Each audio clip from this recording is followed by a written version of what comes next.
Hey, welcome in, Lucky Lemon. Thanks for following, and have a lovely sleep.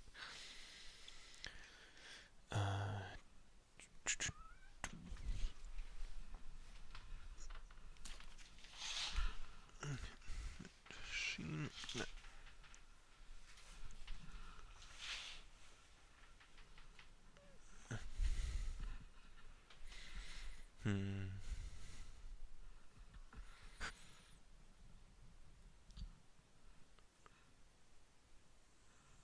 Okay, that camera is very laggy.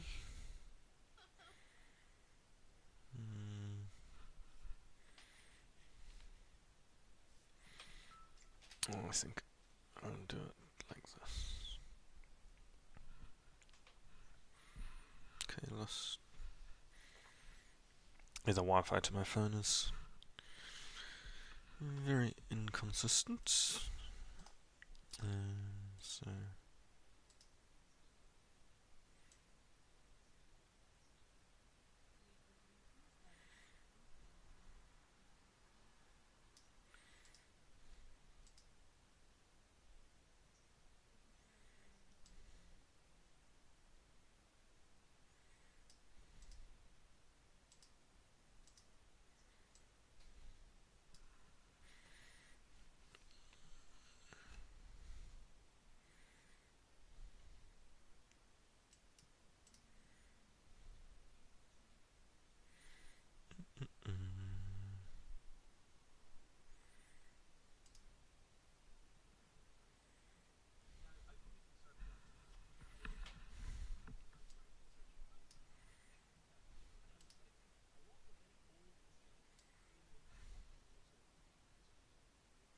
Kelly, welcome in. Good to see you.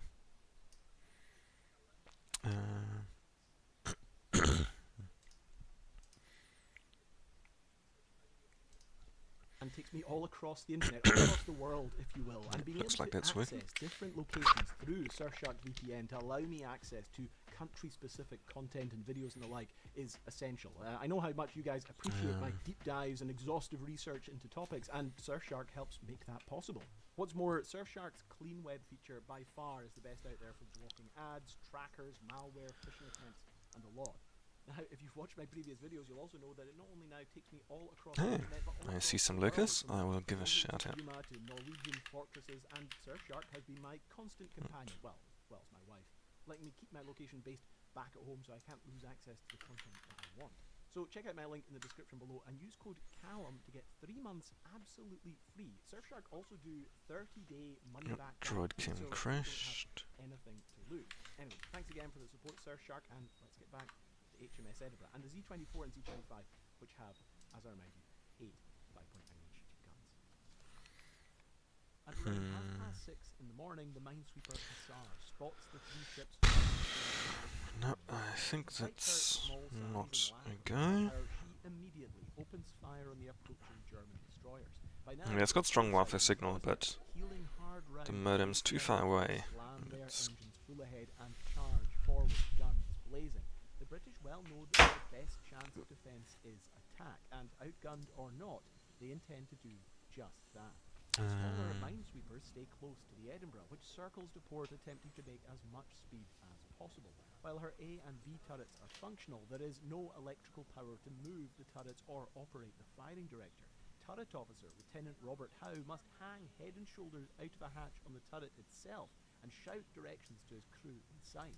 Suddenly, he spots the Hermann Schumann about 2 miles away, emerging from a bank of snow cloud, and shouts down the order to fire. Actually, can the shells find their target, slamming into the Schumann's engine rooms and instantly causing fires and chaos on board. As the ship to get out, I'd need to figure out port forwarding. How are you, Kelly? And Lucas, would love to catch up with you as well. Now engaged in a fight for their lives, are not going to give up. The Forester, charging towards the partially obscured ships in the cloud banks ahead, launches torpedoes, but with little success. Moments later, a series of 5.9-inch shells crash into her, smashing her boiler rooms and killing scores of men. Yet more hits knock out her guns and kill her captain, Lieutenant Commander George Huddard. The ships are now engaged at almost point-blank distances, separated from the enemy by only a few thousand yards, and the Foresight, seeing her sister in trouble, valiantly races between the damaged destroyer and the incoming fire, but is soon similarly smashed by shells to her boiler room and guns. As the two ships desperately attempt to cover each other and make repairs, the Foresight's crew suddenly spots the distinctive trail of torpedoes, but racing under them and heading straight for the Edinburgh. The Edinburgh is still moving slowly in an attempt to evade the incoming attacks, but not fast enough. One of the torpedoes launched from the Z-24 strikes her amidships, this time on the port side, almost exactly opposite of her previous hit. The huge You can see cruiser the is Da now Vinci art practically open just from made. port to starboard, and what hopes there is of getting her to safety has been all but dashed. The Edinburgh, Foresight and Forrester are now all but dead in the water, unable to move and with only a couple of guns between them still in action. Worse still, the Z-24 and Z-25 are almost entirely unharmed and in a prime position to now destroy each ship one by one. Just as the end seems nigh, however, to the amazement of the British, the two German destroyers begin to withdraw. Unwilling to risk more losses and having saved hundreds from the rapidly sinking wreckage of the Hermann Schumann, the Z-24 and Z-25 retreat back into the mist. Incredibly, the sheer tenacity of the defence put up by the small destroyers and minesweepers have driven off a far more powerful foe and sunk one of the Kriegsmarine's precious few destroyers. For the Edinburgh, however, the outlook is bleak. Her officers fear she may break in two at any moment, and the order is given to abandon ship. Her crew, as well as the hundreds of injured sailors and passengers still on board, are now precariously evacuated onto the escorting ships and now watch to wait for the Edinburgh to go under. However, amazingly, the ship still refuses to sink. Her escorts attempt to speed up her demise with armour-piercing shells and depth charges, but neither seem to fatally damage the battered and stubborn cruiser.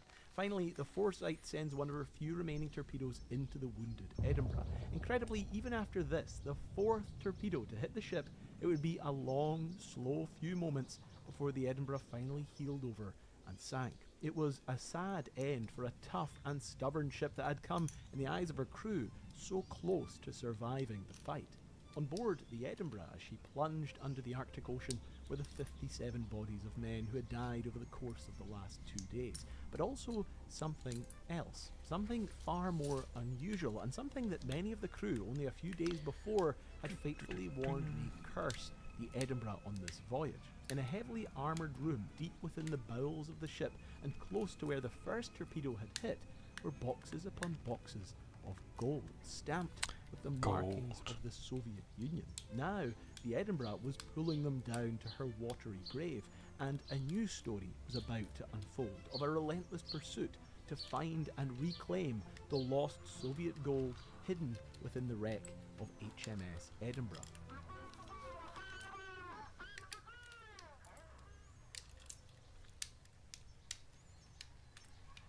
Four days earlier, near the freezing, war-ravaged harbour of Murmansk, the crew of the HMS Edinburgh watched as an unusual cargo of rough wooden boxes were loaded onto the 10,000-ton cruiser under the watchful eye of armed Soviet guards and a contingent of Royal Marines.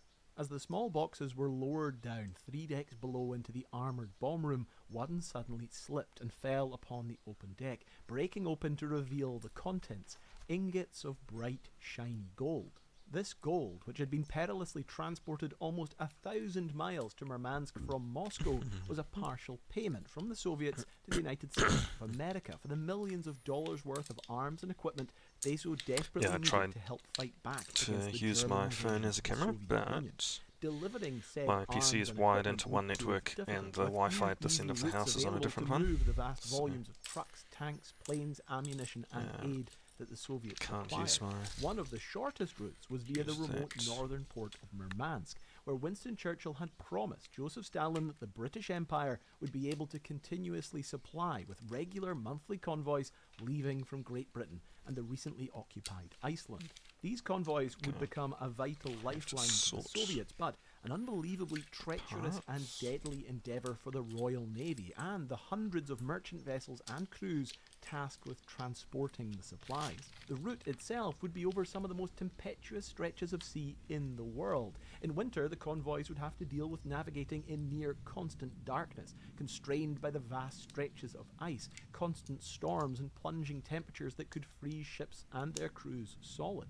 The summer was little better, but worst of all, the perpetual daylight made the convoys sitting ducks from the Luftwaffe, who enjoyed near total air supremacy across the entire route, packs of U-boats stalking them at every turn, and surface ships of the German Kriegsmarine that lay in wait amongst the Norwegian fjords.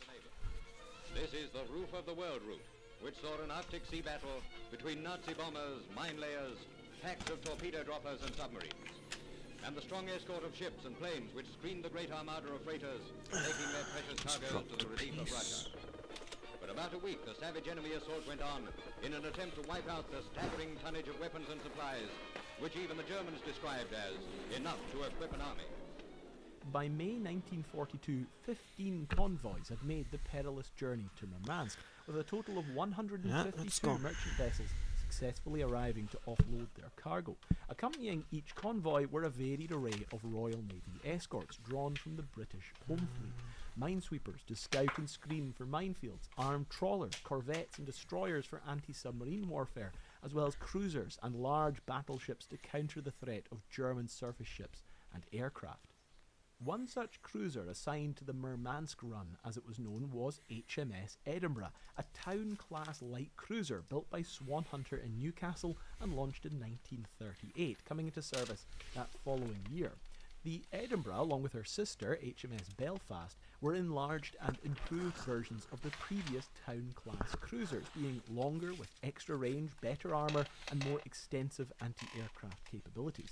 Her main battery consisted of 12 6-inch guns, a secondary battery of 12 4-inch guns, as well as a wide variety of smaller armaments and triple-mounted torpedo launchers, one located on either side of the ship.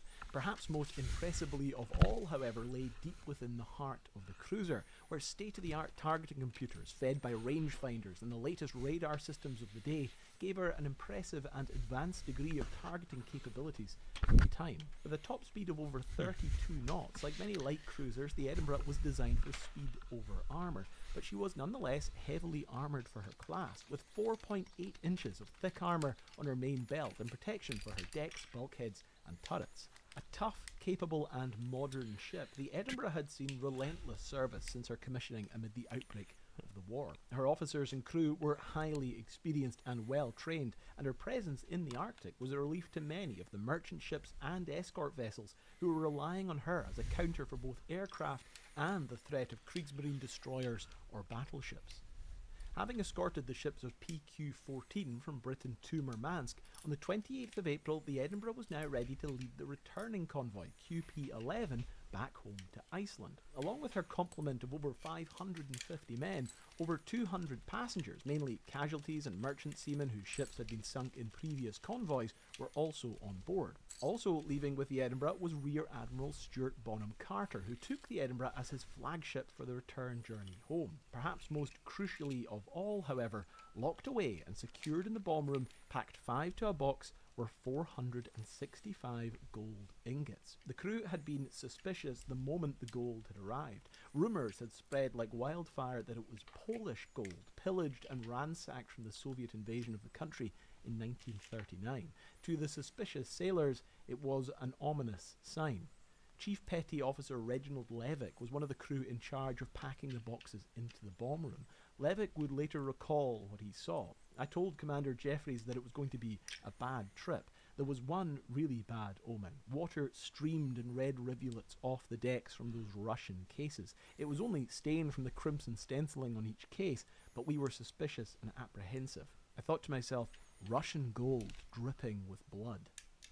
Leaving the besieged Murmansk, the Edinburgh led QP-11 out from the Kola Inlet and into the unpredictable Arctic seas. Quite quickly, however, repeated encounters with U-boats set the convoy on edge. The Edinburgh in particular was a valuable target to any U-boat, and as a result, Admiral Bonham Carter ordered her to speed ahead of the slow-moving convoy, setting an erratic course to help throw off any potential attacks. However, now some 15 miles ahead of the convoy and without the protective screen of anti-submarine escorts, the Edinburgh was more exposed than ever, and watching the ship plough through the freezing Arctic waters unprotected was the U-456. At the helm of this Type 7C U-boat was Captain Lieutenant Max Tichat.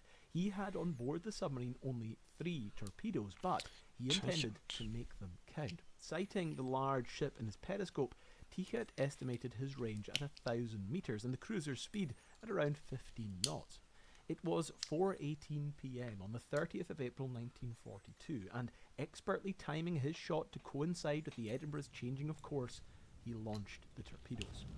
On board the Edinburgh, officers on the bridge quickly spotted the trail of torpedoes, but there was little that could be done in time. The first slammed amidships, opening a massive hole in the starboard side, only metres from the bomb room and where the precious gold bullion was stored. The second struck aft, causing an explosion so huge that it peeled back the rear deck like a tin opener and obliterated the rear section of the ship. The Edinburgh bucked wildly, and men were thrown off their feet or out of their bunks. Scores were injured or dead, and many were doomed to flooded compartments or sections closed off by watertight doors. The well-drilled crew were soon able to restore power, lock watertight doors, and cut away the ruined sections of the stern that were dragging the ship down. While both the captain and crew felt confident that the Edinburgh could live to fight another day, it was not to be. Not even 12 hours later, at around 3 in the morning on the 1st of May, the Z-23, Z-24 and Hermann Schumann slipped out of their Norwegian base, intent with finishing the job that U-456 had started. By the early hours of the 2nd of May, having taken the Hermann Schumann with her, the Edinburgh slipped under the waves. The gold, too, was gone, as no attempt had been made to recover it during the chaos of the battle. In his dispatches and after-action reports, Admiral Bonham Carter, when asked about the status of the gold, tersely responded that the gold was in a compartment that was flooded by the first torpedo. Now, sitting at a depth of over 800 feet in the remote Arctic Sea, the Edinburgh lay far beyond any salvage recovery technology of the day, and whether the gold remained within her or was now scattered on the seabed as a result of the torpedo damage and sinking would be impossible to assess. So the Edinburgh was gone, but of course the sinking of the Edinburgh by the end of the Second World War had become a footnote amid the innumerable losses racked up by the Royal Navy and the Allies in general. Now, the gold obviously was incredibly valuable, but it was one of various gold runs the Soviets made in payment to the Americans. And what's more, it was insured against loss. So with the insurance paid out to the relevant parties, the Americans, with the loss of the gold in the Edinburgh, it was really added to the list of other regrettable losses amongst many. Now, that isn't to say that the British government wasn't interested in the HMS Edinburgh and made no attempts to recover it. From as early as 1954, there was various investigations done as to whether the Edinburgh was viable for salvage, but she lay at a depth that was far beyond the current technology of the day for salvage. They also didn't know exactly where she was. And what's more, and perhaps one of the biggest problems, is the fact that the gold that was insured, the gold that was on board, was insured 2/3 by the Soviet government and 1/3 by the British government. Now, this meant that by the time the remuneration had been paid out to the Americans, 2/3 of the gold thus still belonged to the Soviets and 1/3 belonged to the UK. Now, in 1954 and onwards, obviously, you're talking about the height of the Cold War, and even when it cooled off slightly or warmed up slightly, the uneasy tension between the British government and the Soviet government meant that trying to organise any form of joint operation to recover the gold was obviously never really going to work. None of that, however, dissuaded Keith Jessup, who enters the story as a very enterprising salvage diver. This is his autobiography of the account of the salvage of the HMS Edinburgh.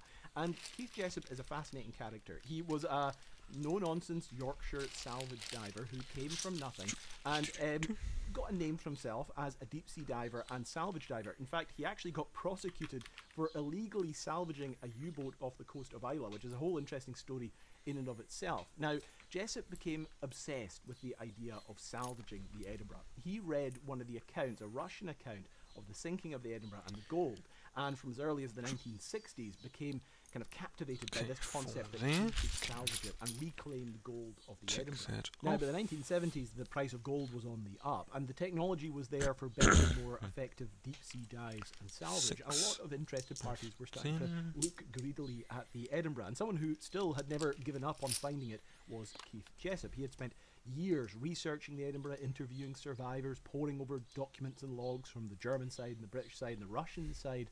And he had actually unsuccessfully four, five, partnered with six. Stolt-Nielsen, which was a Norwegian company, in 1979 to try and find the Edinburgh. And they were quite keen to go back and really find it this time without him. And Keith sort of realised that he needed to partner with some bigger fish, basically, so that he could make his pitch to the British government and get involved in any potential salvage. Well, I've realised for quite a while that now we've pushed the barriers back and we can get divers down around the 1,000 feet mark, that Edinburgh is now readily available if we put ourselves in a position where we can convince, i.e.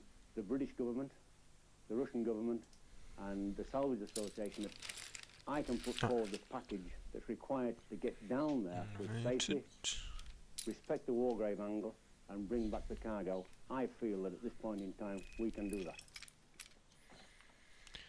Forming a tiny startup company named Jessup Marine, the no-nonsense Yorkshire salvage diver used his expertise and contacts in the diving industry to form a consortium to bid for a contract from the British and Soviet government to salvage the gold. Perhaps most key to the enterprise were the established and successful diving company Wharton and Williams, or 2W, who would be the main organisers and managers of the venture, providing the divers, expertise and funding for the operation. The German Offshore Services Association, or OSA, would provide the ships needed for the venture. And finally, Reykjal Deka, leaders in the field of marine surveying, would provide the technology and research essential to both locating the ship that had long eluded Jessup's original search and then assessing the condition of the wreck for salvage.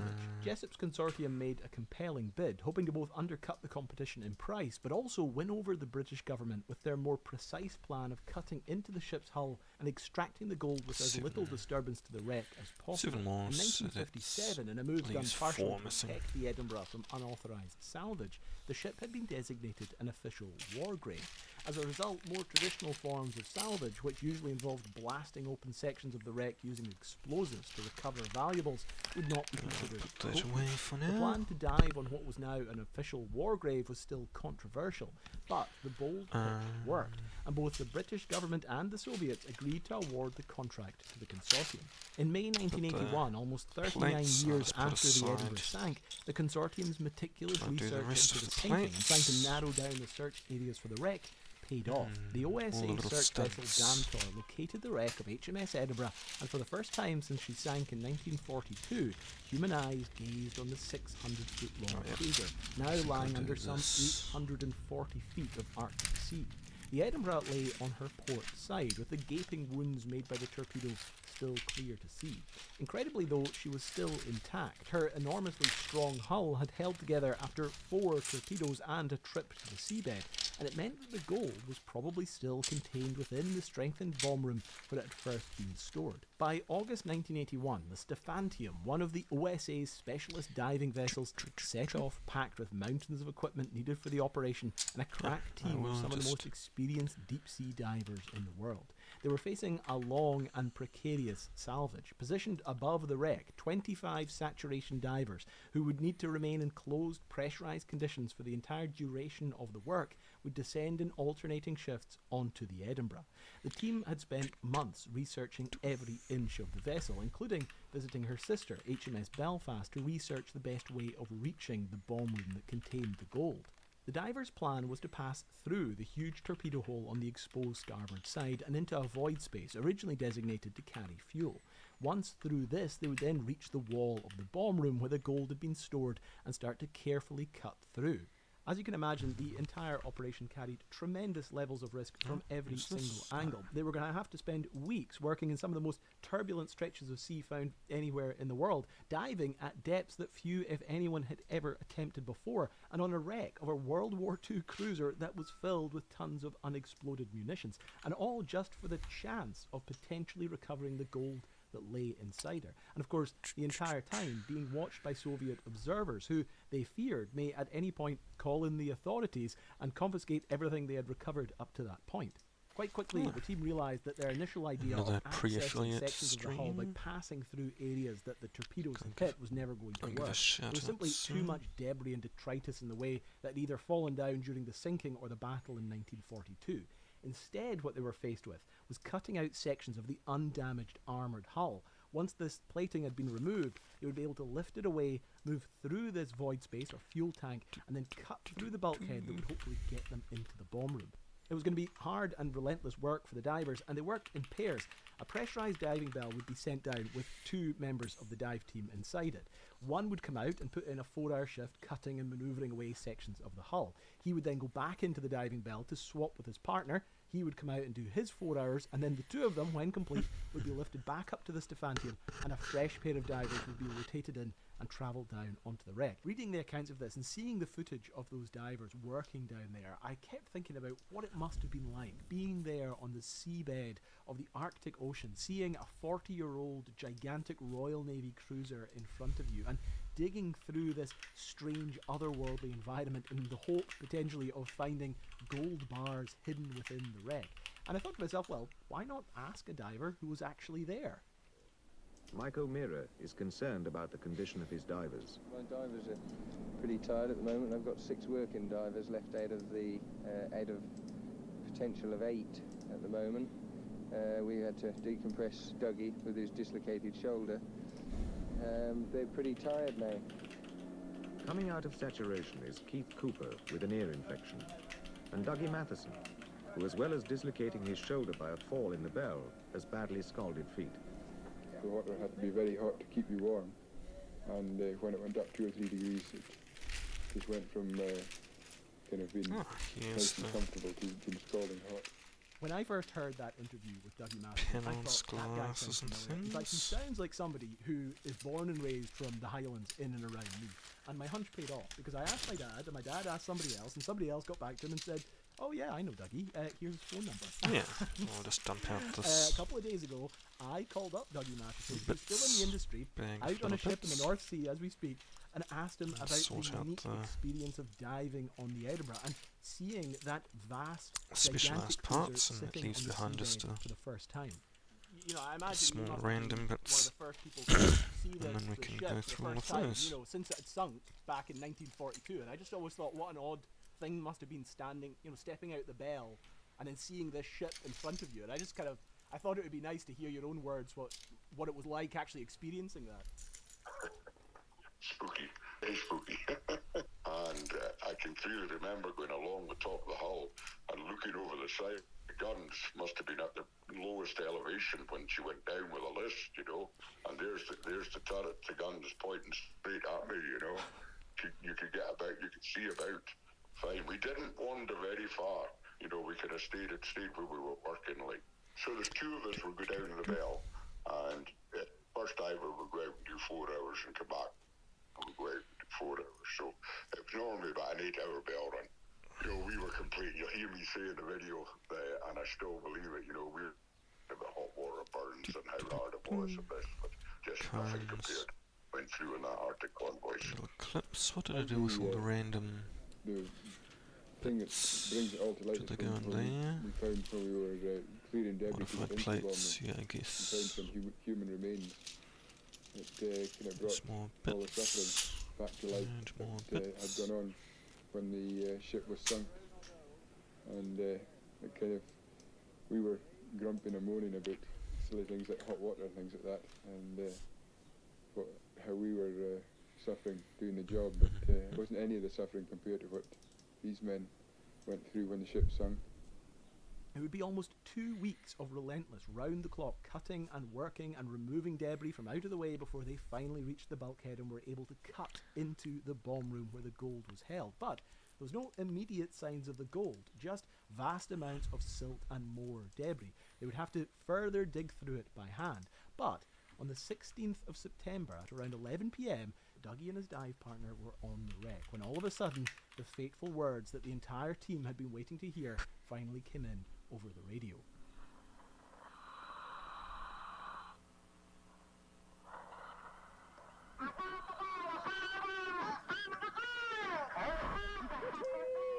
Christ, you didn't give me a heart attack, man, for Christ's sake. Where was it? Just lying there on its own, eh? Fantastic. You alright, Dougie? Yes, aye. No, when you look at the video, you think it's me that found the first part, and then you see me getting my suit on in the chamber, and then going into the belt, and then getting pressed in on it, popping out the bell. Then the next thing is, I found the gold, but it was actually my bell partner that found the gold because of clever editing. It looks like it's me that found it, but... Well, I'm glad you're being honest. That's good. That's a good claim to fame. Incredibly, they had found their first gold bar exactly 4 months to the day since the Dam Tor had originally located the wreck of HMS Edinburgh. But the race was now truly on. It was the middle of September. They had to recover as much of the gold as possible before the bad weather closed in and forced them to abandon the site. By the 7th of October, with both the crew and the divers exhausted from the non-stop round-the-clock work and the bad weather closing in, the dives were called to an end. Amazingly, 431 gold bars out of a total of 465 had been recovered. 5 more bars had been found in the bomb room but left by the entranceway. There wasn't enough time to remove them before the dive was finished, but they knew that should they return in years to come, they'd be able to locate them pretty quickly. Not a bad haul. About £40 million worth of gold had been hauled up into the Stephantium. So with the dive out the way, now another precarious operation had to take place. A more politically precarious operation, because now the Stephantium, loaded with over £40 million worth of gold, that's about £150 million worth of gold in today's money, it now had to travel to Murmansk. And of course, ironically, that's where the gold had left from originally in 1942 on the Edinburgh. It was returning back home, but only a portion of it. So remember, in the total value of the gold, 2/3 is owned by the Soviets, 1/3 is owned by the British government. But the terms of the salvage was that out of the total salvage, the consortium kept 45%. Now, in her article, HMS Edinburgh and Her Cargo of Gold by Michelle Blagg, she breaks down how it worked for the consortium. The salvage share was subdivided in accordance with their shares. 2W 37.12%, Jessup Marine 10%, OSA 50.4%, and Reykjavik 2.48%. But whatever way you cut the gold, a pretty amazing payday for everyone involved, and you would think everyone would walk away from the entire affair pretty happy. I mean, after all, they had achieved a record-setting salvage, recovering more gold and more valuables than any other salvage probably in history. They had done it at deeper depths than anyone had ever dived, and they'd also done it in a way that didn't disturb the Edinburgh as a war grave. Keith Jessup's meticulous research and his years of work bidding to get this salvage off the ground had finally paid off. He was an instant millionaire. 2W had proved themselves to be top of the game in the industry yet again, and even for the British and Soviet governments, they had both walked away with a pretty handy profit. But from the moment the Stephantium arrived back home in the UK, things got very complicated. Now, this is a really weird part of the story, but it's worth addressing because of the very real effects that it had for the people involved. Essentially, Keith Jessup, when he came on board the Stephantium for the expedition, was not there in any official role. He was there basically as an honorary guest on board during the actual dive. He obviously didn't take part in any of the dives themselves. And he took with him a film crew who filmed the documentary, but also a reporter who had exclusive rights to publish the story of the salvage operation in the Sunday Times. Now, this reporter, in the midst of the actual dive, sent reports back to the Sunday Times and published articles that claimed falsely that the divers on board the ship, while they had been salvaging the Edinburgh, had been interfering and messing around with and desecrating remains that were found inside the ship. But the story goes further than that. Barry Penrose was the name of the journalist who was on board the Stephantium and had published these claims. And when Barry Penrose returned back on the Stephantium with the rest of the crew, he went on to write this book, Stalin's Gold, HMS Edinburgh and its treasure. Now, not only in Stalin's Gold does Barry Penrose repeat the claims of desecration, but he also goes one further.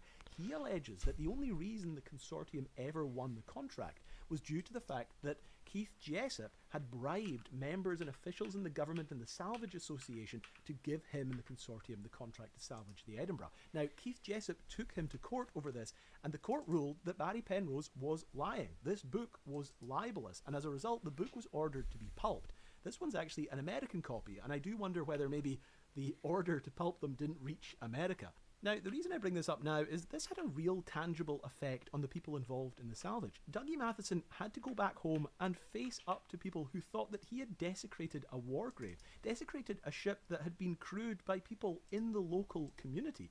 Oh, I know, and I'm telling you what, Callum, it was terrible because we got back And my dad had a pub in Ullapool, and I can remember on the Sunday morning going down, and my father was there with a few more face people like here. thunder, and he said, did you defamate that war grave? You've been disrespectful to these sailors, and we were not. So it's 40 years now since the job, and a wee while ago, the journalist actually from the Times, he got in contact to do an article for the 40 years thing, and I said to him, the only way I'm going to say anything is if you please say something at the end of what said about it, about the definition of war graves was absolute rubbish. Now, there is one final twist to this story of the HMS Edinburgh, and it's to do with the remaining gold bars that were left in the wreck, because remember, they were only able to recover 431.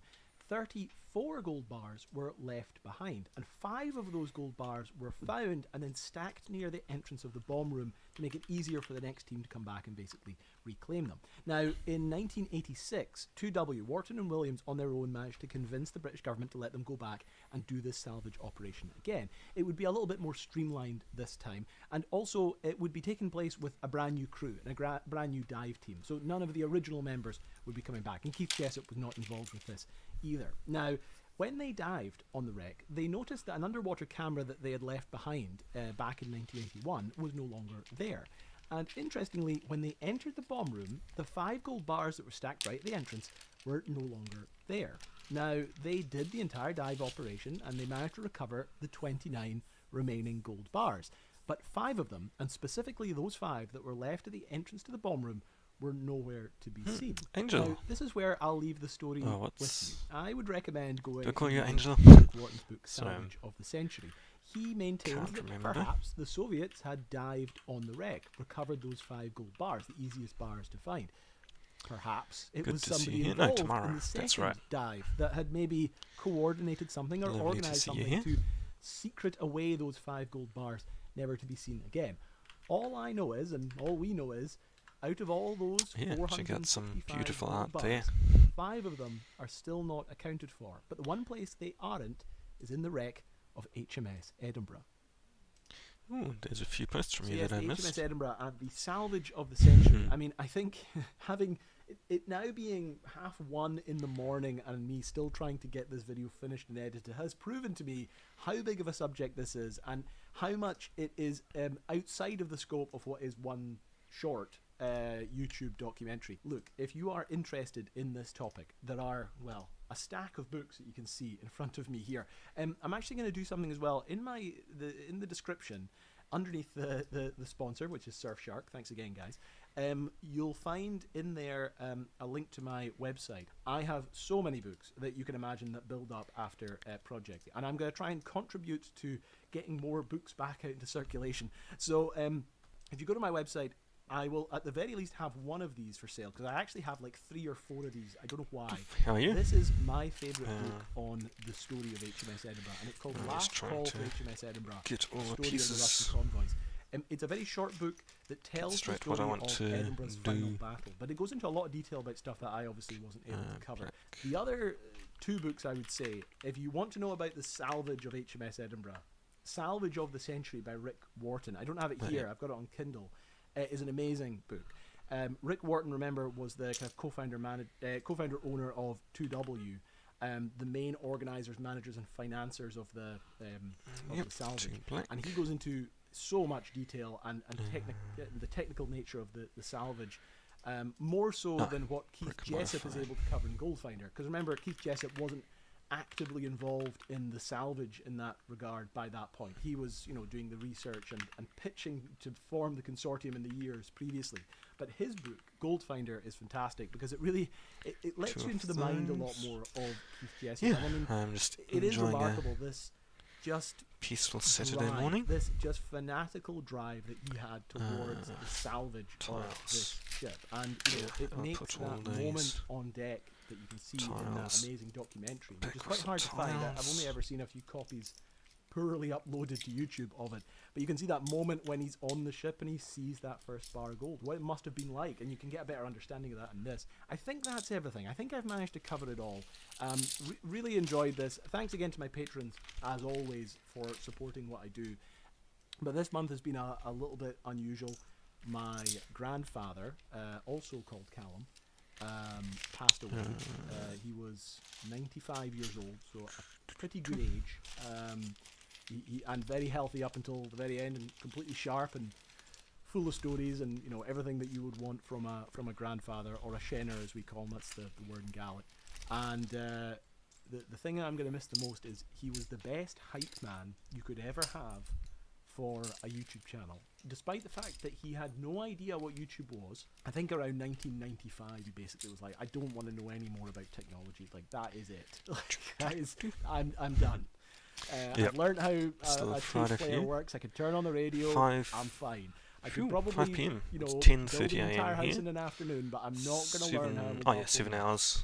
But despite that, I would go in every time I published a video, or every morning that I see or on whatever, the East Coast. He'd ask about the channel or videos or films. He didn't really know exactly how they worked or how I made them or what, but he enjoyed watching them. And then I would sit there and tell him, 20,000 people have watched. 5 million people have watched this video. I made a video about your grandfather's knife, and 20,000 people have watched it, and he would be, you'd literally see his mind blown. Anyway, thank you very much for watching, and see you in the next video. Bye bye. Looking forward I really wanted to seeing make a it. video about Brownian If you'd like, motion. if This there's anything you'd like to share, motion you go can ahead. see under a microscope, because Thanks, Brownian really appreciate you motion popping does in. something incredible. It creates a bridge between two worlds, Two the atomic inverted, world one and the upright. macro That's what I scale wanted. world. And in that in-between world, none other than Albert Einstein was able to do something amazing. In this video, I'm going to show you a few different ways you can see Brownian motion. I'm going to explain Brownian motion with this model that I made. And finally, I'm going to show how Einstein was able to work out how much atoms weigh by observing and measuring Brownian motion. So the first thing I did was buy this smoke cell kit. You find a way to blow smoke into this little chamber. It's got this clever light and lens set up to illuminate the smoke, just like dust in a sunbeam. The whole assembly fits under a microscope. And look, I've got this adapter on mine that I can mount my camera to. This particular method looks great to the human eye, but for a camera, there's just not much light. So I've turned the ISO right up here, and you can see there's a decent amount of grain in the footage. But there you have it, that's Brownian motion. You see that jiggle of the smoke particles. Robert Brown wasn't the first person to notice the jiggle, but he was the first person to bring it to wide attention, hence the name. Anyway, I wanted to see if I could capture it more clearly, and there are different ways besides this little smoke cell. Another option is particles suspended in a liquid. That reminded me of a video I made about why white things are white. In it, I showed the ouzo effect. One clear liquid poured into another turns cloudy. It's cloudy because the liquid is now scattering light, and it's scattering light because it is full of tiny suspended particles. The oils in the ouzo form an emulsion with the water. So maybe I could see those tiny ouzo balls under the microscope and watch them jiggle. In the end, they were just too small for me to be able to see, even with a microscope, but it's okay, because I noticed something similar with a different liquid, this dry skin called hydromol. It also turns cloudy when you add it to water. And to me, that's a much clearer effect than what you get from the smoke cell, perhaps because the particles don't keep coming in and out of the focal plane. But in any case, it's good to confirm that Brownian motion happens in gases and in liquids. Another option is plain old milk. Milk is an emulsion too, actually. It contains fat globules. They're about 1 or 2 microns, but also casein micelles, and they're quite a bit smaller, under a micron. So we should potentially be able to see 2 different levels of Brownian motion. And actually it does seem that way. The bigger particles seem to jiggle less than the smaller particles. Interestingly, when Dr. Brown first observed this in 1827, he wanted to eliminate the possibility that what he was seeing was biological in nature. I mean, it's not an unreasonable possibility. Like, look at these Daphnia under a microscope. The movement isn't that different. And he was viewing the jiggles of pollen particles after all. So perhaps they were moving because they were alive. Actually, pollen is typically too big to have a visible Brownian Hey, Luden. But Brown saw the pollen particles Congrats eject on winning the raffle. smaller particles out of themselves, and he saw a jiggle in those. But just to be sure he wasn't looking at sorting some Lego and watching some videos. Quartz very occasionally Unfortunately, has water and air trapped inside. my PC That's called isn't on the same anhydrous Wi-Fi quartz, that and I can connect my typically phone that to, water so will I have been can't trapped use in the there for thousands of years. So phone if camera. there ever was anything alive in there, it was certainly dead by now. That sounded like a really cool idea, so I picked up my own bit of anhydrous quartz. That curved edge you can see in there is a boundary between water and air inside the crystal. Unfortunately, I just couldn't get focused that deep inside the crystal, so this is a complete I'm fail. very We'll excited take to see Brown's what word for it on that one. what Back you then, get. people didn't know about atoms, but now we know that modified these tiny jiggling particles are surrounded by loads of atoms zooming around, and as they zoom around, they smack into the particles. We typically don't notice the effect of these individual collisions in our everyday life. That's because there are just so Sleep many those of aside them. Like, and there are put just as all many the- collisions of air molecules happening on the all the left Wonder side Woman of this stuff rubber ball in as there here. are happening on the right side of this rubber ball. So the rubber ball goes nowhere. But on a much smaller scale, because these collisions are random, you will occasionally have more and stronger collisions on one side than the other. And so the particle gets knocked about in a visible way. By the way, it's still an insane number of collisions. Like, a single molecule of water collides with other water molecules 10 to the 14 times per second. You might be thinking, with that many collisions, surely there should it would be average out to zero net 11 visible roller effect skates. Oh, on we are in something luck. the size of a micron. The reason it doesn't is because of And how the are you, Lynn? insane speeds of This water feeling's molecules. silly. At room 1911. temperature, the speed of a water molecule smacking into one of these particles could be anywhere between 0 meters per second and several hundred meters per second. With that much variation, this bag I'll it's no make surprise everything that you'll occasionally get a decent titled one by imbalance one. from one side to the other of one of those particles. What you're seeing here is a small model of that process. I have a dish full of tiny ball bearings that I'm jiggling to simulate the motion of, for example, water molecules. And this plastic bead is like a particle suspended in that liquid. And you can see how the individual collisions with the ball bearings cause the plastic particle to move around. But because the motion of the plastic beads is averaged over lots of little collisions, the motion of the bead is a lot less dramatic than the individual motions of the ball bearings, just like with real Brownian motion. It's also helpful to see an animation of that. See how individual collisions from smaller This feels molecules like cause the larger spears. particle to jiggle around. If you couldn't see the smaller molecules, that larger Okay, particle 7. would seem to have a life of its own. And you can see that as the particle gets larger, the effect is reduced. And in the opposite direction, if the particle gets smaller, the effect is increased. So what was the genius thing that Einstein did with Brownian motion? Well, in 1905, the idea that matter was made of atoms was starting to gain traction, but still, there were a lot of respected scientists that didn't believe in atoms and molecules. Einstein did, and when he was thinking about Brownian motion, he made a brilliant assumption about the way atoms and molecules move. He said, let's assume that molecules that you can't see and particles that you can see under a microscope, they move according to the same principles and rules. It's just that they differ in size. That means that Einstein was able to take equations from the physics of fluids and apply them to this thing that we can see. He combined those equations into an expression for something called the diffusion these little coefficient, which is like a measure of how fast does something diffuse through a fluid. The great thing about this equation is a lot of these terms are things we can measure. You've got things like viscosity of the liquid, something you can measure. You've got the radius of the suspended particles, again, something you can measure. The only things you can't measure are the diffusion coefficient and Avogadro's number. That means if we can measure either one of those, we can calculate the other. In other words, if we can measure the diffusion coefficient, we do have we can spares. calculate That is Avogadro's excellent. number. And Avogadro's number would be an amazing thing to know.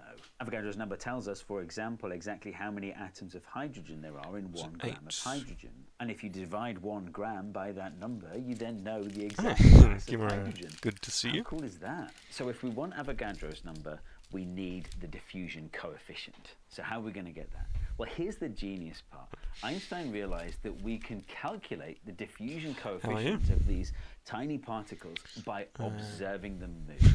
Brownian particles move in the There's same so way many as cool what people mathematicians streaming call a today. random walk. Thanks for the like. In other words, the particles Yeah. move a I random opened like distance in a random direction after 6 every fixed streams, time but I've period. trimmed it down And to then 4 Einstein now. said, look, well, if we can record the motion of these particles, I should let measure them know how that I'm far lurking. they travel on average over a set time period, we can then get a value for this Ooh, diffusion enjoy. coefficient. So Einstein was able to take equations from the world of things that we can't see and apply them Take to that. things that we can see. And then he was able to figure out a way to measure one of the unknown terms in that equation by observing those things that we can see.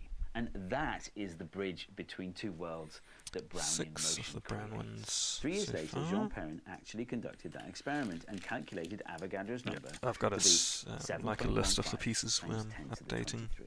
We now know it to be 6.02 The ones I times have. 10 to the 23. Hey, I mean, that's not bad, is it? There's one really interesting thing I want to say about Avogadro, but first, can we just take a minute to recognize how unbelievable Einstein was? I mean, it's obvious, I suppose, but to hammer the point home, he published 3 papers in one year, 1905. One on relativity, one on the photoelectric effect. He won the Nobel Prize for that one, and of course, his theory of relativity changed everything. But that third paper that he published in the same year, the one about Brownian motion, helped to convince the world about atoms and molecules. And at the same time, he gave us a way to actually calculate the mass of atoms. It's unbelievable. That's why they call 1905 Einstein's Annus Mirabilis, which is Latin for Anus Mirabilis. I think it's like an exclamation when you see something amazing. Anus Mirabilis. Oh, wow, 3 papers in one Miraculous year. Anus Mirabilis. Back to Avogadro, though. Something surprising about gases is it doesn't matter how heavy the individual atoms or molecules of a gas are. If you have a certain volume of a gas at a specific temperature and pressure, then you will have the same number of atoms or molecules of that gas, regardless of what the gas is. So at room temperature and pressure, 22.4 litres of a gas will contain an Avogadro's number of molecules. Just playing with the numbers a bit, that means that this syringe that I've drawn 3.6 millimetres of air into, and this one that has 3.6 millilitres of carbon dioxide, and this one that has 3.6 millilitres of helium, all have 100 million trillion atoms in them, regardless of the fact that they all weigh different amounts. That's weird, isn't it? Brown, Einstein, and Perrin looked at a complex and seemingly random process and were able to discern the profound truth that lay beneath. Which reminds me, I really want to tell you about Jane Street's Academy of Math and Programming that is now accepting applications for the summer 2024 program. It's a no-cost educational program for recent high school graduates interested in maths and computer science who have also experienced barriers to accessing advanced STEM educational opportunities. It's a program run by Jane Street, a company that looks at the complex and seemingly random world of I'm hearing a finance sports whistle. and finds the I think there's profound truths that lie beneath. Saturday They're like Brown, sports Einstein, out on and the Perrin, field. but for money. The curriculum focuses on mathematics, computer programming, data analysis, game theory, and more. It's a 5-week in-person program in New York, but they're accepting applications from all over the world. Not only is travel paid for, but food and accommodation is as well. And successful applicants will receive $5,000 scholarship towards their further education. To celebrate the opening of this year's application, Jane Street have put together a New York City-themed logic puzzle to whet your appetite. If you do solve it, feel free to include the solution in your application. You don't need to solve the puzzle to apply, it's just a bit of fun. The puzzle is at the link in the description, along with everything else you need to apply. Applications close on the 13th of March, so check out the AMP program today. I hope you enjoyed this video. If you did, don't forget to hit subscribe. And the algorithm thinks you'll enjoy this video. One flower.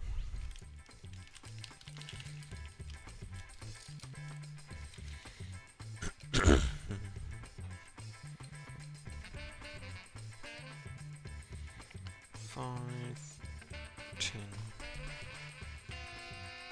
15,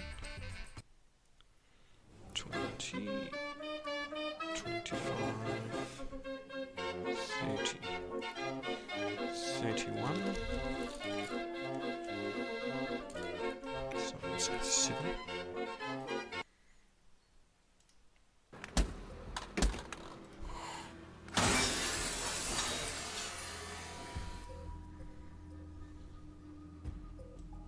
Today we're going to talk about previs videos, a preliminary visualization of a prop or an effect or stunts. I'm Scott Prop and Roll, and welcome back to another episode of Prop Guys Reacting to Props. I got Mark, Poppy, and Matt in the back. Chuck these in as well. Yeah. Preliminary visualization that we do to show the director and the producers how something works. The prop department will do it to show the functionality of the prop. The special effects department may do it to show how a particular practical effect works. And the stunt department will do it to show off their choreography of the scene.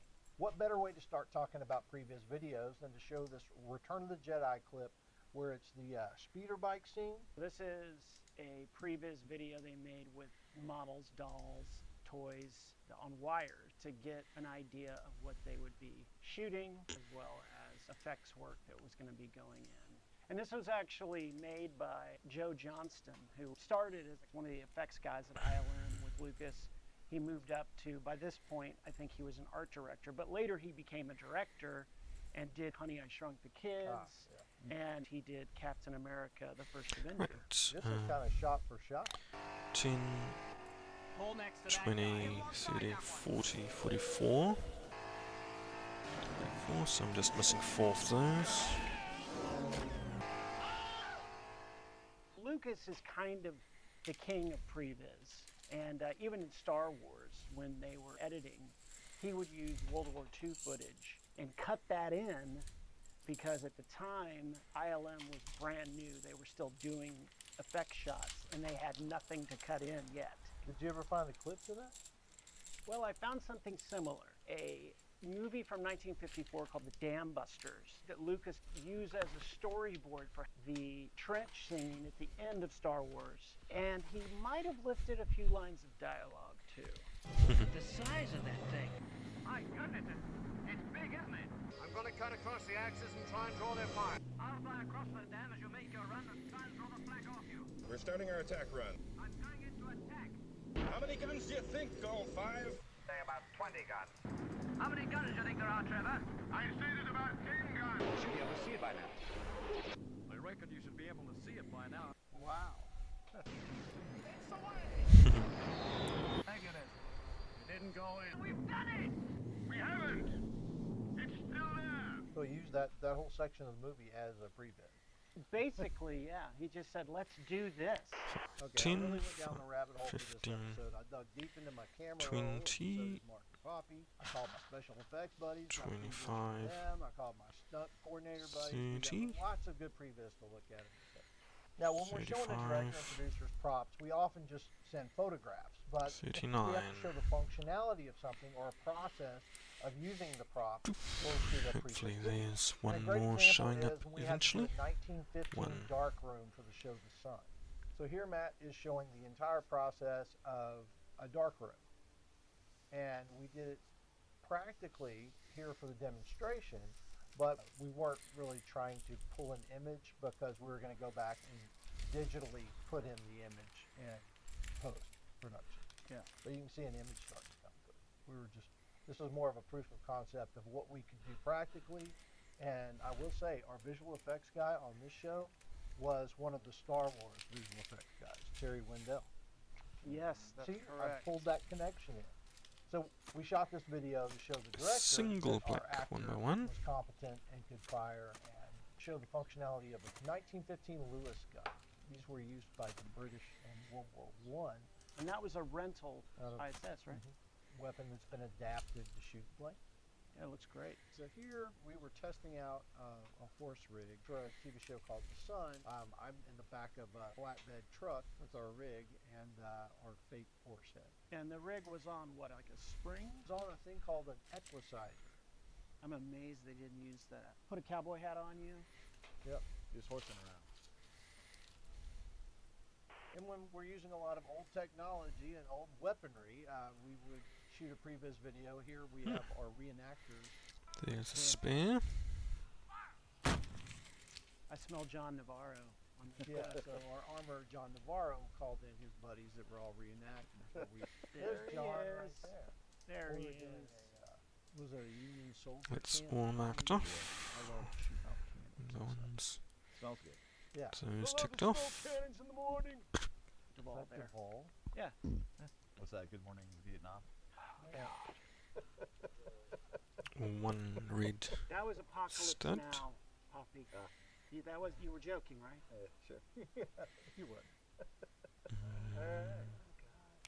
We did Got show called those. Nosferatu. We had a 15 character gold artist 1 by who did 1s. these very specific lithographic 1, 2, engravings 3, and 4, was it 6, Yeah, 7, it 8, was a 9, linoleum 10, 11, floor tile 12, 13, vinyl 14, 15. that they carved into, and then you roll the ink across it, and you put paper. And these are like images she saw in her dreams. We did a whole process for the director so they could see how much of it they want to actually go through on camera.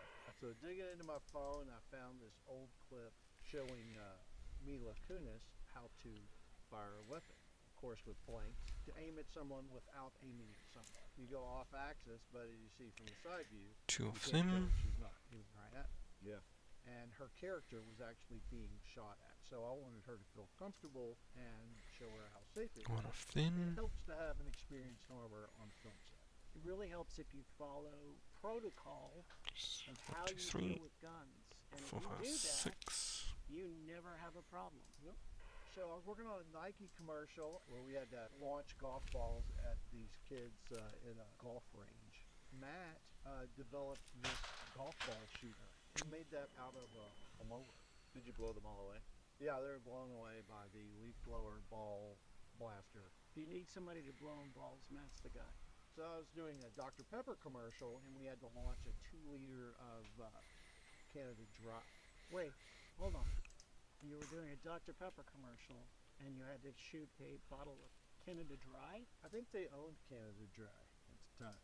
You know, Scott, it sounds like you were not a pepper. I'm not a pepper.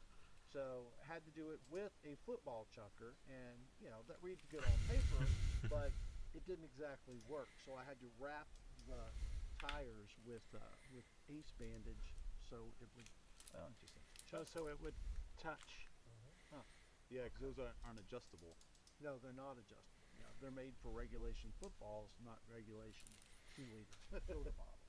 You know, I don't drink soda very often, but when I do, I like me some Dr. Pepper.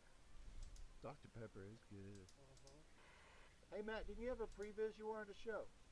Yeah, I could show something. All right, welcome Matt. Oh, hey. Little Matt. Welcome Matt. Kind of weird to have to be in the back. So what you got for us? I have a few clips of a commercial I was art directing, and the whole premise of it was to practically show different things 12 of coming out each. of a cell phone. I was just given an idea of what they wanted, and I had to kind of develop 1, 2, 3, it. So what 4, we're seeing here is 5, 6, cereal being poured out of a phone. Interesting 9, part about 10, that was 11, learning 12. the fluid dynamics of cereal. So the best cereal that I found was actually a rice puff, but I couldn't find any rice 1, puffs 2, 3, in 4, color, 5, 6, so 7, I had 8, to 9, individually spray 11. paint Yeah, one fell on the floor. spray paint something small, you just put it So in I have to try a and little find that bucket, later. spray your spray paint into the bucket and shake it at the same time and then pour it out. So did you send the early previs videos to the director, or were those pretty much just for you? They wanted to see the whole process. So this gag is they wanted somebody to maybe eating guacamole out of their cell phone. I just took a little half plastic sphere and Okay, kind of that glued is- it into the bottom of a cell phone case. It worked just enough to where you could put it in the palm of your hand and then conceal it with kind of the angle that they were shooting at. This one was with toothpaste. Was it an actual tube that the person used their thumb to push? That's right. I had a small little travel toothpaste container on the other side. Alright, here we go. So Do it kind of naturally. The good thing about doing the previs is it can be approved ahead of time. And this is a toaster. That's great. We had two different butcher blocks, and one had a hole in it Yep, with a I toaster got on the that bottom, one, and the other one was and just a solid board. Had a guy cut Yep. out just the shape of a toaster that fit inside of an iPhone case, and then they added the glowing effect in post. Now we're going to see some special effects previs videos that I got from some special effects coordinator friends. is it claw or clip?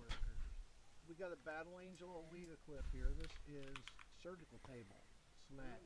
So they use kind of like a thick aluminum foil. It's what you buy at the grocery store. Two black Aluminum ones. pans for cooking 3 brisket. grey ones. All right, special effects coordinator Everett Byron sent me this. It's a dream sequence for American Crime.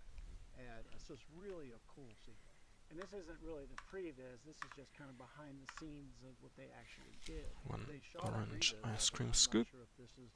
Well, you see the camera. Oh, yeah, okay. But yeah, you'd want to previs something like this. It's pretty intense. Right. Yeah, with all that choreography.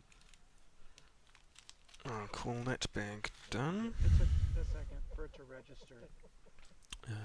Great choreography. Great choreography. Yeah. What was it? This is 153. another special effects previs from Everett Byron. We had an oil rig that was spewing oil. We had to shower and after, and instead of using real oil, they used this stuff called methyl cellulose. It's typically kind of cloudy, clear, but they colored it with the burnt sugar. So it gave that kind of dark, almost blackish, but not quite look. Is that food safe? It was food safe. You don't want to eat it. Alright, so special effects coordinator Bob Trevino sent me this. It's a classic previs of a motorcycle being launched into the air. That is classic. What? Hey! And some plates for you to boot. Like Sonic the Hedgehog. So that's done without any explosion, so they'll add the fireworks in post-production. So no pyrotechnics involved. They just used a hydraulic air ram, I believe is what they call it. All right, now we got a clip of a door getting shot with the gun. And this is What do similar I do to the Battle next? Angel smacking the tabletop. They used a real thick aluminum foil type material, and they shot it with a paintball gun. They use those little resin paintballs. Yeah. Something that not everybody knows is that Effects Man's favorite tool is a paintball gun. Oh yeah, so paintball guns are used for, they have the resin like this, rubber balls that they'll use to shoot at target. And the Zerkits, as they call them, which are sparks. That so piece they're shooting doesn't out belong. The car and there's sparks flying off of it. And they also have dust tanks, so there's a little flash of empty shells, and they'll fill in with dust, so they can do different Alright, here's another Bob clip, or Bob 2 anyway, doing a Okay, my montage bag of called plates is pretty Really well Powerful Practical Effects. organised, but there's a few In his palm, and then other the bags that are tube still a bit runs mixed. connected to a It's clip. random The, bits. ultra bright LED and smoke. And this is a case of a successful test where they actually used this in the Gifted. And this is one from the Gifted. This is Mike Will. What's he gonna do? Do that for now. They didn't end up Yeah, going I'll do with this. effects. He was able to show the directors and the producers. This is what we're capable of Separate doing out the practically, Technic but and the you bricks. could have had a long setup time. Sparks were easier to generate. And then Visual effect and save a lot of time. Alright, here we have a magic coffee mug. Wish I had that at home. That stirring, it really wears me out. So I didn't ask Bob how he did this, but I'm assuming there's a motor inside the coffee, like a little hockey puck that is operated in remote control. It just spins. It's like a lazy Susan. Yeah. And it's powered with a motor, waterproof. Well, there's also the possibility that it's just real telekinesis. But it's lazy on if you got telekinesis. Yeah, I think I'll do you still Technic can just next. grab the thing. Yeah. You're still going through the I motor. know. Just grab Well, that's like showing off my telekinesis. Sorts. And last but not least, we have the stunt coordinator previs. Okay. They're typically highly produced. Stunt coordinators are often second unit directors, and they have to show the director, you've got to shoot it from this angle or else you're going to tell that we're pulling punches. It's all magic. And sometimes what will happen is on a show, if there's a lot of stunts or fights on a busy day, they'll break a camera off with a stunt coordinator, leave him or her filming that stunt or fight while main unit goes to another location to shoot a dialogue scene. Which is why previs is so important when it comes to stunts. They show the director, these are the camera angles we're going to do, and the director needs to sign off on that. So your previses are often a lot more detailed than what effects or prompts do. So our first stunt previs is going to be from Chad Dashnell for the show Walker. Smash, smack, smack, pop, bit, bam, crash. Crash now. What do you do? Oh, ow, you got me in the nose. Smash. Yeah.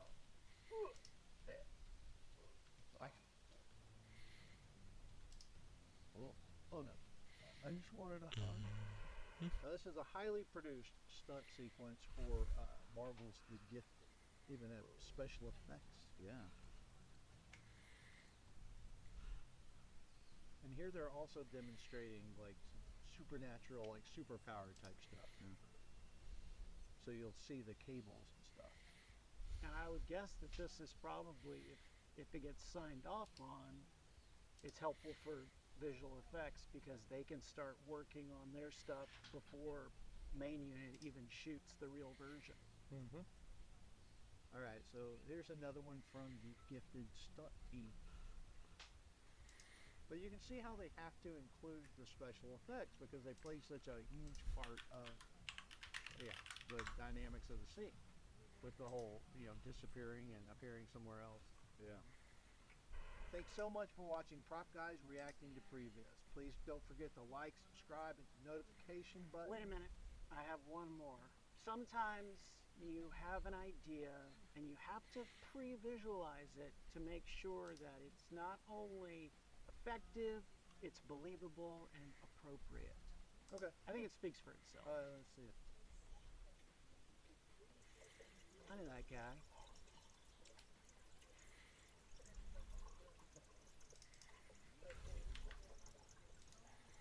You're in deep thought.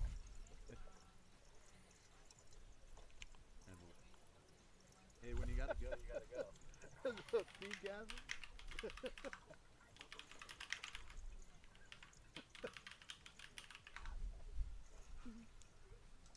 Oh, yeah. Thing of beauty.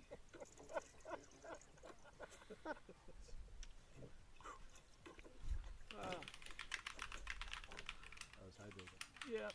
Okay, was that the actual scene or is that just the pre-wiz? Oh. The pre-whiz is the pre-shiz. That's a good question for the pre-quiz. Grab the next spoon. Yes, Da Vinci Art won it in her birthday giveaway.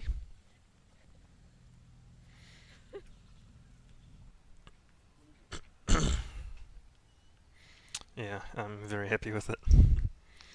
Da Vinci was one of the first art streamers I followed, and I don't watch his streams very much because Mike streams are very rare, but I still appreciate.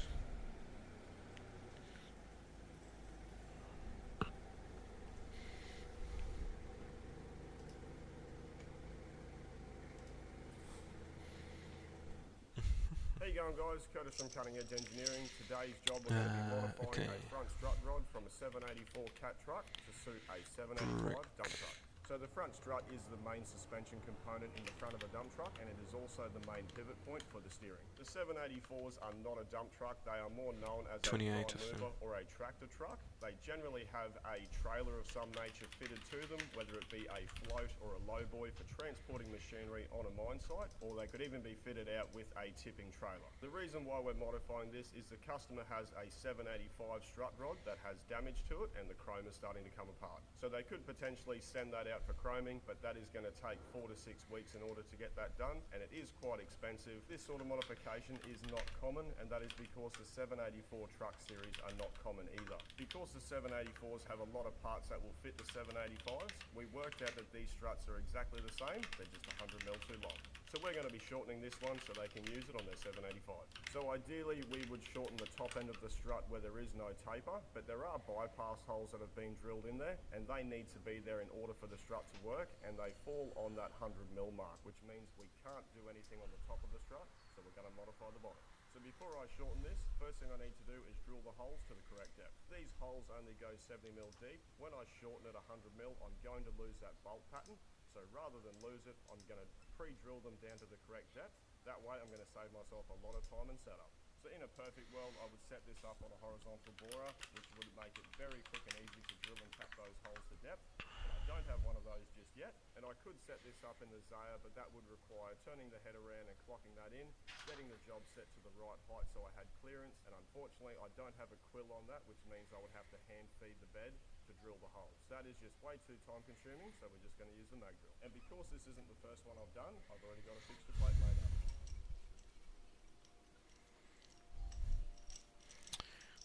And to drill the holes, I'm going to be using my Hole Maker Pro 50 magnetic drill. To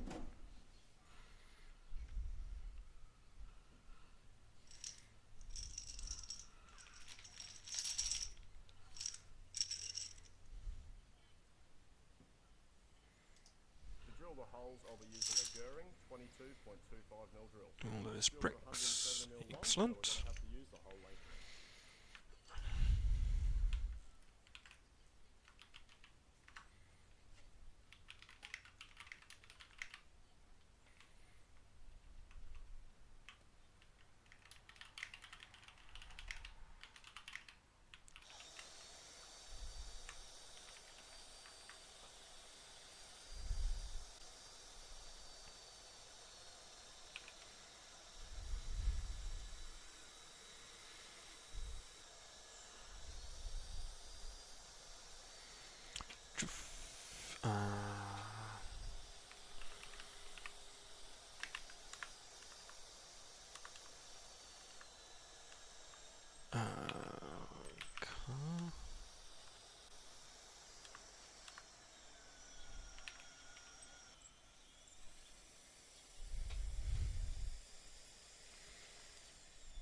So that's our first hole drilled. That took about 5 minutes, and there's 12 to do.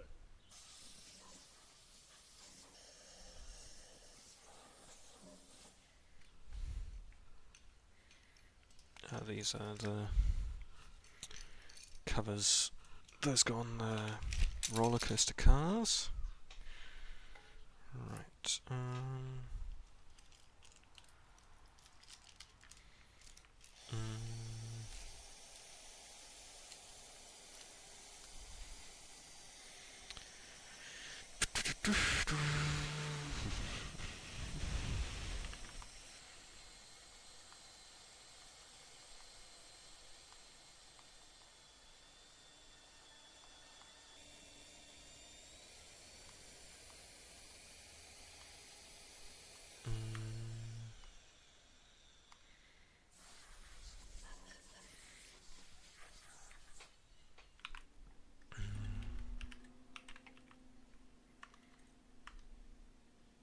Oh yeah. 1, 2, 3, 4, 5.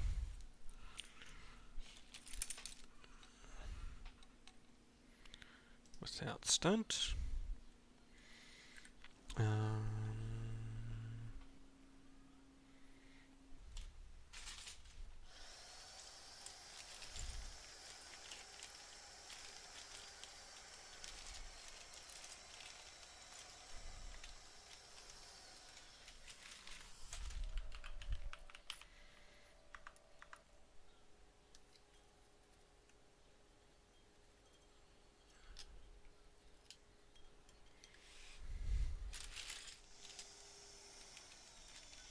Yeah, I don't think I did that.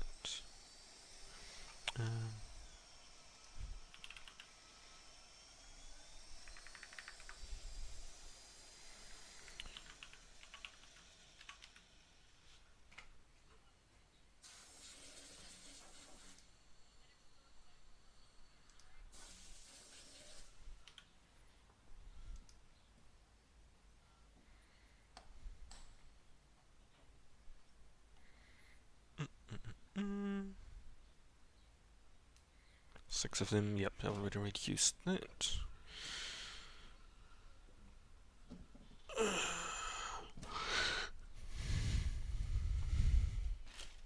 Okay, plates, tiles, random stuff. Yeah, I'll give this a sort. Yes, that should be pretty good. Yeah, and then I'll do the technique. So I'm going to tap them past the 100mm point, and I need to cut it off, and that will give me a good amount of thread in order to finish them out once I've removed the 100mm. So to tap the holes, I'm going to be using a 1-inch coarse spiral tap. This tap is second-hand. I have used it quite a bit, and over time they do go a little bit blunt, and I don't want to risk snapping it off down inside one of those holes. I have ordered a brand new one in, but it hasn't arrived just yet, so hopefully that arrives in time for when we need to finish tapping the holes to depth.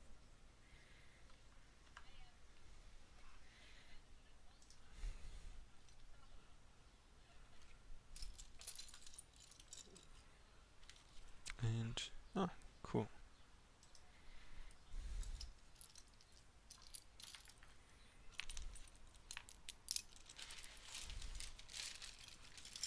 Oh, yes, put these in there.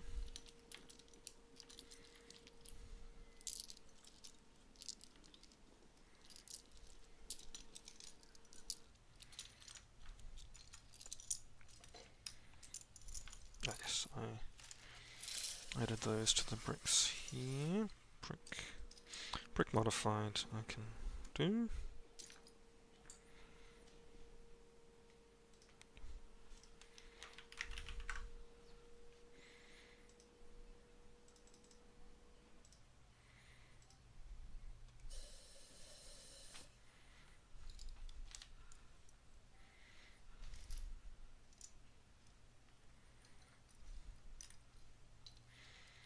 One, two, three, four.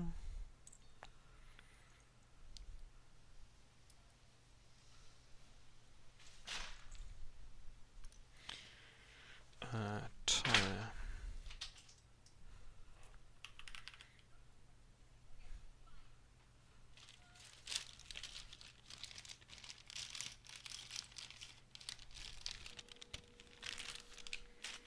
One.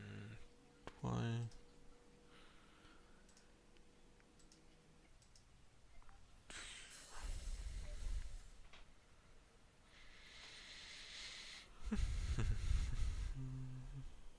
Oh yes, I will put all these random pieces, deal with these, that'll take a little while. Stairs times 2.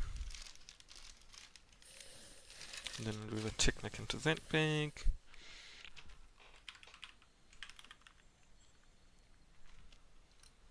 So that's all of our holes tapped past the 100mm point. Having a horizontal borer would definitely make that a lot easier. That was a hell of a workout. Now we can take it over and set it up in the lathe.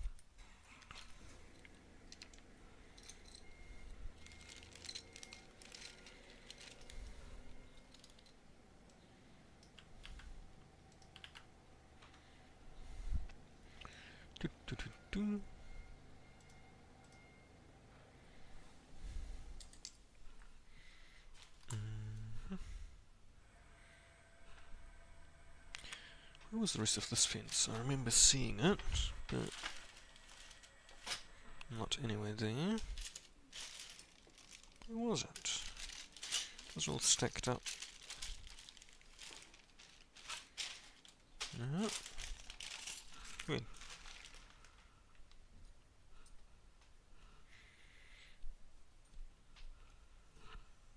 Have I misplaced a whole bag of bits? Ah.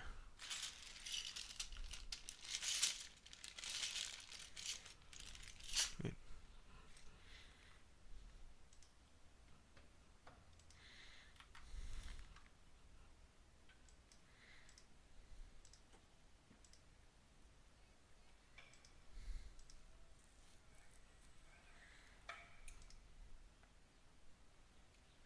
For the setup, I am using the steady rest and the tailstocks to support this because it is quite heavy and I don't want this to get loose, and I also want to have as maximum rigidity as possible while I'm trying to remove the end of this strut.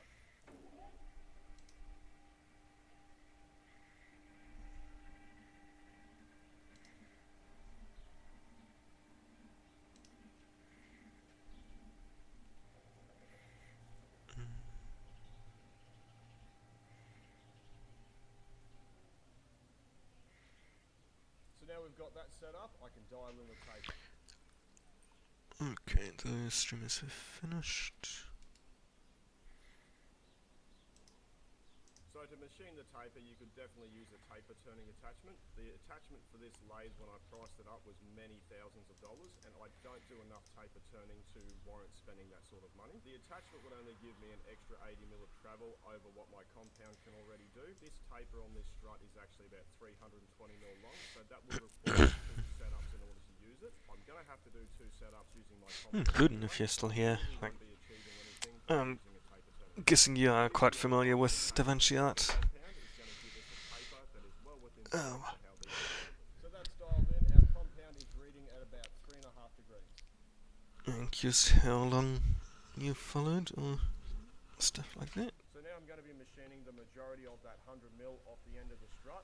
I'm not going to use a parting blade to start with because parting tools just get smashed when you try to part through an existing bolt hole. So I'm going to use a button insert or a button tool to go in there, get through the bolt holes and make some clearance. Once I've got that clearance, I can then use a parting tool to take the rest of it off. So if I didn't pre-drill the holes to depth, you could use a parting blade to remove that 100 mil of material, but then I wouldn't have the bolt hole location and that would mean a whole nother setup. Right, so I've touched off on the face, zero out the readout, and I've moved up to my 100 mil mark. I've then done a scratch pass around the diameter.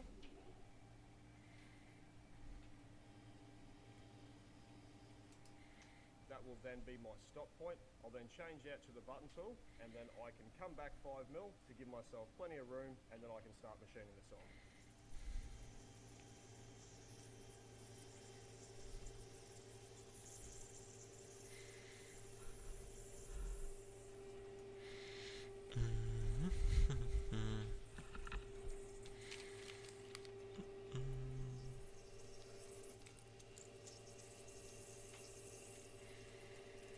Do we put the grills with the tiles?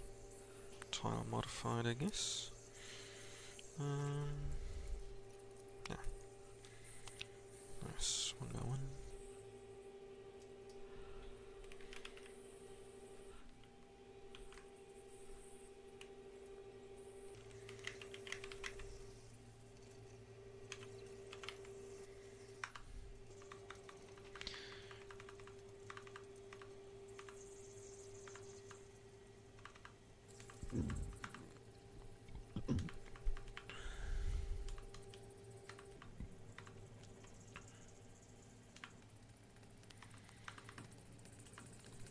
Okay, 1 transparent red tile 1 by 1.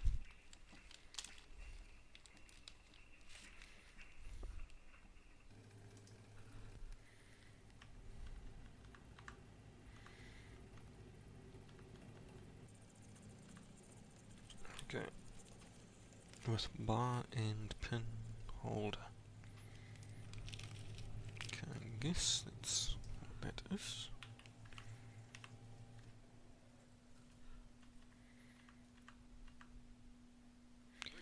One antenna.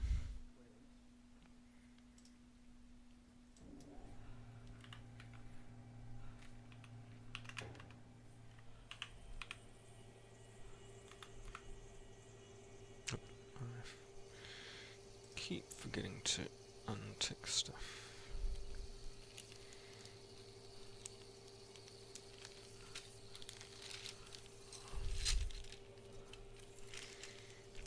Right.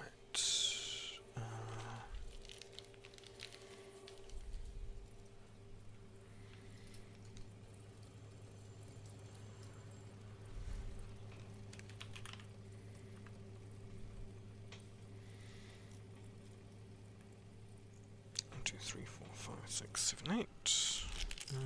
Actually, let's get everything with a bar. Got the plant, got the glasses.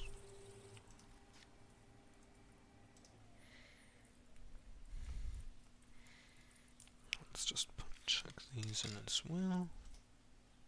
Righto guys, so I've gotten through those bolt holes. I was just about to change out to a parting tool when a delivery turned up. It's not the tap I'm waiting on, but it is my heavy duty button tool holders back from Nitriting. So I'm going to use that instead. Yep, he was, previous video he was making these and had to send them away for coating. bar 4L white times 2. I have 1.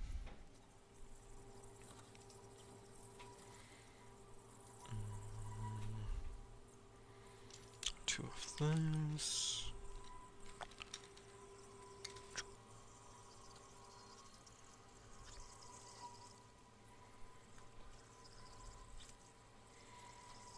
Okay, bar 6L stop ring. Bar with handle. Bar.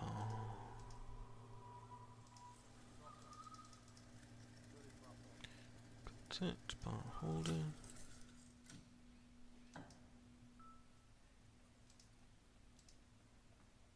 Oh, the grill. Bull bars. 1, 2, 3, 4, 5, 6. Oh, they're used as the restraints, I believe. Now we can finish machining it to length. Why is that grey one not listed as bar? I wonder.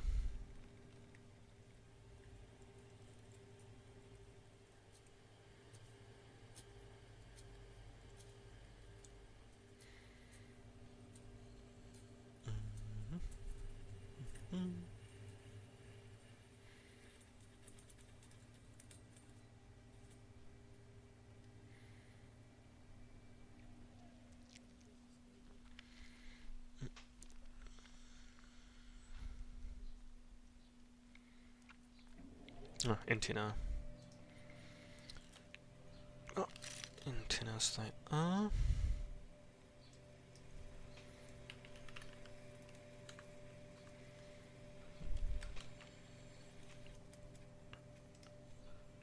One antenna hinge.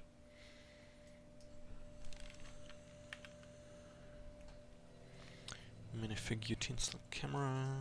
One off.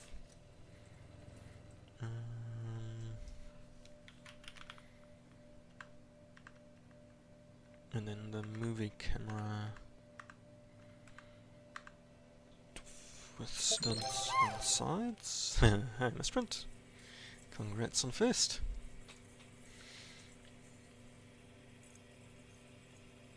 I remember putting those. Yeah. Yeah, this process is pretty tricky because I sometimes forget to update.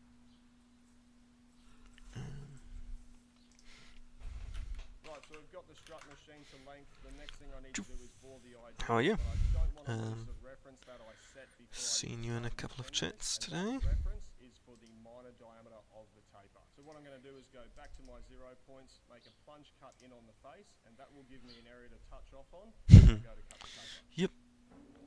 It's been pretty chill.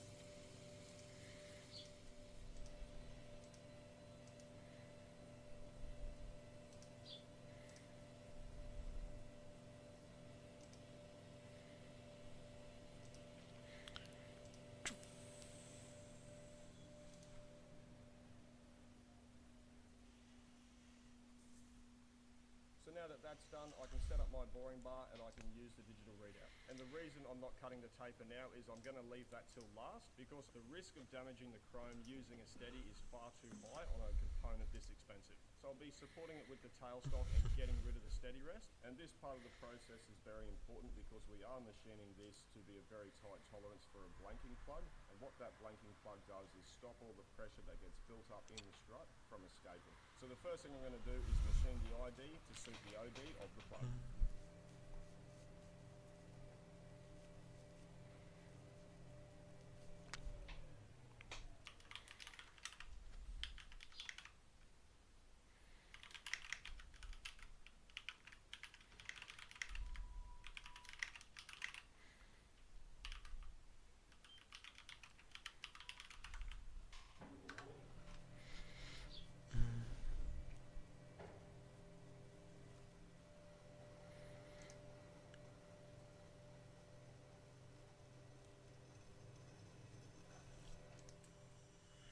while I've got my boring bar set up, I'm going to machine these chamfer in the air. Alright, that's good. Just arting, I'm guessing.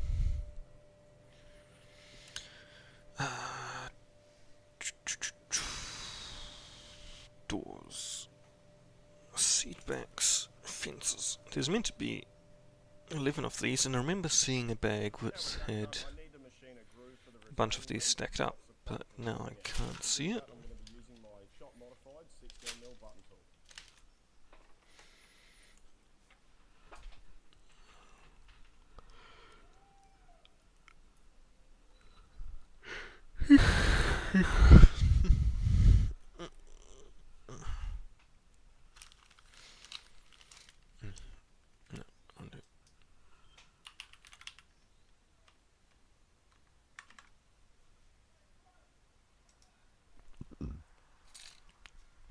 Count one. Oh, yep. I'm going to try. Okay, 40 rails. Excellent. Want to try learn Blender. I've got a new model of Esmeralda that I commissioned.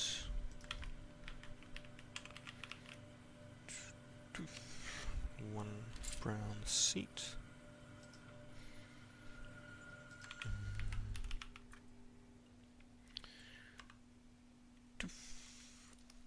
Two doors on each side.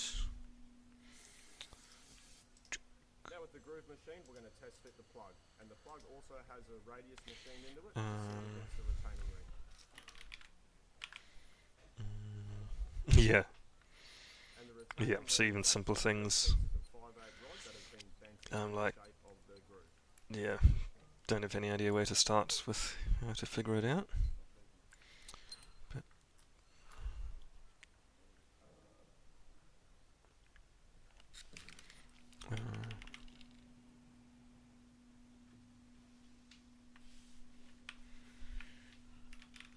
okay, plate modified.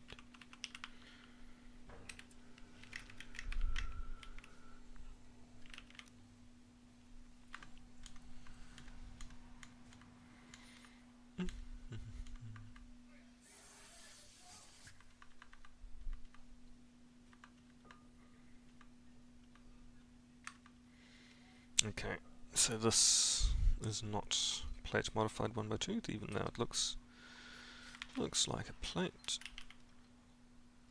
No, vehicle spoiler 1x4 on 1x2 base, apparently. Well, So that seats it perfectly. was Now what easy. I'm going to do is use my boring bar to chamfer these inside edges. Then I'll use the flatter wheel to blend in those edges. Panel.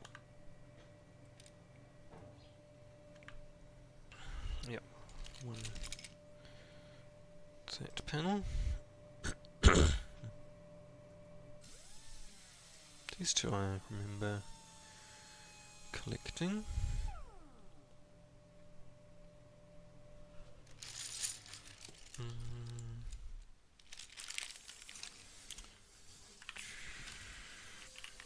So that's all the machining Tint. complete. Now we're going to set it up to cut the taper. Yeah, so I've been watching the Blender channel tutorials and learned how to navigate the workspace, basically. But yeah, anything more than that. Road sign 2x2 round times 1. And then 5. Yep. Square with. Yeah.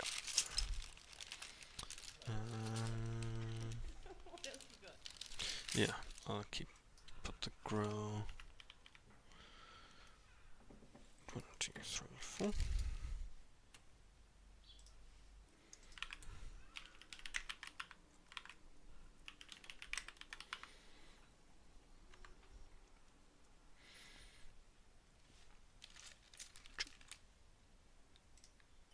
Put those there. Tire modified with gruel, tire modified with clip.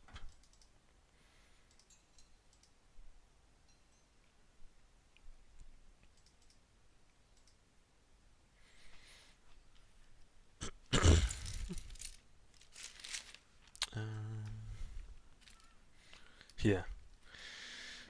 How to use the tools. Ingot. Ah, these are minifigure utensils apparently. 1, 2, 3, so I'm missing one.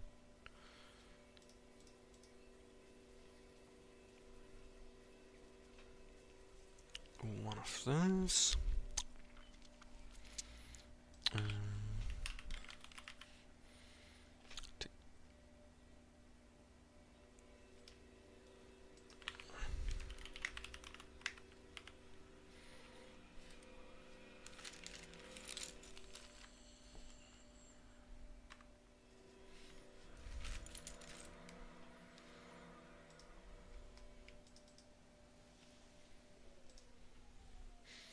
Yep, I keep mentally checking stuff off and forgetting to actually tick the buttons.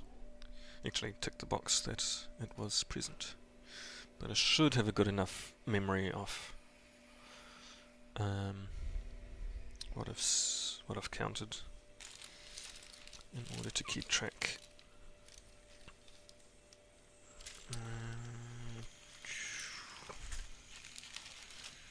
Now, do I start a modified plate? Yeah, I'll just stop the... Righto guys, so we've got that taping machine to within 0.1 of a mil. I am having a little bit of difficulty getting a nice finish on it because the induction hardened layer does come down the paper quite a bit. The carbide insert is sort of just bouncing off it, so I'm going to put in a CBN insert, take off that last 0.1 of a mil, and that'll all clean 15, up. 17, If you've never excellent. heard or used the CBN insert before, they are fantastic for really hard materials. Most CBN inserts only come with one single cutting tip. This brand of insert comes with 4, so it's just like using carbide, except it is designed for extremely hard material, but you can't bulk off with it, you will just smash it apart. If you were looking at a Sandvik or a high-end insert, you could This is the roller coaster. the Union insert, I think that was $70, and it has done a lot of hard work. Yeah. I know it's incomplete. Yeah, bunch of stuff missing. So I'm not sure yet whether I'll try build it before. So among the missing parts are a bunch of the base plates that it sits on. So I don't know if I can get it to... I should actually...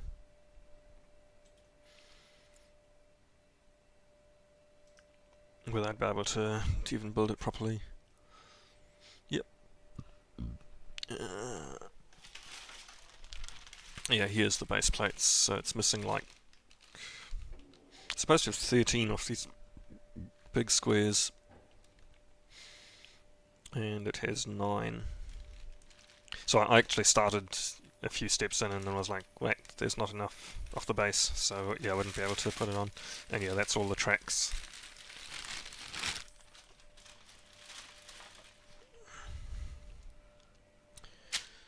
So it's done. Tile. Righto, so that's our taper turned to size. It turned out really well. The length should be 330 mil. Tile around with open start. Now I'm going to change back to my carbide insert. I need to cancel the end, and then all the turning work is done. Jump. Jumper. Jumper. Yep. Keep forgetting to tick.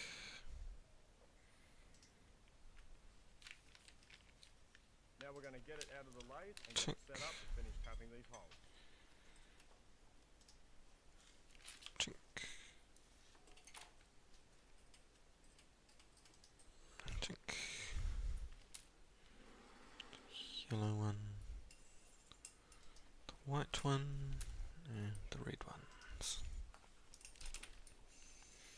Just the green, I'm missing a few.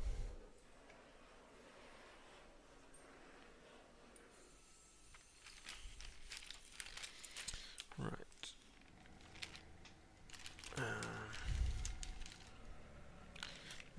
panel. So before I finish tapping the holes to depth, I am going to go around them and chamfer them We'll with my put little pneumatic chamfer. these corner panels in the random bits. Ago for about $40. I have seen these advertised across multiple platforms with brand names on them for hundreds of dollars. They are all pretty much the same. It does have two little triangular carbide inserts, which are still the originals, and it also uses a little bearing on the Yeah, bottom of the to help guide it. all I can imagine is that it had been taken apart into, sorted into bags, and then one of the bags got left behind. But the seller had planned to do what I'm doing and had run out of time, so sold it for like half what the usual price is.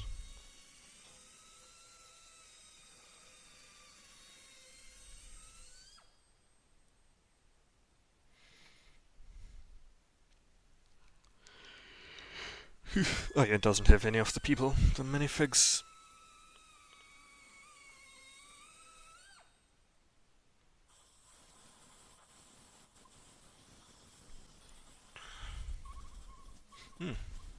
Now that that's done, the last thing we need to do is tap the holes to depth.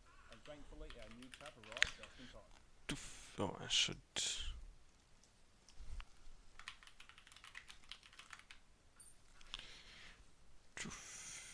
So this tap is UFS, it's made in Italy. This is what my tooling supplier carries. Generally I would go for Goering, but he doesn't hold them in stock. I have used a couple of this brand now and I'm very happy with their performance. So hopefully tapping the holes with a brand new tap this time is going to be much easier.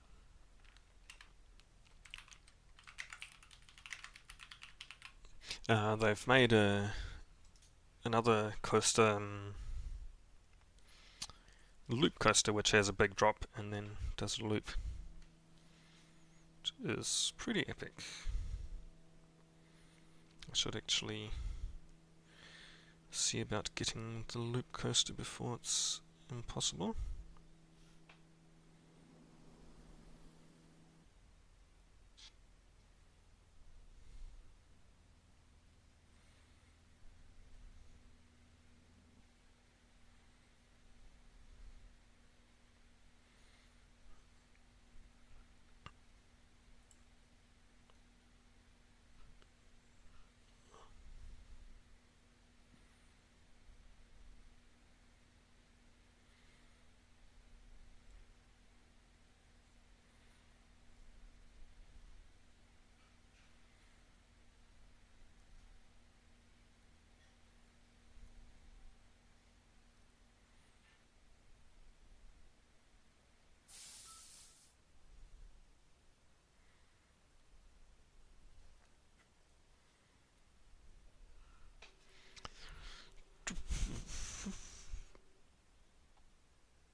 Righto guys, so that's our 12 holes tapped to depth. That was probably the longest process to the whole job. That took about an hour. So this job's completed. If you were to try and buy this from the OEM, you would be looking at about $62,000. Considering we can turn this around the next day for the customer, plus the cost of some consumables, they've saved themselves a lot of money. So this job's pretty urgent. We're going to get this one back to our customer. Thanks for watching.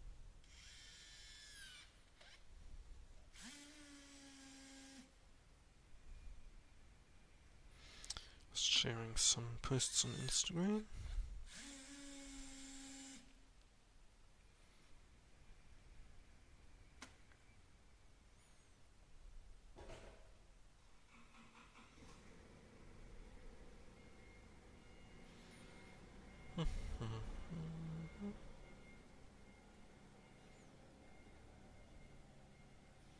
Oh, it's 11:40. I should check. I need to get to a car place. Oh, Bricklink. In fact, what I'm doing right now, I've got the inventory open and I'm currently transferring it to a wanted list, list of stuff I want to buy, and just ticking exclude on the stuff that I am finding. And using our dial indicator to set the compound to the right angle is... What was after that? Now we can set it up. So that... Scott Branahan. In today's exciting episode, I'm probably talking loud. In today's exciting episode, we repair rotten weatherboards.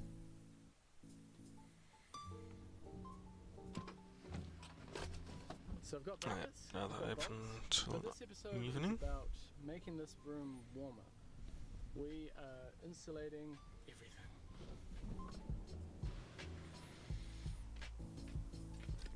Brackets and bolts are for bracing. While you're ripping off all the plasterboard, it's a good idea to put modern style bracing, despite the fact that the house has been like this for 70 years without falling down. Safe to come in here? Just talking Yeah, about bracing. it's like eBay, but exclusively Lego pieces. So literally any Lego piece you could ever want, you can buy it there. Whereas from Lego directly, you can buy brand new parts from the factory, but only ones that the factory is currently making. Whereas, yeah, people have huge shops full of Lego parts.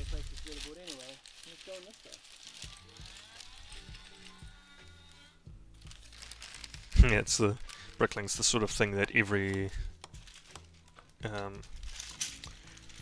adult Lego fan knows about, but a lot of casuals don't. Oh, that's 3 long. I think I need a 4.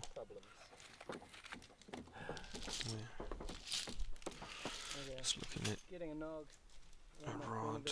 Gonna be impossible with this tiny gap. Okay, Two options. oh cool. There were some bits that I was afraid were missing, but they were just in a different bag. Very, very short under there. Very, very cramped.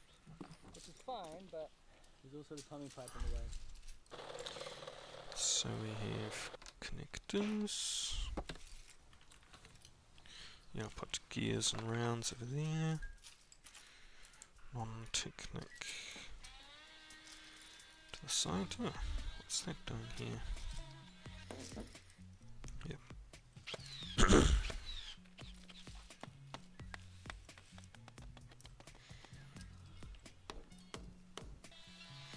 Left arms there, connectors there. I'm telling you, you have blocks. Over there, we have solid fixing now.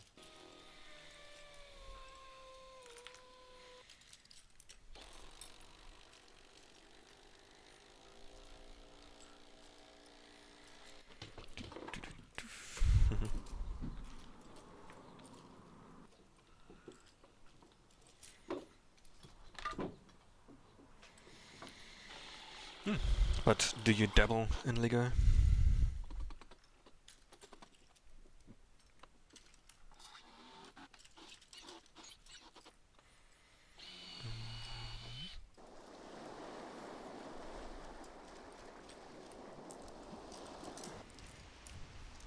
Nine. Oh, gosh. How long does it take you? About an hour. An hour. I dropped my phone in the water too, so I got no phone now.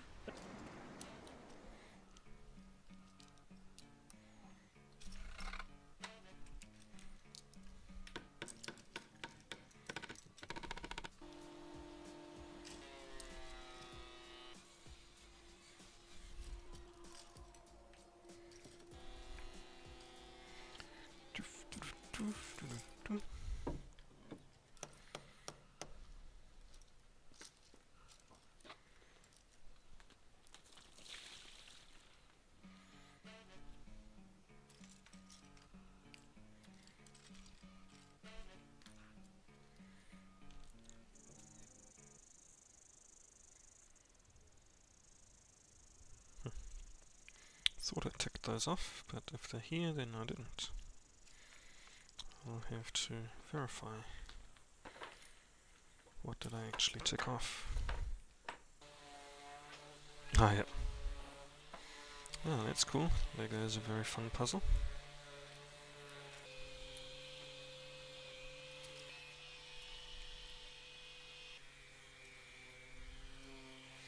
And especially something like this of sorting out a few thousand pieces. Luckily it was mostly sorted by type already. We've got a coat of paint on that little sill thing. Yeah, this set's interesting. It has a ton of long axles, whereas in most Technic sets there's only a few of them. Both surfaces and that way we won't get that rot again. So when this was a kitchen, this was where the extraction vented out to. Just goes straight out the wall, and it had this little fan. Apparently the screws holding it are rounded over as well. It's very old, so this needs to go.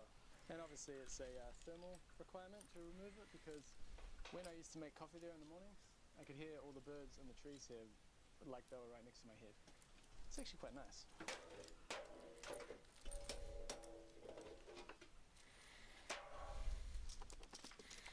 Right. Now, this presents something that I struggled with when I first started building, and that is replacing weatherboards in the middle of a wall. You want to minimize the amount of weatherboards you take off, so you've got to surgically remove those ones. And I have dropped one piece on the carpet, which instantly disappeared. So I might have to do a thorough search later. But in my case, the wall is open on the other side, so that's a lot easier. I just measured up and then transferred the marks out here. And I'm just trying to stagger the joins. The more randomized the joins, the better. It's less likely to leak, and just kind of looks better. I think all these long bits are inside the columns, the support columns, because they're just stacked bricks and they need some internal rigidity, otherwise they will just fall over as soon as you touch the construction. Now that was the easy part. The difficult thing about taking weatherboards out is that they overlap each other. And if you don't want to take the top one out, but you still need to cut the bottom one out, you need to get underneath. This is what I do.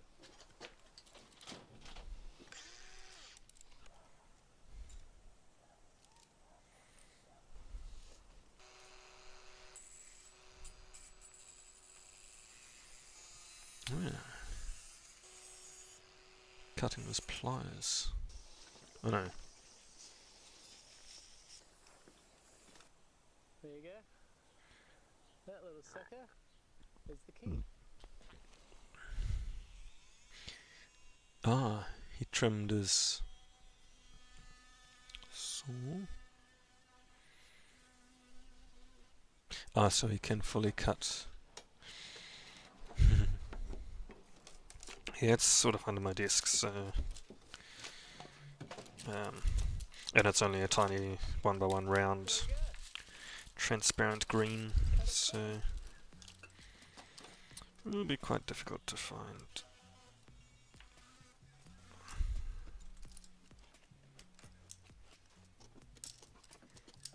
That one came out in one piece. Another pro tip, if you're going to cut on the stud line like that, go slightly off center. The problem with cutting on center is that that's likely where the nails are. The Hilti blade handled it though. Thanks for painting these. Okay, that is...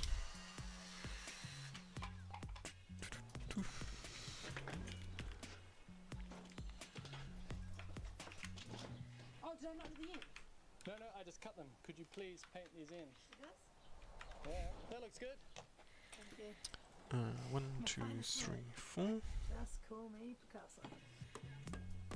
I like it, Picasso.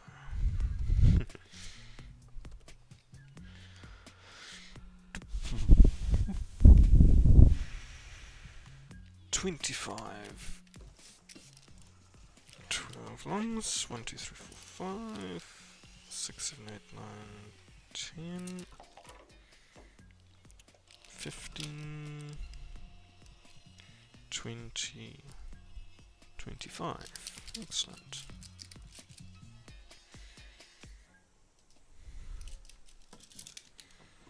So.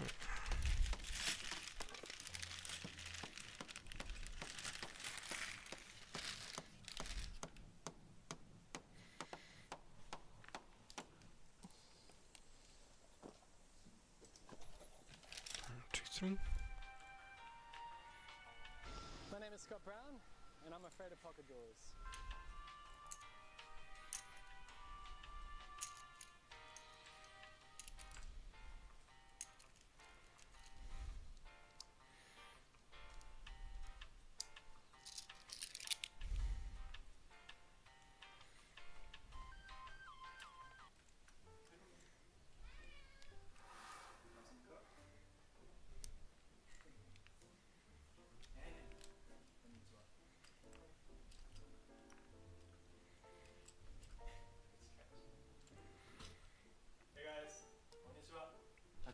10 of them. A bunch of stuff on the table. My wife Rachel Good. is doing her DIY project. I'm really excited. It's gonna turn out. Anyway, thank you to Sakurako for sponsoring this video. And this time, I'm gonna challenge this snack. The crispy rice snack. Alright, let's get started. Rice. Alright, first I'm gonna make rice puff. And it's better to use old rice because it's more dried up and it's less moisture compared to fresh new rice, shinmai. It's better to use komai, old rice, than shinmai, new rice. This is the rice we got from our farmer neighbor, like last year. We got so much that we couldn't finish the bag. We're so lucky. Anyway, deep frying rice. I'm gonna deep fry it because I don't have a special machine. And I'm gonna use komeabura, rice oil, but you can use like canola oil instead.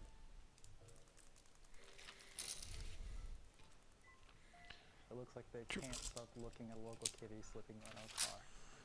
Okay, the temperature is 170 degrees Celsius. That would be 338 degrees Fahrenheit.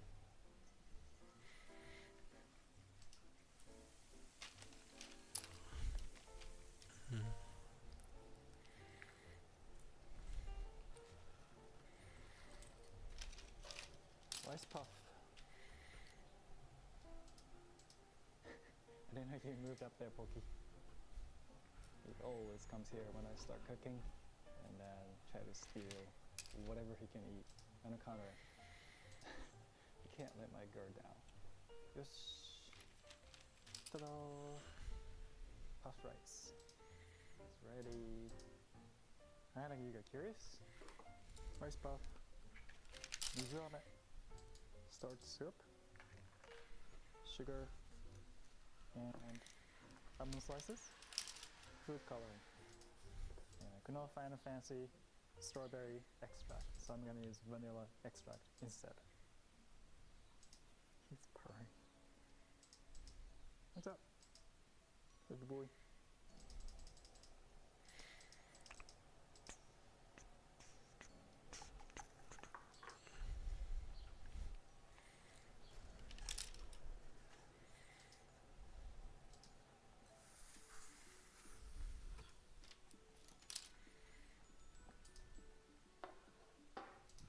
And almond slices. Curious?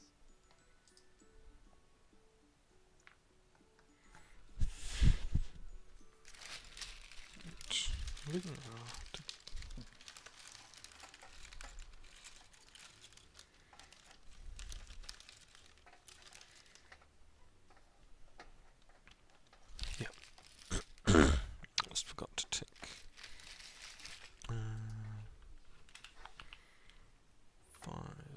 Oven. Yeah, that does not belong. Hey, Zero. Thank you to Sakurako for sponsoring this Good video. to see you. Sakurako is a monthly Japanese snack subscription box that lets you experience Japan from the comfort of your home.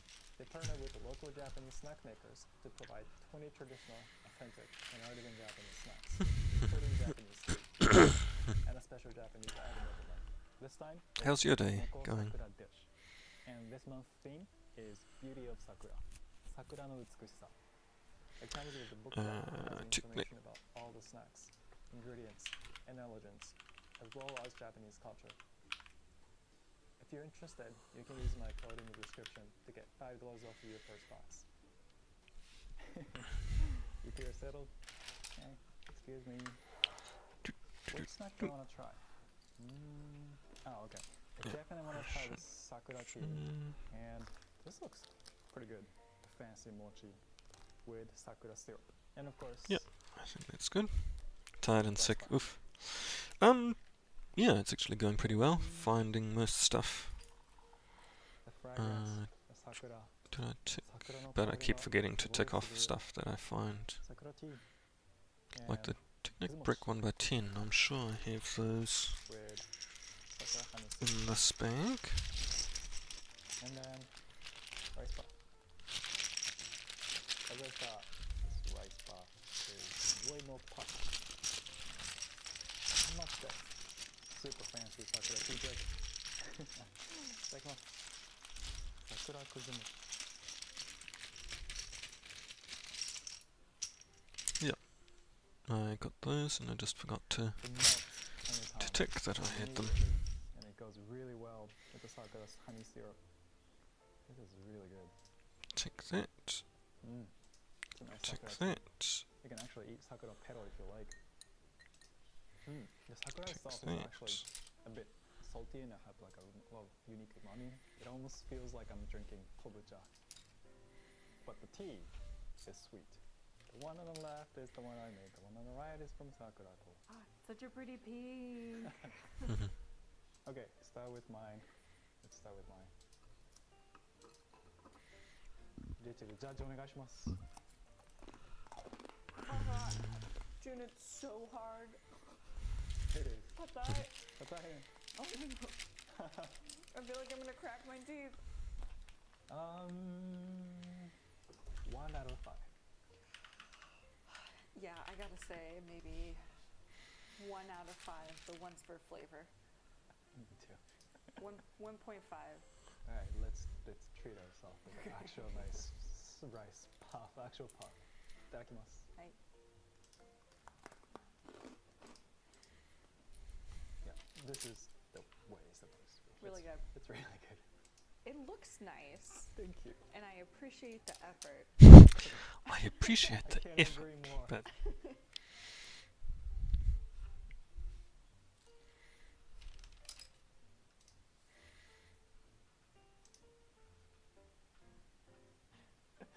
Alright. okay, I found one tube. Anyway, Put thank that you for watching. there.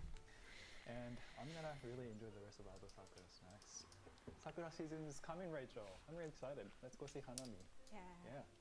Thank you for watching. See you guys later. Bye. 1, 2, 3, 4, 5, 6, 7, 8. There's one extra. 少し弱い説明になるかもしれませんが、お伝えします。開発中にはデバッグモード、あるいは開 Two 2 of モードというものが those. あり、 Okay, I'm missing one of the yellow tubes. デバッグモードという呼び名は、普通 Exclude にゲームをプレイする人もしばしば聞くことがあるかもしれません。ゲームの開発中に様々な確認をするためのモードですね。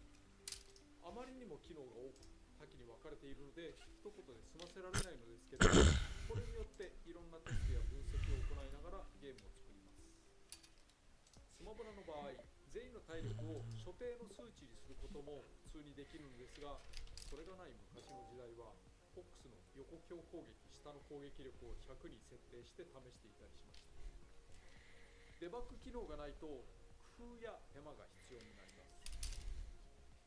トレーニングにおける吹っ飛びの軌跡表示ももともとはデバッグ機能として作ってもらったものです。種明かしのようで気になるところもありますが、分かりやすいので導入しました。今日の1枚をこのデバッグモードで撮っています。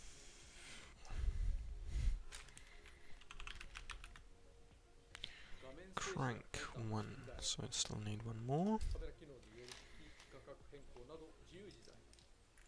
ただ、画面の奥手前にファイターを配置することはできません。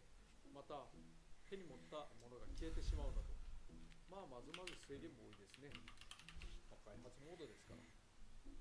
デバッグモードは別のコントローラーを設定し、そこで操作されることも多いのですが、個人的には通常持っている一つのコントローラーで完結できる操作形態をお勧めしたいです。同乗子を駆使するとか、後からコントローラーを別途探すのってとっても手間がかかりますからね。多くのデバッグモードは現在は製品版にするときに機能ごと抜くのが一般的だと思います。多くの開発者が毎日のように使うものなので、製品版に入らなくともこの部分の便利さは開発効率に大きな影響を及ぼします。項目が肥大しがちなので、整理やケアはしつつ便利な進行をしたいところですね。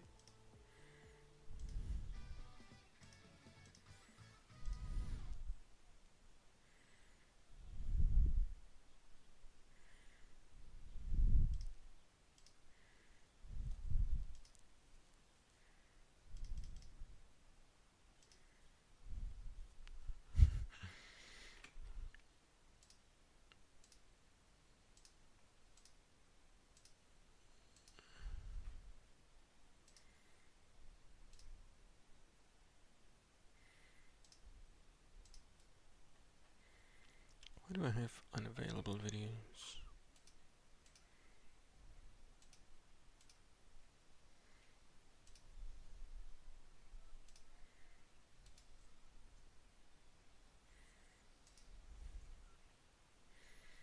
What's free now?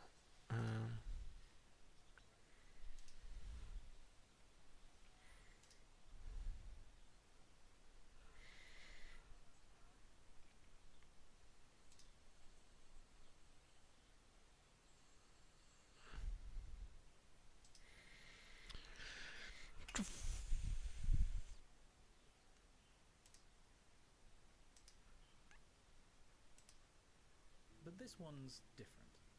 Actually, let's watch some Zeltic.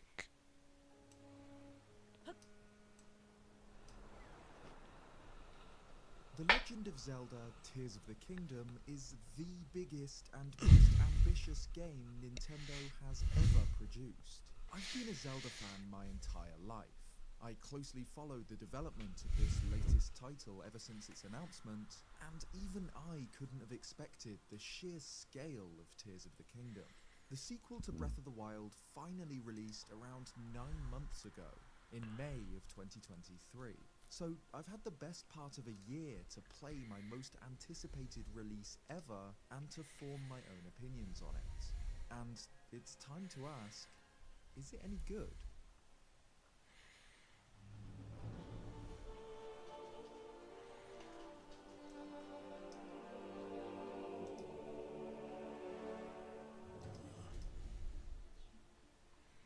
It took me some time to get my head around just what Breath of the Wild actually was.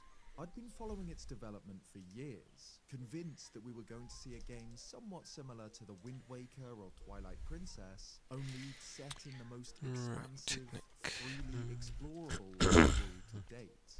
But when we saw the game's tutorial, The Great Plateau, demoed at E3 2016, it became clear just how far the developers had gone to break the series' conventions. This wasn't just the new Zelda game, it was something else entirely.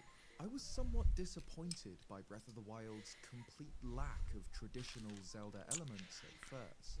I didn't like that the bulk of the game's story takes place in the distant past, with Link's quest through the wilderness serving as something of an epilogue, a closing chapter to a narrative that the player really isn't present for. I didn't like the game's lack of traditional dungeons, items, or unique discoveries. And it wasn't until a few months after the game's release that my opinion changed. Suddenly, I understood what the developers were going for, what this game actually was. I put aside my preconceptions, and I began to fall in love with it. This version of Hyrule is the game's main feature, to the point where it takes pride of place in the game's subtitle. Other Zelda games are named after important items, narrative elements, or concepts, like Ocarina of Time, The Wind Waker, Twilight Princess, or Skyward Sword. Yes, I grabbed But those. instead, Breath of the Wild's focus is on its world, the eponymous wild Link is free to explore. And what a world to explore! A truly gigantic open space, with climates from scorching volcanic slopes or burning deserts to freezing tundras and tropical jungles. And across every inch of it, the world teases its own story, that of a terrible apocalypse a century ago that had brought Hyrule to its knees. Ruins of the kingdom that came before allow the player a window into Hyrule's past, a time of prosperity now crumbling into myth. Every part of Breath of the Wild is designed around exploring this world, from the fact that the game front-loads you with almost all of your main items and abilities right at the beginning, rather than spread across the adventure like in previous titles, to the way traditional Zelda dungeons have been broken up into the tiny, self-contained shrines. This game wasn't just the series' next step, it was a complete revolution, a leap dwarfing that taken by Ocarina of Time, the game which brought Zelda into the third dimension. Breath of the Wild fundamentally changed what it is to be a Zelda game, by focusing on the exploration of a highly detailed, realistic fantasy world at the cost Oh, of this is where the comfort. fences were. And once I understood this, I saw the game for what it truly was, the definitive open-world experience. 2 years later, during E3 2019, Nintendo dropped the bombshell of all bombshells. A sequel to Breath of the Wild was in development. While the trailer B, it's so good to see you. Sorry, I didn't really hear the hello. How are you? It's featuring the mummified remains of Ganondorf, the Gerudo king who had become missed you a lot. Calamity Ganon faced in the first game. It was confirmation that Breath of the Wild's vivid story wasn't over yet. This Link and Zelda, some of the best written iterations in the series, were going to embark on another adventure. Around this time, interviews with the developers revealed that this yep. unnamed sequel was the Is it result pretty of the creation of downloadable deployment pretty full on? for Breath of the Wild. The game had received 2 expansion packs, the Master Trials and the Champion's Ballad, but the team I won't bother counting the chain. ideas for how to build upon the game. I'll just assume that's 203 links. Or should I not? Really should. Identical story to the creation of the critically acclaimed Super Mario Galaxy 2. And Eiji Aonuma, Zelda series producer, soon confirmed that this sequel would be reusing the overworld, as you'd expect for a game which began as DLC. Hype and speculation was everywhere. We were getting a full, immediate sequel to one of the biggest, most inventive games Nintendo had ever So made. that's 20. Do I just break these up into 20s? The world Yeah, I itself think was that's at the core best of way to Breath do of the this. Wild's identity. How were they going to Rather than reuse it try in a way that fold felt fresh? How the could the chain sequel to a game entirely about nice. exploration recapture this feeling if players will be inevitably retreading their own footsteps? The answer was revealed 2 years later. E3 2021 showed the yep. Wild sequel once more. This time with the reveal that the game wouldn't just include Hyrule's surface, but islands floating in the sky far above it. This was it. This was how they could give players, new and old, that feeling of exploring an uncharted world. There would be a whole new world above their heads.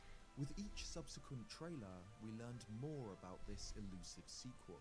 Link would have a full set of entirely new abilities, brilliantly creative tools with which to explore this expanded world, including the ability to construct his own vehicles out of materials, bringing a whole new level to exploration. That's another thing don't know if you've caught that B. I started a run of Tears of the Kingdom where I jumped into the depths right from the start and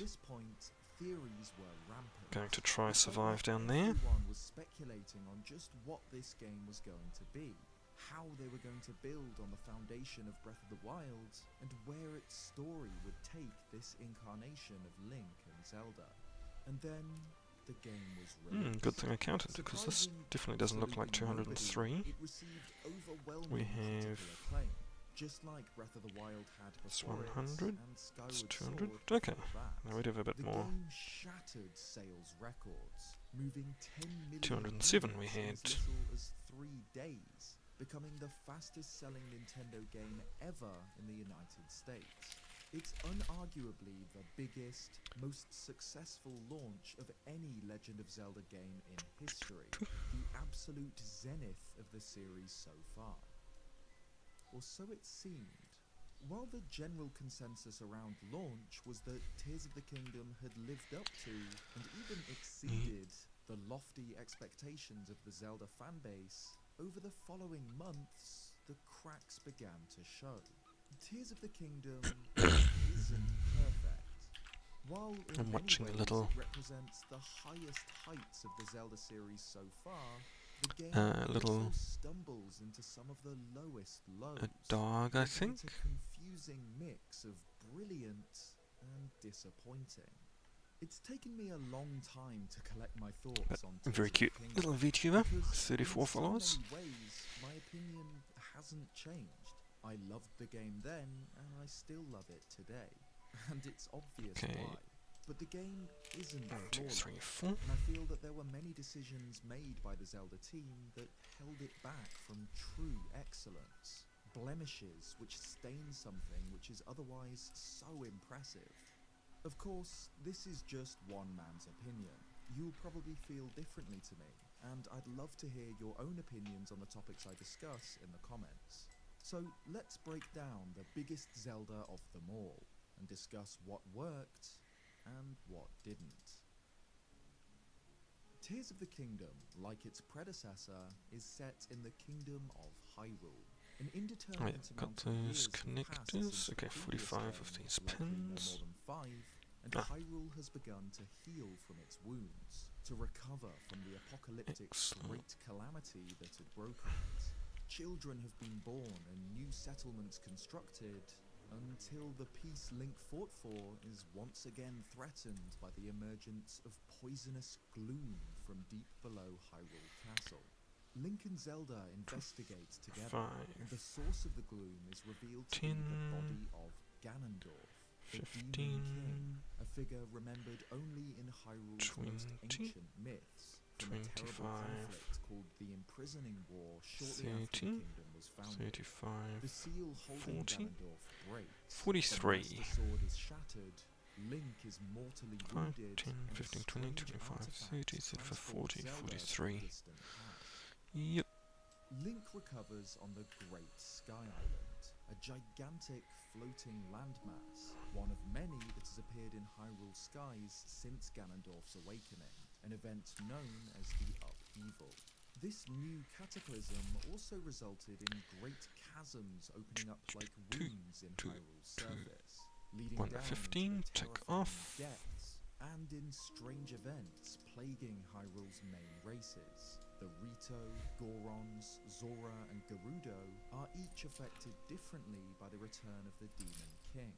Link must once again journey through Hyrule to find shrines of light to heal from Ganondorf's Missing attack, 4 of these. to free the main races from their struggles, That's and weird. to solve the mystery of Princess Zelda's disappearance by recovering her memories of the time she spent in the distant past before finally facing off against the ancient evil which has awoken beneath the kingdom. While Breath of the Wild was a game about loneliness, a single, amnesiac hero piecing together the story of the kingdom's fall, Tears of the Kingdom is a game about connections. Link must awaken a new generation of sages and unite Hyrule against a common foe. The developers have claimed that their chosen theme was hands, and this can be seen all throughout the game. This difference is central to a lot of the creative decisions made by the Zelda team. Despite the 5, overwhelming similarities to 10, the prequel, much of 15, the development of Tears of the 20, Kingdom was apparently focused around a 25, completely 28, opposite principle. 28, Despite this, 5, Tears of the 10, Kingdom is 15, unarguably just 20, a vastly expanded version 25, of Wild. Not 26, just yeah. in that it reuses the game's overworld, but in the game's structure.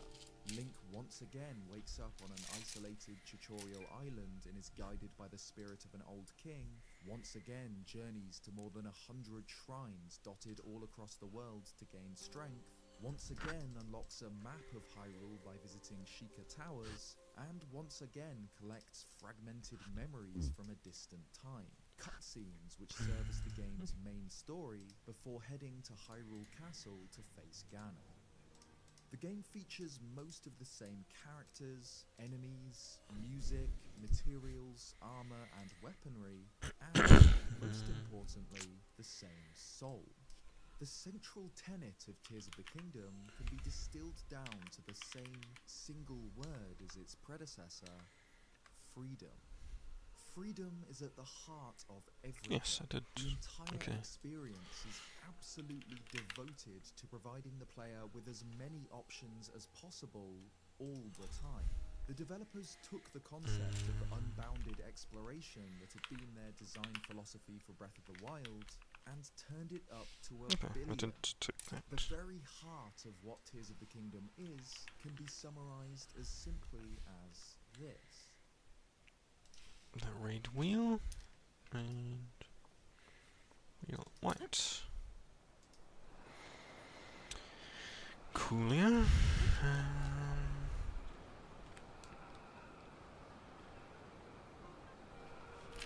That should be all the technique. Maybe.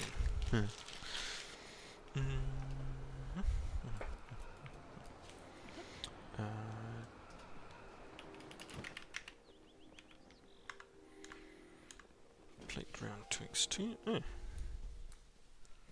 Apparently have When developing the very first one more than I Zelda need, game no?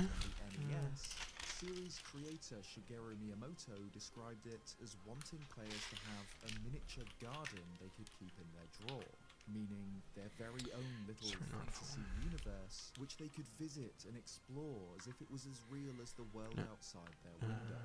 Well, over 35 years later, Nintendo have finally done it. Tears of the Kingdom 126 I should have. this dream of Miyamoto's and provides the player with truly unrestricted access to a 50. beautiful, expansive world.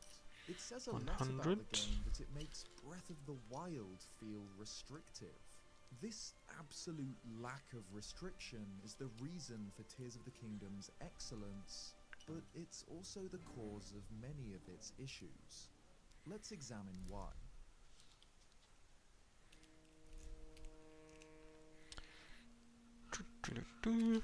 Yep, 126. One spare. That's pretty good. Tears of the Kingdom reuses the overworld of its predecessor. Hyrule has changed, however. Puzzles have transformed. New monsters have made it their home, and shrines appear in different locations. And, of course, Tears of the Kingdom doesn't just take place on the surface. There are the sky islands above it, and the ominous depths below. The world of Tears of the Kingdom is overwhelmingly gigantic, yet absolutely seamless. Link can dive from the highest island into a chasm and land in the depths, then journey through the darkness to the other side of the map, all without a loading screen. If Link's abilities are the toys, then Hyrule is the playground. It's the same magical overworld that made Breath of the Wild so special, made bigger and better.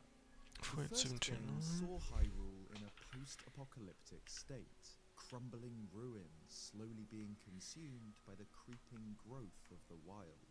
People were scarce, found in small clusters surrounding stables and towns, with only the odd traveller brave enough to face the So there's a spare. In contrast, Tears of the Kingdom's world is much more alive.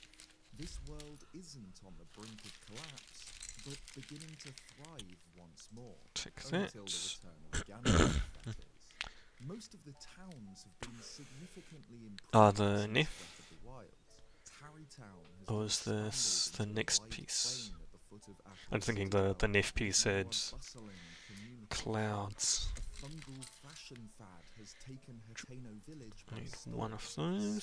spearheaded by a new character, Cece, and Lurelin Village I has don't been think- laid low yeah. by a band of pirates, which Link can defeat and begin efforts to rebuild.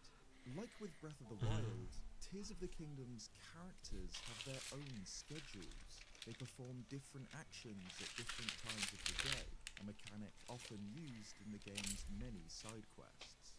And new groups have formed in recent times. The Monster Defense Crew, warriors who face off Bar against holder with evils clip. that plague their kingdom, and the Zonai Survey Team, a group founded by Princess Zelda to investigate the ruins of the ancient Zonai.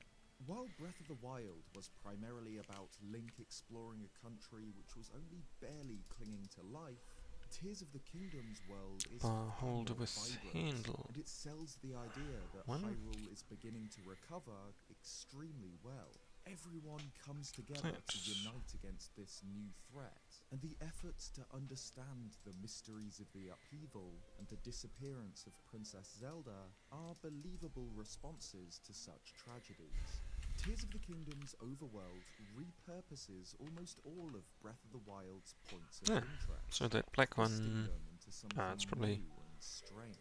The old man's cabin on the Great Plateau, for example, was a peaceful what is that resting spot called? in the first game, but now has been claimed by the Yiga clan as the site of a deadly ambush.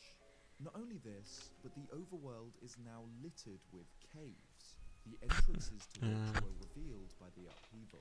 These were sorely missing in Breath of the Wild. They're such a seamless, natural expansion of the world that it's hard to imagine the game without them. Caves are fantastic. It is just called taps, Each so one has a unique layout filled with treasure, enemies, or a shrine. They Nif. prepare to leave the free, open space it's a outside Nif piece. and There is a transform cloud. them into I don't have any here. restricting their ability to fight and to explore. But this restriction isn't bad, it's the point. The caves contrast so well with the world outside, each functioning as a mini challenge to break up overworld exploration. Caves are the perfect showcase This of piece. Ascend ability. If at any point you want to leave the claustrophobic tunnels, just jump through the ceiling, emerge on the surface, and get distracted by something else. But, of course, Tears of the Kingdom isn't just the surface. It's so good to see you here, Nif. Islands were absolutely How are you feeling? the game's advertising and promotional material. They're at the core of the game's visual and thematic identity, and There's me. the concepts are absolutely incredible. A whole new world of scattered islands above the kingdom. Distant clusters of mysterious Yeah, I'm going through this list, ticking off all the parts of the roller coaster, because there's a bunch missing. Which is admittedly an incredibly well-designed, expansive, interesting area, the rest of Hyrule's skies are relatively sparsely populated. In fact, the vast majority of Sky Islands are absolutely tiny archipelagos. Ooh, Hideko Day, I'm sorry to hear. Again and again across the map. These are Oh, admittedly yeah. very fun. I'm glad you appreciate it. I was like, should I tag Nif? She's probably, tired from the month and, busy and stuff. The Sky Islands are Tears of the Kingdom, but in practice they're a relatively insignificant part of the game itself.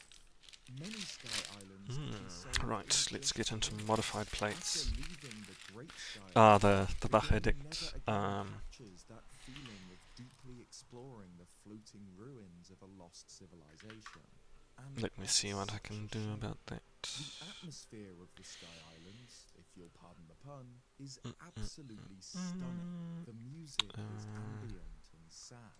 Stone ruins decaying in the golden sunlight.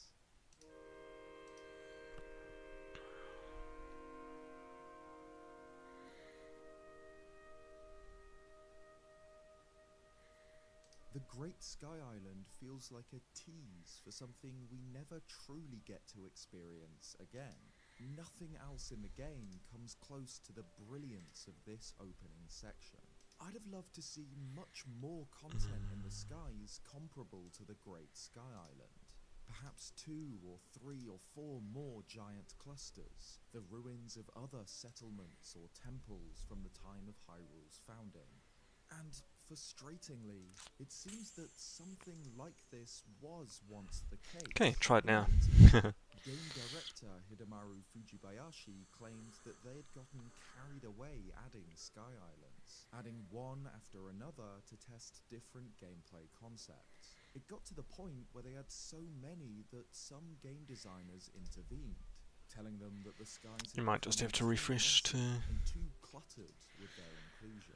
So it seems that there was something of get an the new overflow. follower emotes. There were once many islands, but this number was drastically reduced during development. We can even see an example of these cut sky islands in the E3 2021 trailer. Here, Link uses Ascend while exploring a large Right. somewhere above Town Canyon. Okay, tiles. I will. Yeah, I'll put tiles over there. I have random bits. Cutting out big chunks of the game's sky islands was the right call. Yeah, I'll deal with those as I finish these. Underwhelming. An incredibly cool Okay, concept slopes, that we just don't Technic. get to see enough of. The overworld has also been expanded below. The depths is an One by entirely new ones. map running underneath the surface. Then 2x2s by dark version type. of the Okay. survey Ah, above. yes, there's a ton Entering of the depths these. for the first time is like nothing These I've are actually ever ton felt because before all in the games. cross bracing Diving into the Hyrule between the Field towers of the cavern, roller coaster hearing uses that them. horn, and realizing I'd fallen into the new Dark World.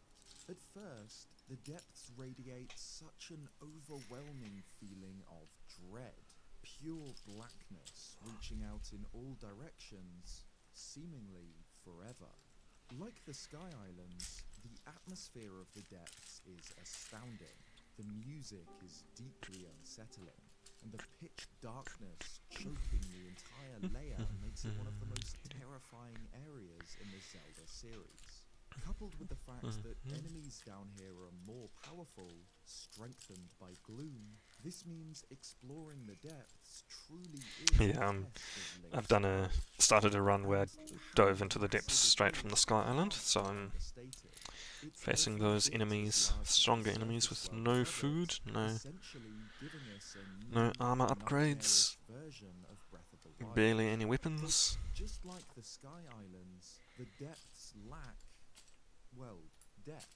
Yes, it's as massive as Hyrule above, but it's nowhere close to the same level of intricacy. The depths is incredibly repetitive. Everywhere is the exact same biome, with the exact same Zonai ruins, the same enemies, the same music. Exploring the darkness is incredibly exciting at first, but the more you do so, the more you realize that you've already seen all there is to see. There are very Yeah, few that's unique true. discoveries, and outside Already of seen all side there materials is. like Zonites and the Yiga questline, which I'll cover later, the game really doesn't give enough of an incentive to explore this layer.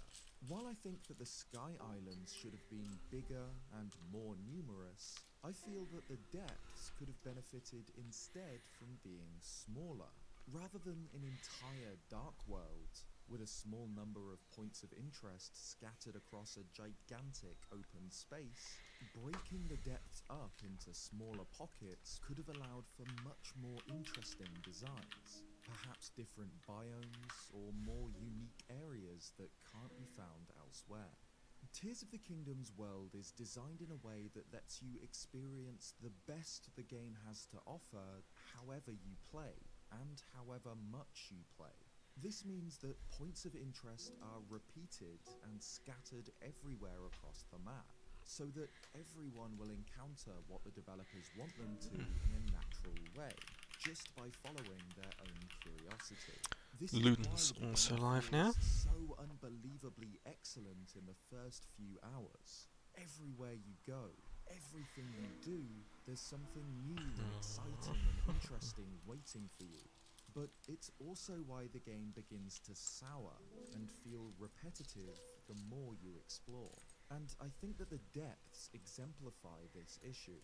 It feels like the developers don't expect players to explore every inch of this netherworld, so they repeat the same points of interest over and over to guarantee that every player encounters them. But despite these issues, it's worth taking a minute to appreciate the immersion achieved by Tears of the Kingdom's world. It won't be a surprise to anyone to hear that this has been absolutely perfected. This world feels real in every sense, from characters having their own lives to the sounds of nature.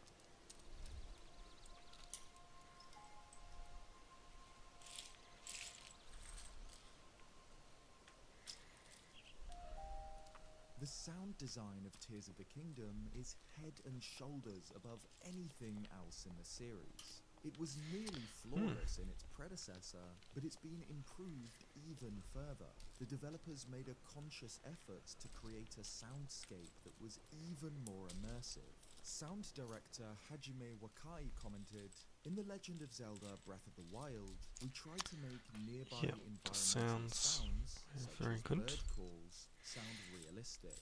However, with this title, the expressiveness of these sounds have been improved to the point where players hear a bird call from afar and sense the distance more realistically. But it isn't just the bird calls and the sound of the wind, the music, too, has dramatically improved. Yes, the game's soundtrack does reuse many of Breath of the Wild's themes, especially those ambient tracks for exploring the wilderness, but it adds so many more, to the just point a plain where I consider plate. Tears of the Kingdom as a contender for my favourite Zelda soundtrack out of them all. From the bombastic, orchestral themes of boss battles, like Demon King Ganondorf,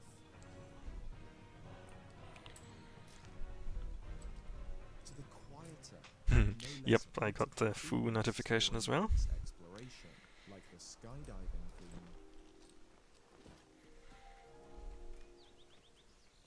to ambient, melancholic tracks for points of interest, like the Hyrule Castle Chasm.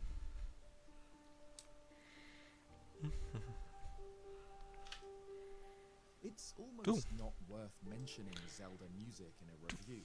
Obviously, it's absolutely first class, and coupled with the enhanced environmental sounds and the game's stunning visual style, And so is Tears of the Echo. Kingdom's world is incredibly easy to lose yourself in. Overall, Tears of the Kingdom's Hyrule is by far the greatest overworld we've ever gotten in a Zelda game, taking Breath of the Wild's, tripling it, and packing it with even more content. Every inch of this world is so intricately realized. Every little nook and cranny has something to do, whether that's a monster camp to battle, a minigame or side quest, or just Addison needing help with holding up a sign. Yeah, I want to finish the Edison quests, but reality of the main additions, the depths and sky islands, leaves the surface once again as the main course of this game, resulting in the game feeling incredibly similar to its predecessor. This version of Hyrule was at the core of the first game's identity. Everything about the game was engineered to focus on the world itself. Tears of the Kingdom doesn't do enough to differentiate from the first game. It feels like an encore, not a main act. Breath of the Wild is this Hyrule. So what does Tears of the Kingdom have as its identity? I think it's finally time to admit that it was a mistake to reuse Breath of the Wild's overworld here.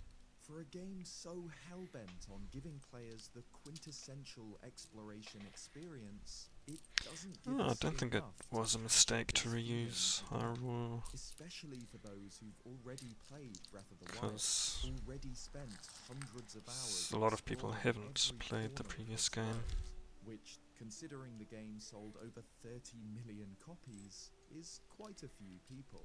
This is a feeling that was echoed by the Zelda team. Eiji Aonuma said in an interview that the word deja vu cropped up many times during development. We were supposed to be making something different, but the various things we made gave off a similar impression to what we'd done previously. Fujibayashi added, there were many instances, even later on in development, where we struggled to differentiate the two. It was a constant and difficult process where we and the development team continued to mull over and discuss until we all came to an agreement. And designer Satoru Takezawa added, we often experienced strong deja vu. Okay, I think that's everything sorted. We thought it was imperative to Is transfer there anything how the in game here felt to as much as we add? could. We worked hard with that thought in mind, but Ah, once we got to a that's- certain point in development, we were able to identify areas that would I'm getting there. change them. While I agree that the Red big change in yes. the game does feel different, for me at least, this feeling of deja vu remains. Breath of the Wild perfectly captured this feeling of the unknown. So much of the beauty of these open-air Zelda games is the idea that you can go anywhere. Any distant mountain can be climbed. Plate X2 modify. The games are driven by the player's own desire to travel. Should I get all the modified plates? Tears of the Kingdom cannot recapture. With pin on bottom. Worse by the return of Korok Seed puzzles, one of the most iconic and divisive elements of Breath of the Wild. There are admittedly new types of puzzle, like the stranded Koroks who must be delivered to their friend in return for 2 seeds, but the fact that they return at all is somewhat disappointing.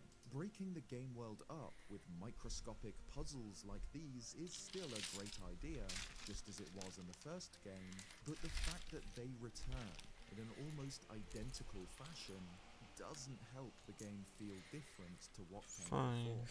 This is also the case for Tears of the Kingdom's items. Now, I expected the game's materials to carry over from the prequel. They're not going to invent new types of fruits or insects, for example, if this game is set in the very same world. However, almost every basic weapon, shield and bow, and nearly every armor set is also just recycled from Breath of the Wild. Hell, the reward for most of the chests found in the depths, located via old maps, are just items from the first game's amiibo gear. This is incredibly disappointing. Yes, Fuse does add a whole new layer to the weapons and make even reused ones feel fresh, but there's no excuse for the armor. It's mostly just the same. The game's catalogue of enemies, too, is incredibly similar to the previous title. Of course, almost every enemy has been changed to include a horn for Fuse, and this mechanic does completely change the way players interact with combat, for the better. But in terms of actual enemy variety, Tears of the Kingdom falls completely short. It reuses almost every enemy from the first game. In fact, it only adds constructs, Gibdos, Like-Likes, Evermeans, Aracuda, Horiblins and Little Frogs as base enemies, and Boss Bokoblins, Flux Constructs, Frox, Gleox and Phantom Ganon as overworld bosses. Everything else is just carried over from Breath of the Wild, from the lowly Bokoblins and Lizalfos to the mighty Hinox and Lynels. Of course, like with Breath of the Wild, every enemy in this game is fantastically designed. It's clear just how much care and attention to detail went into designing every little thing about them, from their AI to their idle animations. It's just the lack of variety that stings, further tying the game to its predecessor, another way in which it failed to stand out as something new. I feel that a sequel to Breath of the Wild should have taken us instead to new lands, new terrain to explore, new secrets and history to uncover, new enemies to fight, and new items to fight with. Instead, as masterfully designed and technically impressive as the world is, and it is, this inescapable feeling of deja vu is one of the main factors holding the game back from true excellence. Okay, 3, 6, 9, 12, 15, 16, 16, 17. Tears of the Kingdom's theme of connections is represented by Link's missing one. damaged by Ganondorf's gloom and restored by the spirit of King Rauru in the prologue.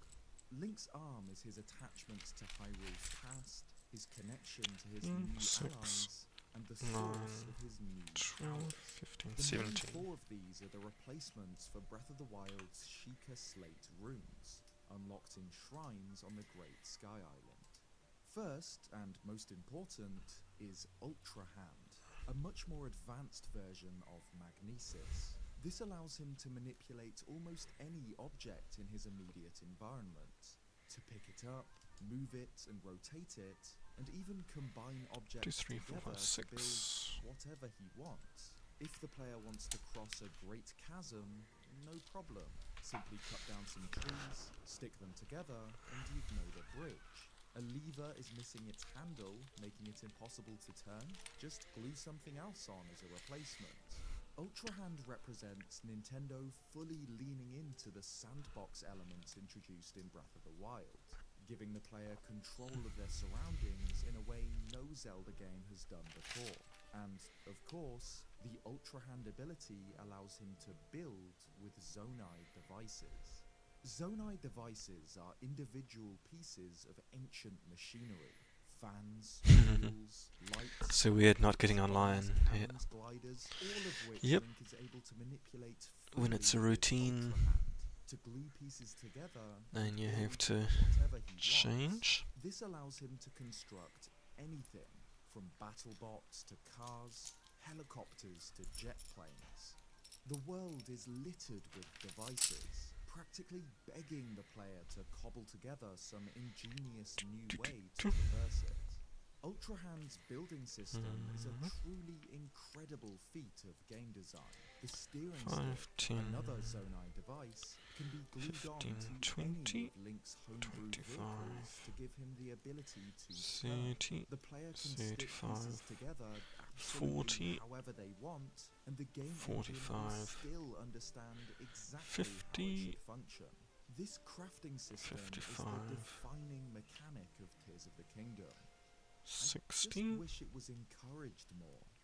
The Sky Islands, for example, 65, are often separated by great 70, distances of nothing but open 75, air, setting the player the task of finding a way 80, to cross this empty space. The answer, 85, of course, is almost always 90, immediately apparent.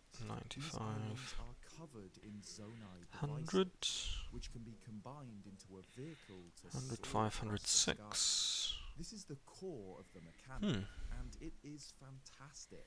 The layout of the environment presents a puzzle, That's and the more solution than lies in the I building meant to system. have. But these are very basic ways to use Ultra Hand. The usual answers to Tears of the Kingdom's vehicle puzzles are very simple. A glider with fans attached, or a floating platform propelled by rockets. The game never asks you to interact with the system in a deeper way, or build anything more complicated than the most basic vehicles. Adhering to the game's principle of absolute freedom, it feels like Tears of the Kingdom wants the player to get creative, but never pushes them to do so, instead hoping that they'll have fun simply through the process of seeing their wonderful contraptions come to life. For example, the player could build the flying machine of their dreams, combining fans and rockets with a glider to take to the skies in style. Okay, Or 15, they can 15, instead 20, glue two fans to 30, the 40, steering 50, stick, 60, building 70, an 80, uninspired, boring, but 90, much more efficient machine. Ironically, Tears of the 100, Kingdom is full of yeah. situations where being creative feels like a penalty. I desperately want to interact with the systems Nintendo have designed, but I don't feel like there's enough 97 reason is to. apparently the There's never a need to build something great like a battle mech or a fighter plane. You can, number I and should it's have. great fun, but the rewards will never justify the resources That's when you can see that Never Nev's online in does the Destiny. game require you to push Ultra Hand to its limit. Of course, many of Tears of the Kingdom's shrines do revolve entirely around Ultra Hand. I'll cover the shrines themselves in detail later on, but even the best of them feel like little more than an introduction to the mechanic in question. 15, Not to say that they're bad. 15, The Maya Chideg shrine, for example, 20, as you take on an army of 25, constructs with your own force of Zonai battle bots, which is just brilliant. It's just that this is still quite a basic use of the mechanic. Truly exploring the depths of the Ultra Hand system feels extracurricular. Tears of the Kingdom relies on 5, players 10, wanting to mess around in the sandbox 15, just for the sake of it. If they don't, 20, then the real magic 25, of Zonai devices 30, is lost. Adding to this, another problem with vehicle building is that 35, they're not permanent. Entering a shrine or traveling too far from your creation will cause it to despawn, 40. as will certain enemy attacks. 45. And that's not all. Many of the larger 50. Zonai devices exist 55. on a timer. After a certain amount 60. of use, they'll vanish from beneath 66. one's feet. This transience seems to be at odds with how deep the game's building system really is. I don't want to spend time creating masterpieces that will inevitably just disappear. Of course, Link eventually unlocks auto-build, the ability to save blueprints of his constructions in order to build them again quickly, but it's at the cost of more resources. 5 of these. 1, 2, 3, 4. The issue, in fact, it makes it worse. Why build an extravagant but temporary machine out of many different valuable parts when you can just build something simple and respawn it for less? The final problem I'll voice about Ultra Hand is again one that stems from the amount of freedom the game provides. That is, with the notable exception of shrines, Link can access his Zonai device's inventory tab anywhere he wants. A simple vehicle as efficient as the hoverbike completely trivializes exploration, allowing the player to easily cross vast distances of land. Yeah, This only becomes I was trying to think what I can talk about what's been happening. his battery meter or got his hands on enough Zonite charges to replenish it. This is done with Zonite, a material he can gather in the depths. On the surface, this is a good way to incrementally increase What's the been potency happening? of his tools as the player progresses through the game. But Working it ends and up watching compounding streams Ultra Hand's and... issues rather than Oh fixing yeah, I got a The 3D model of backstory Esmeralda. I've that been playing vehicles around with are it. almost useless at the beginning of the game. Now I really got to before learn becoming Blender. incredibly overpowered as soon as Link begins to gather Zonite and charges. Before long, any challenge that involves traversing the environment is trivialized. Breath of the Wild forced the player to explore Hyrule's surface, to navigate its terrain and discover its secrets. Tears of the Kingdom's vehicle system makes it far too easy to skip this vital gameplay loop. But perhaps most problematically, Zonai vehicles can be used in the game's Just dungeons. one. Both the water temple and the fire Yeah, temple I'm trying to remember are what's been happening. open by a simple Zonai But vehicle.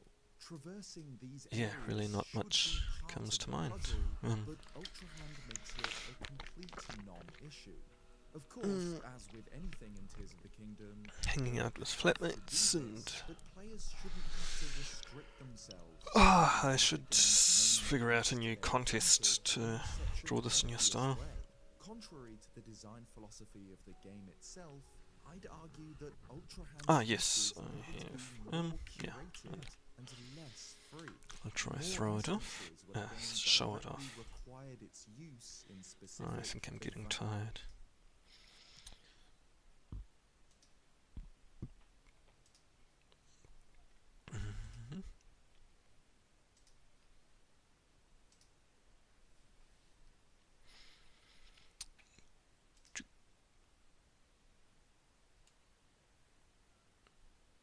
Okay, the lighting is a bit bright. No.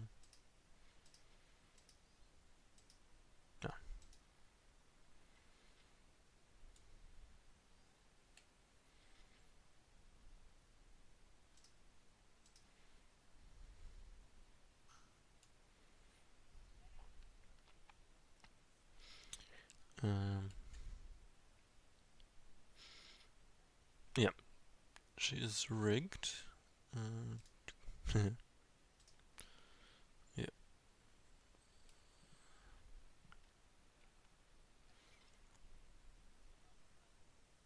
I need to tweak the earrings again. I've shifted them a little bit.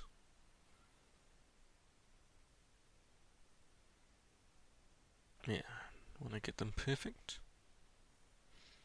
What's the dead or stare? Yeah.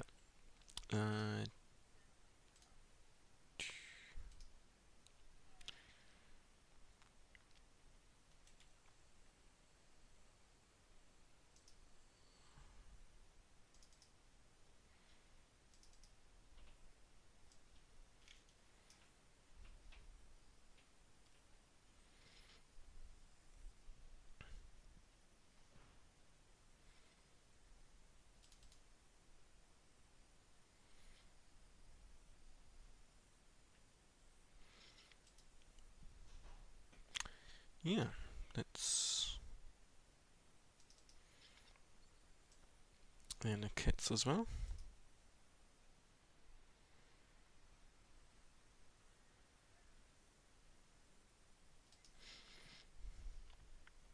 Yep, looks like ad break. Let me know when you're back from that. Advanced ways and less instances where it could be used to circumvent other challenges. It truly is one of the most intuitive, inventive systems I've seen in a video game. It works flawlessly and is a testament to the skill of the people making these games. Hinge plates, that's why they don't show up here. Gel as well as it could with the game itself. And for players who don't enjoy the creative, sandbox elements of these games as much as they do other aspects, then Ultra Hand leaves something. Looking at you. Fuse works similarly to Ultra Hand, but for Link's own weapons rather than objects. With Fuse, any material is a potential weapon part or arrowhead.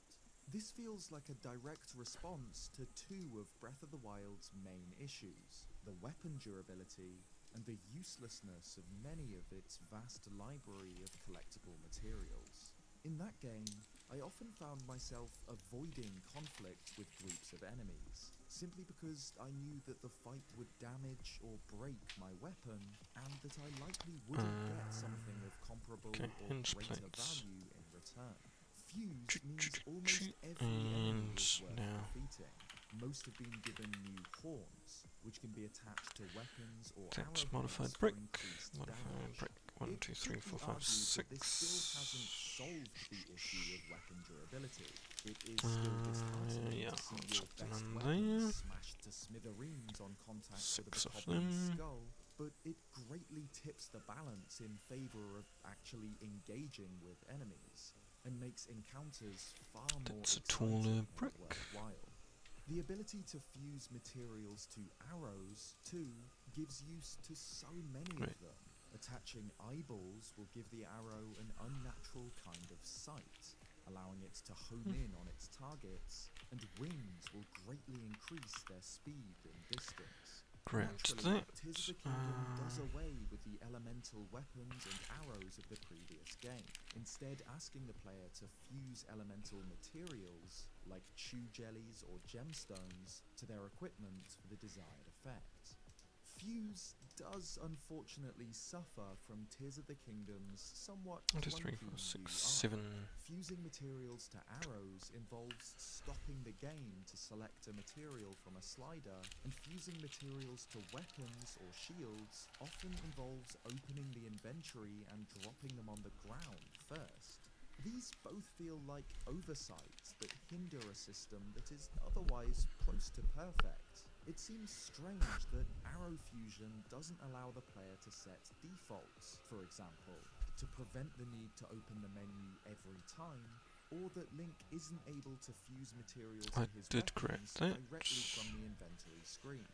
These setbacks don't completely spoil the fusibility, though, far from it, but I'd have hoped for such a central mechanic to be integrated in a much smoother way. Ascend allows him to jump through almost any ceiling and emerge on the other side, completely changing the way vertical movement works in any area with built-up terrain. This is an absolutely ingenious way I remember grabbing those. Freedom even in tight, claustrophobic caves. At any time, and jump through the ceiling to exit. 24201. Flawlessly, not just as a way to move around the world, but as a get-out-of-jail-free card for tight spaces. Just 4 of them. So natural that I often find myself I just forgot to. I can't use it in real life or in other games I play. It's the least extravagant of Link's new abilities, but it's the one I want to see return in a future game the most. The final main ability is Recall, which lets him reverse the flow of time for certain objects. Some of these are predetermined events, like riding fallen rocks back up to the Sky Islands, but others are completely organic. Constantly, the game is keeping track of the location and history of the objects surrounding Link, allowing him to reverse the momentum of nearby objects, enemy projectiles, even his own Ultra Hand creations. It goes without saying that this is one of the most technically impressive aspects of Tears of the Kingdom. It is genuinely unbelievable that this system works so well. Dropped your brand new vehicle off of a sky island? Doesn't matter, just rewind it. Want to create a floating platform to reach a higher area? Just move it with Ultra Hand, hop on, and play the movement in reverse. Right, then I'll do this. By the way, it's 3 hours. Probably should get up and move around, but genius tool in Link's arsenal. Link's new abilities are quintessential Nintendo. They're weird, quirky, and absolutely brilliant. The way Link controls in Tears of the Kingdom is unlike anything else, and really is an example of Nintendo's absolute mastery of game design. The game feeling as open and free as it does is largely due to Link himself. His abilities are incredibly powerful, and all are designed to allow unlimited exploration. And there are more. Just like in Breath of the Wild, Link gains another set of powers as he progresses through the main quest. Abilities granted to him by the newly awakened sages. In the first game, the spirits of the champions I have both of those. ability, The 2 I should have already here. tab of the inventory screen. Okay, Hinge. These abilities were seamlessly integrated into Link's controls. If he holds the jump button, he'll activate Revali's Gale. If he's killed, Mipha's Grace will automatically revive him. Tears of the Kingdom instead features sage avatars, spiritual doppelgangers of the sages who will follow Link around and even fight enemies alongside him. This is very fitting for the game's overarching theme of connections, of bringing Hyrule together to fight against a common foe. And it is very satisfying, especially near the end of the game, in the Horde battle against Ganondorf's army. It's a very tangible way to mark Link's progress. The more people he helps, the more friends he has to fight by his side. Because of this, the sage's abilities are activated by the avatars themselves. Yes, I grabbed 7. 7. Summon a gust of wind, That primarily 1. useful for boosting Link while he glides, sort of like a horizontal flags. version of Revali's Gale. Yunobo can curl himself into a ball and smash into a target, which can be used for mining rocks or as a powerful attack in combat. Sidon will summon a protective bubble of water around Link, which can absorb a hit, cool him in hot areas, or be sent forth by attacking. Riju can call down a powerful lightning strike, which can be easily guided by one of Link's arrows for explosive damage. And Minoru offers a construct itself, which Link can ride to take control, as well as kit out with various Zonai devices like cannons or shock emitters, useful in both combat and for mining. While the sages do offer a great variety of powerful abilities, the way they are integrated into Link's moveset does leave a little to be desired. Link needs to be close to one in order for their ability to become available to him. This works The fine red for head Tulin, is who the always flies camera. close to Link while paragliding, where his ability is most useful, but less well for the others. It can feel awkward to get close enough to trigger a sage's ability, especially with multiple sages summoned at once, or in the midst of a chaotic battle. While I appreciate the symbolism of having the paragons of Hyrule's races by your side, Tears of the Kingdom's sages system does feel quite clunky. Nowhere near as fluid as the champion's abilities. Castle window. I found myself playing with the sages deactivated for the majority of my adventure, with the notable exception of Tulin, whose expert archery skills and boosts to Link's gliding speed are invaluable. But even with these minor gripes, Tears of the Kingdom's Link stands well above any other version of the hero in the series. He feels the most satisfying to control, he has the most options and abilities, and is by far the most powerful. He is an absolute joy to play as. the perfect avatar with which to explore one of the most expansive worlds. Okay, of now gaming. these But of course, can what go with good is a powerful tiles. hero if he's never tested? Let's talk about the game's dungeons. What's a stand? Part of Breath of the Wild's quest to break free of Zelda conventions involved dismantling the idea of traditional dungeons.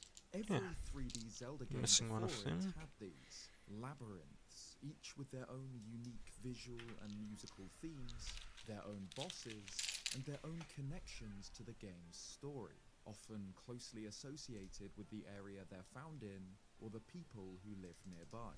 Zelda dungeons are part of the series' identity, a darkness that contrasts with the bright overworlds above, trials that Link must use his courage to overcome.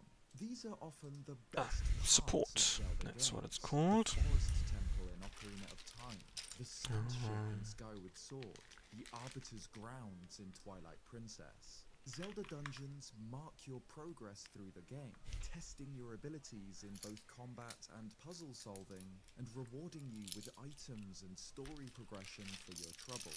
Breath of the Wild took the idea of classic dungeons and ripped them apart, breaking them down into smaller Oh no, chunks, lettuce. scattered all throughout the overworld in the form of Fix Sheikah lettuce. Shrines of Trials.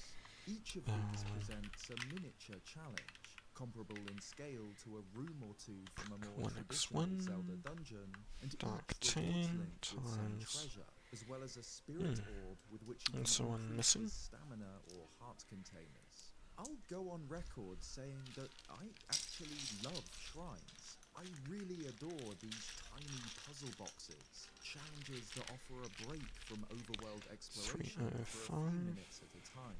Some of Breath of the Wild's left a little to be desired, but others That's were white. truly excellent mini-dungeons, proof Living, that this concept yeah. could work. My main issue with the Sheikah Shrines sounds nitpicky, but it really is a problem. They're all identical. They're all themed after the technology of the Sheikah who built them. Every single one is an underground chamber lit with alien blue light, with a mummified monk waiting at the end in a stasis cube. A huge part of the charm of Zelda dungeons is their unique themes, piecing together the story implied by their design, wondering about the rich history of these ancient sites. Dungeons are themed after different elements, with different music, enemies, puzzles, items, and boss battles. Variety is the key here, and it's what was missing from Breath of the Wild's redesigned dungeons. While they do often present very well-designed challenges, the monotony means that they fail to recapture the same magic of the dungeons of old. Of course, they weren't the only dungeons in Breath of the Wild. The game also featured the 4 divine beasts, gigantic machines poisoned by the Calamity Ganon, turned against the people. I probably need to take a break. These 4 fill the role of the game's main dungeons, and in concept are incredibly cool, but again they falter like the shrines. They're also all themed exactly the same, built in the distant past by the ancient Sheikah, and all have different versions of the same boss at the end.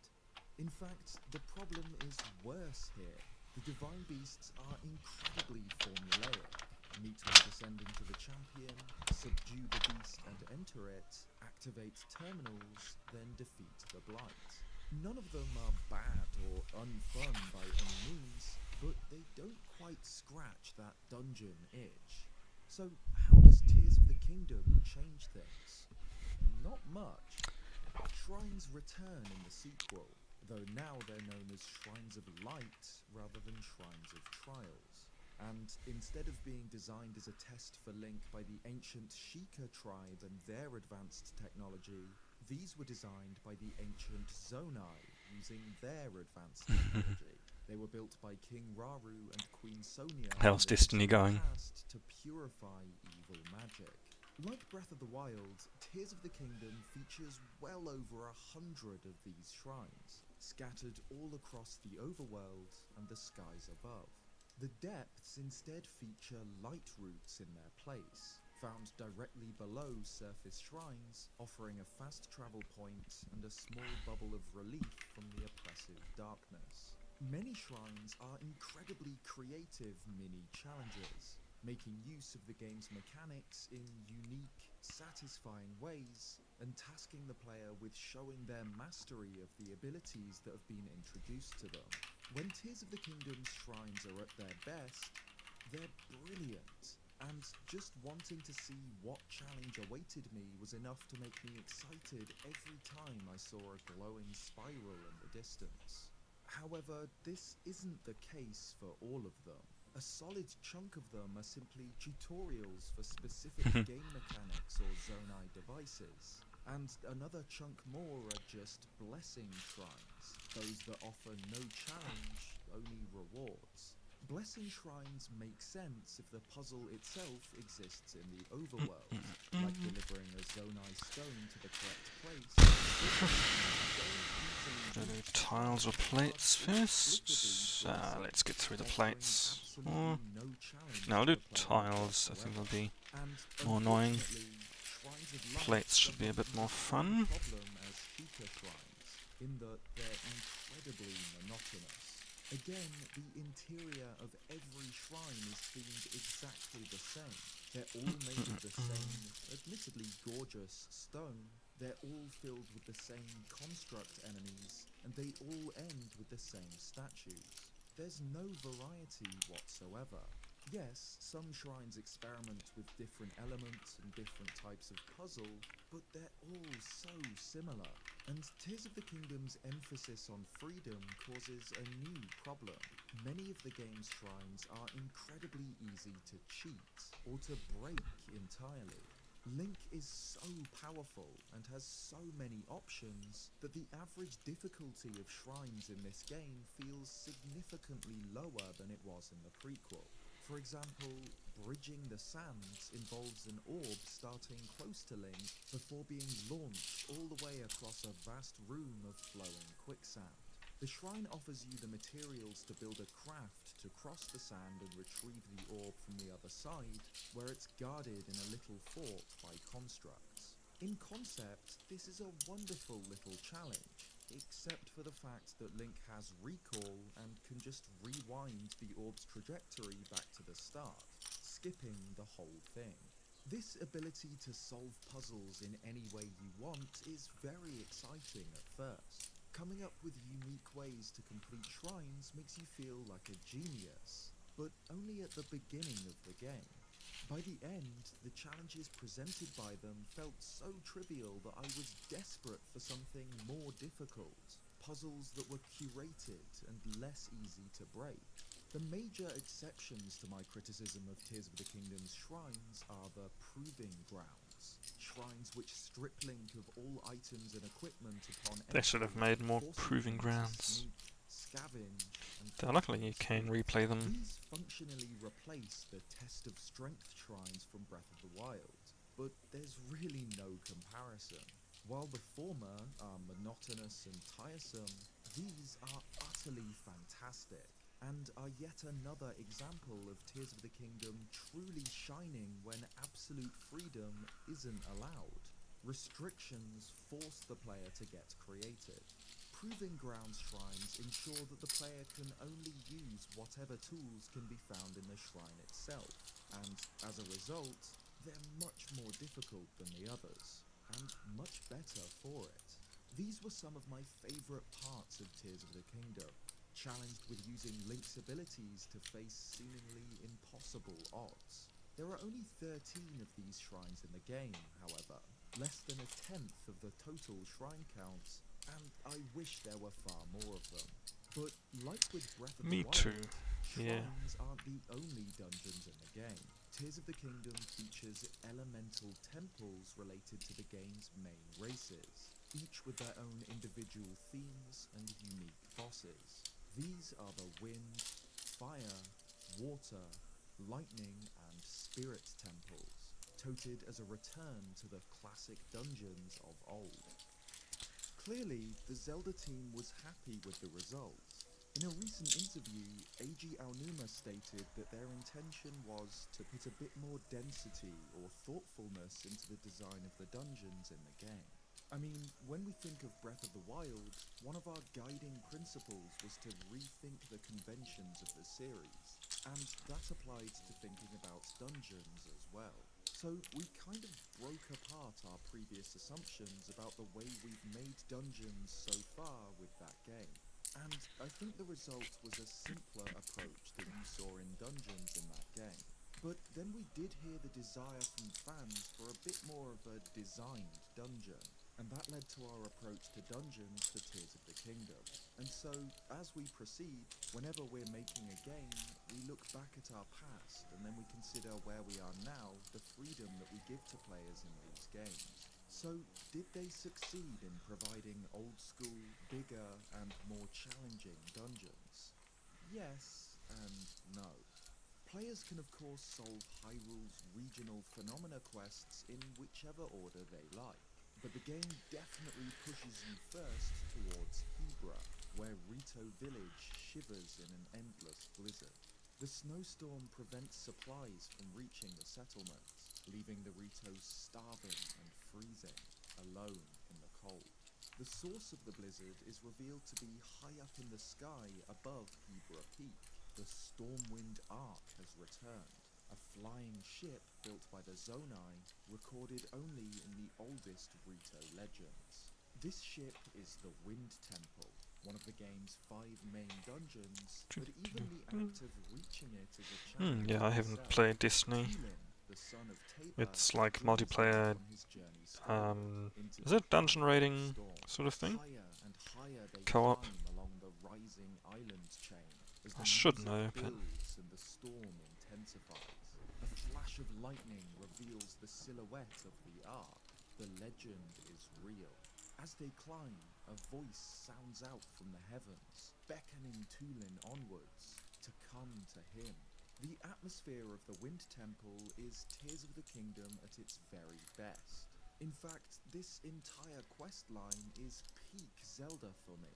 This is exactly the right balance of story and gameplay, an ascent into the unknown. There's just enough backstory to the Ark to make you feel like you're actually climbing into myth. The mountains falling away far below your feet. Yep, the Stormwind Ark was cool. Into the eye of the storm and boards the Stormwind Ark, Tears of the Kingdom's Wind Temple. Something below a sealed grate in the middle of the main deck is the source of the Hebra blizzard, but the mechanisms to open it are stuck. Link and Tulin must therefore find and activate 5 terminals to unlock it, found in different parts of the ship, which Link can do in any order.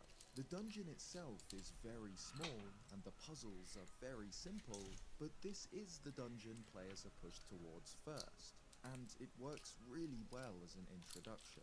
Its boss, Kolgura, is the perfect crescendo to the Rito storyline, one of the most cinematic boss fights in any Zelda game.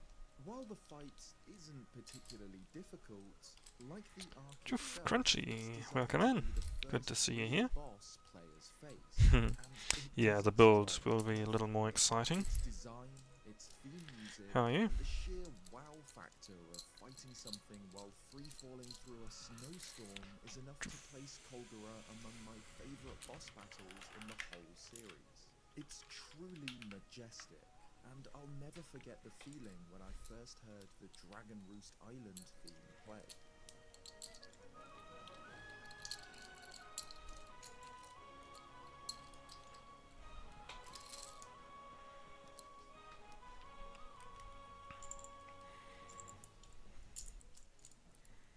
The next region players are pushed towards, though again 1 o'clock.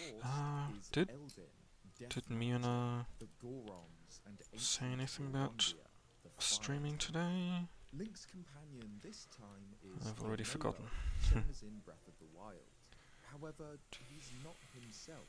He'd apparently met with Princess Zelda recently, and now wears a sinister mask which controls his mind. Yunobo has introduced a new type of delicacy on Death Mountain, marbled rock roast, an incredible Ooh, nice.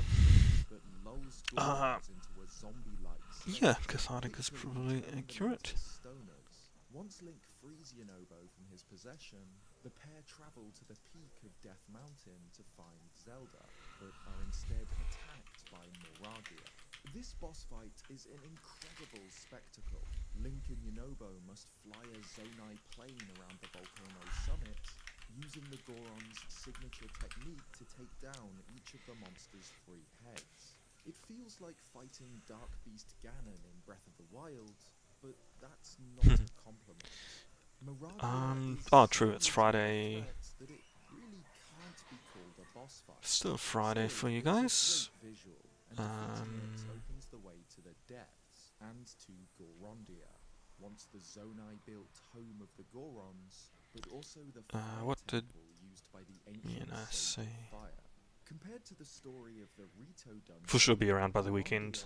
Oh yeah. sorely lacking. There's a Not Goron today. child near the city that talks about it, I listen to bikes sometimes, but the handle is pretty old. And as a dungeon itself, it's good. The fire temple makes heavy use of minecarts, with Link having to switch tracks to navigate through the dungeon. At first, it seems quite Time to complicated and overwhelming, but it count does these have a good tiles. flow to it, definitely placing it as one of the better dungeons in the game, unless you skip everything with the hoverbike, that is. Prince Sidon of the Zora helps Link uncover the source of the toxic sludge raining down on his domain, revealed to be 5, the Water 10. Temple, an ancient Zonai water purification site floating in the sky, now corrupted by the presence of Ganondorf's magic. In order to access the temple, Link needs to first uncover the myths surrounding it, travelling to the ancient Zora waterworks below the East Reservoir Lake, which opens a waterfall leading to the Wellspring Islands. This section is pretty good. The low gravity of the islands make for a fun change of pace, allowing for some great puzzles and interesting combat encounters.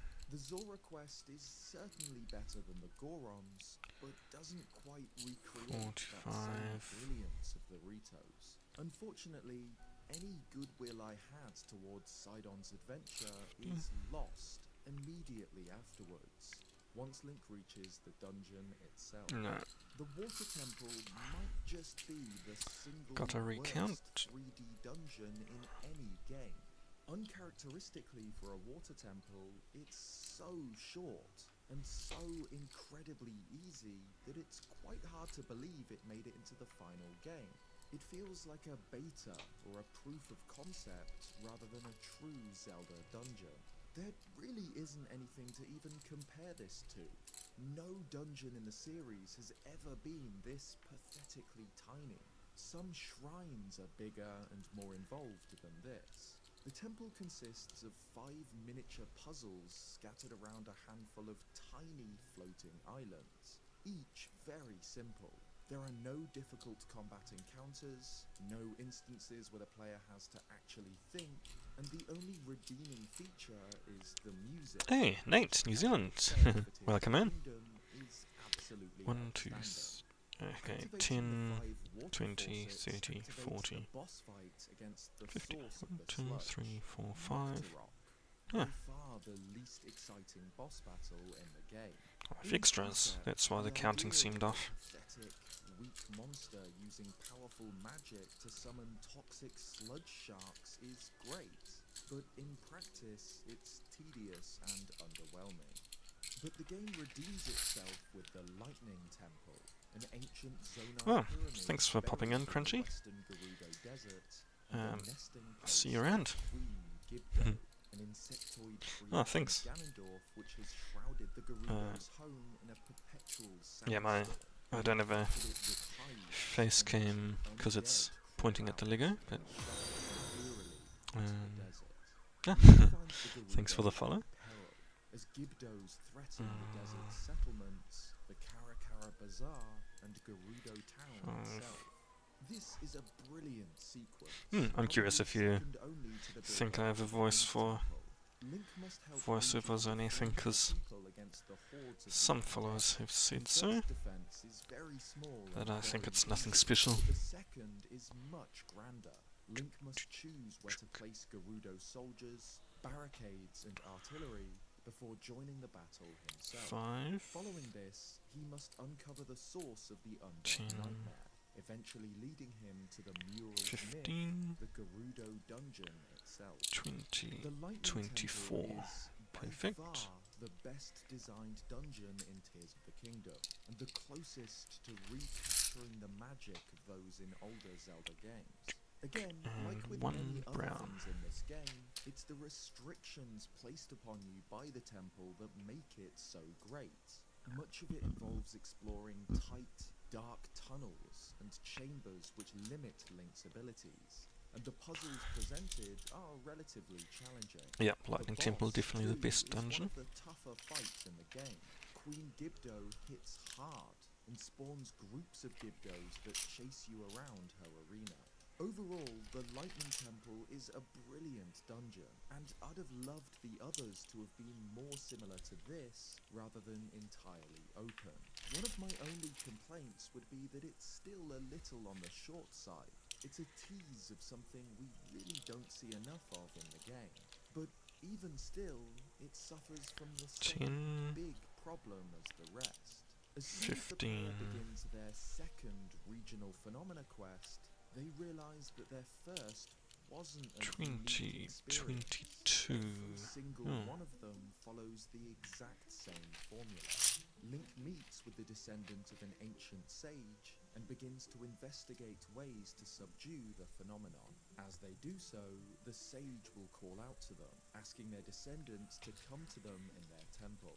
Link and his companion then explore the temple and use their ability to activate a set number of terminals, which will unlock the dungeon's boss. Once defeated, the descendant will meet their ancestor, each of whom will relay the exact same cutscene in almost exactly the same way.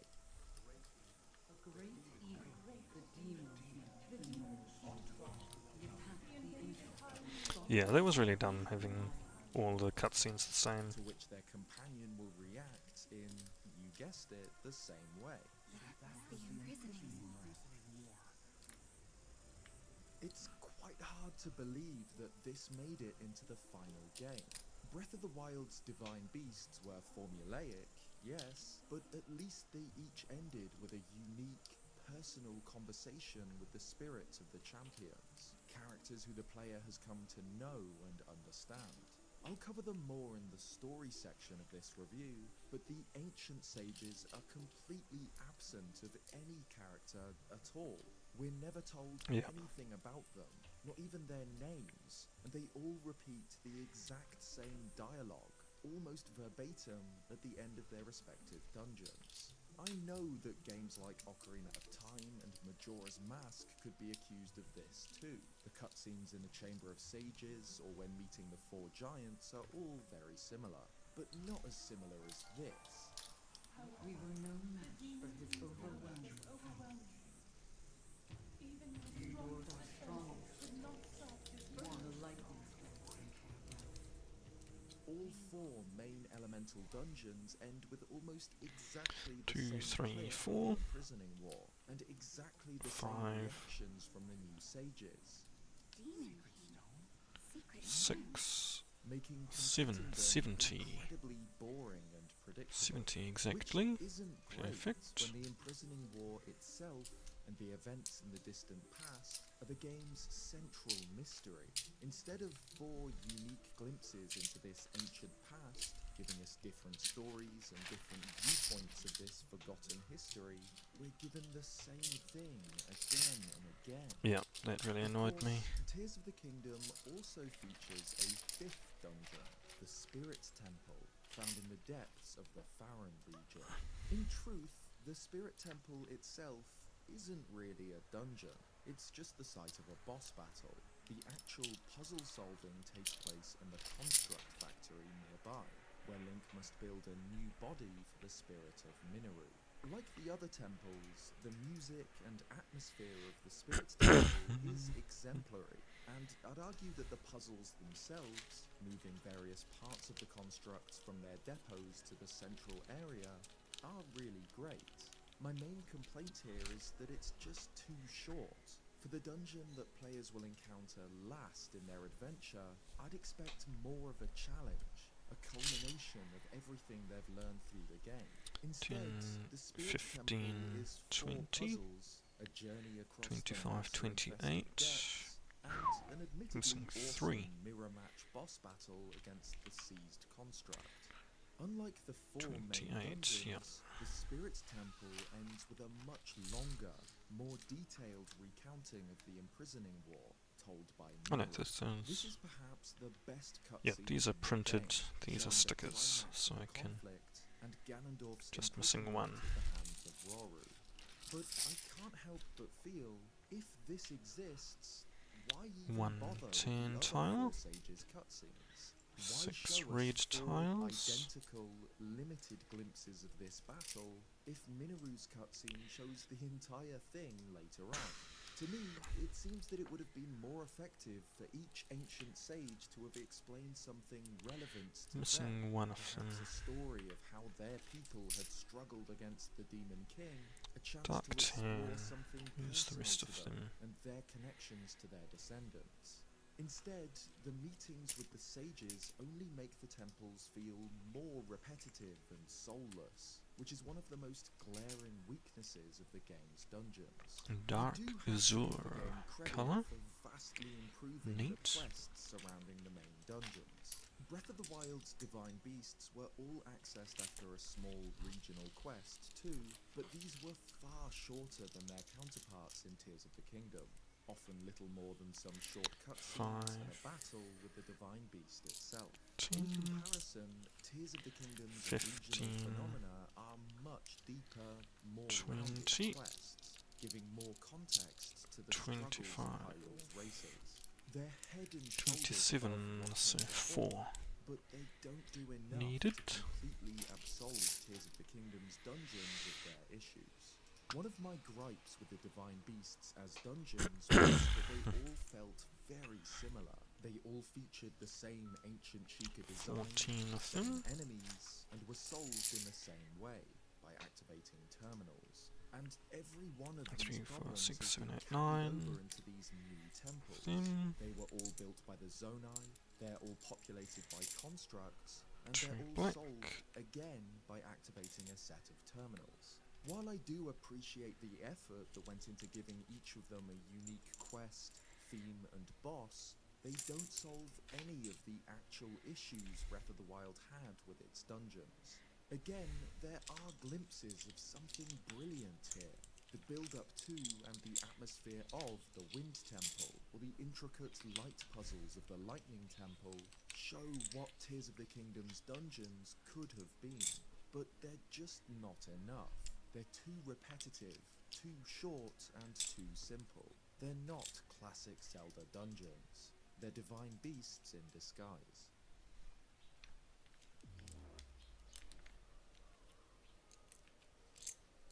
From the game's very first teaser trailer, I was excited for one thing above all else: Tears of the Kingdom's story and world building. Zelda stories are at the heart of why this series is so beloved and so successful. The Wind Waker, Skyward Sword, Majora's Mask, Twilight Princess. So many of these games have truly incredible stories to support and contextualize Link's Do we have those there? gripping, meaningful narratives full of emotion, twists and set pieces. Unsurprisingly, Breath of the Wild's story broke the mold, and was instead a true post-apocalypse. The core of the game's narrative surrounds the collapse of Hyrule a century Shine earlier. Eyes. And for much of the game, Link is piecing together a story that has already happened. Tears of the Kingdom, though, was going to be a direct sequel. This game could build on the solid, deep world first and affiliate lore stream established by its of Shine Eyes. to give us a traditional Zelda story set in the most realistic, believable Playing The Hyrule Witcher. yet. Right? As a direct sequel to Breath of the Wild, the story of Tears of the Kingdom begins a few years after the defeat of Calamity Ganon. During this time, Princess Zelda has begun to rebuild her kingdom. With the help of Hudson Construction, she oversees the building of new homes, settlements, and a school for children. The peace is broken, however, when an insidious substance known as gloom begins to seep out from beneath Hyrule Castle, Spectre. poisoning any who come into Welcome in, thanks for the like. An ancient staircase is discovered leading deep And thanks for the Castle's follow. foundations, and Zelda decides to investigate, accompanied, as always, by her chosen knight, Link.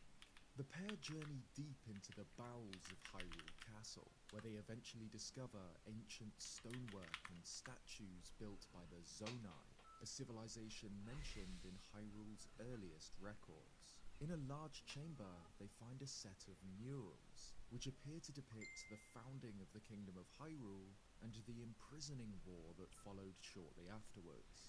These murals aren't only meant to immortalize history, though, they also serve as a warning. The source of the gloom is found in the next chamber, none other than the body of Ganondorf himself, the Demon King who had waged war in Hyrule's first days, who has been imprisoned here for thousands of years. Right.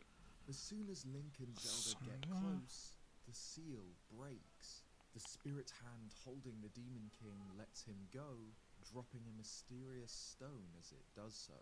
Zelda picks the stone up, but before she can examine it, Ganondorf awakens. Though his body is withered, his power is overwhelming. With a surge of gloom, Ganondorf breaks the Master Sword and cripples Link's right arm. Another eruption of dark magic collapses the cave. Ganondorf falls into the darkness below, and Zelda falls with him. Though his arm is horrifically scarred, Link leaps after her and misses. Just as it seems like the princess will die, the stone she had picked up begins to glow, and she vanishes, having been transported to the distant past. Link is caught by the hands that had sealed Ganondorf and hauled into the heavens, where he awakens on the Great Sky Island. He soon discovers that Hyrule has changed. The events that followed Ganondorf's resurrection have become known as the Upheaval. Floating islands covered in Zonai ruins have appeared in the skies all across Hyrule, and ancient stonework has rained down on the kingdom below them. Chasms leading down into the depths have torn apart Hyrule's surface, and Hyrule Castle itself now floats, ominously, above its own chasm. Monsters have returned in force to terrorize the kingdom's people, and Hyrule's main races are each affected by their own regional phenomena. Strange glyphs have appeared on Hyrule's surface, glowing shapes that can only be seen from high above. But most troubling of all, where's the tile? Zelda is missing. The spirit of Rauru, the first king of Hyrule, tells him tile it was round, his yeah. hand that had sealed Ganondorf, and that he has managed to save Link's right arm by fusing it with his own. Link has been severely weakened by the attack, however. His blade has been broken, and his body ravaged by the gloom. In order to restore his vitality, he must bathe himself in the sacred light of the Zonai shrines, each purging some of the darkness that remains within him and restoring power to his right arm. After obtaining the Ultra Hand, Fuse, and Ascend abilities, he can access the Zonai Temple of Time, where he meets with a ghostly projection of Zelda. Yeah, I think I will finish this on stream, but I'll take a break now. The Recall ability, which, after the 4th tutorial shrine,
Let's reattach your head. It's not on quite properly.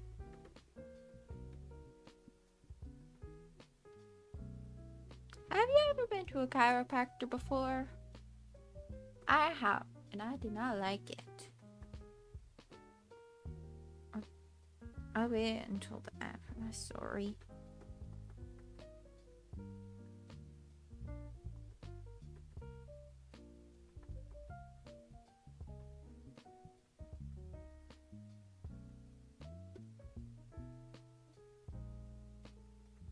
Echo is not built to go to chiropractors because I don't like surprise or like anticipation of pain really like freaks me out. Like I get more freaked out if I know the pain is gonna come. I don't know. It's no surprises. You know? A chiropractor, they just be like, 1, 2. And I'm like,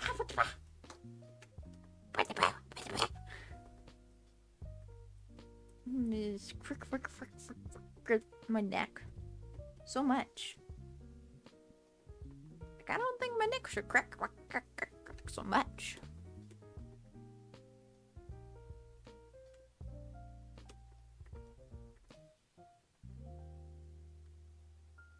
So I stopped going because I didn't like it. I was like, I don't think that that is gonna do me any good. It's not worth the suffering.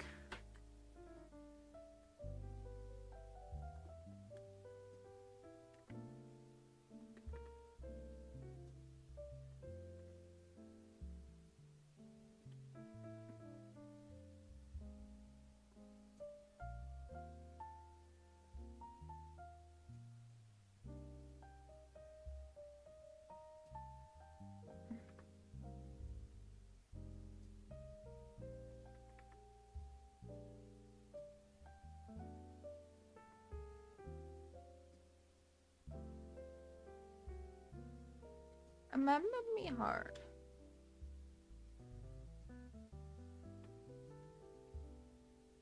Remember me.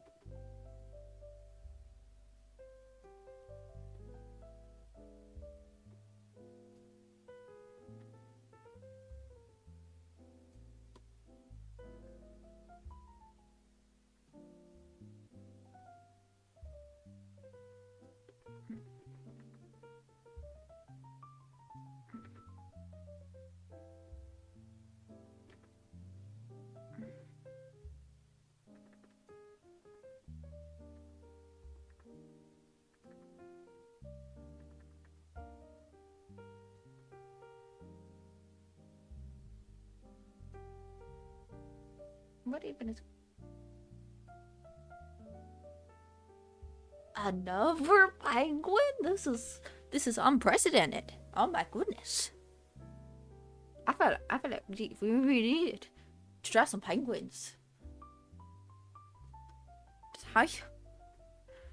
Okay, thank you so much for joining the Penguin Code Short Beat. 3,500? 3,500? I don't know. Short beat, hoo ha ha.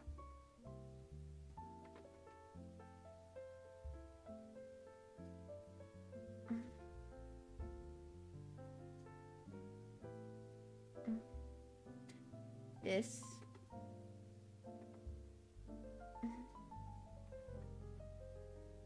How are Gabba's ones like this?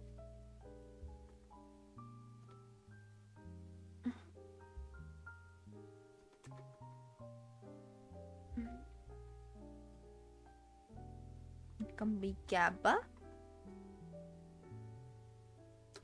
And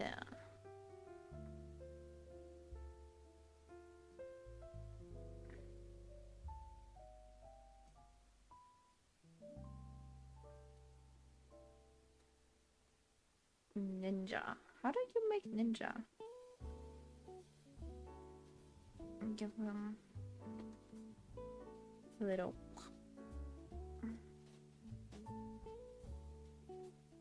Just a little slice through his brain, but it's okay because we fix it.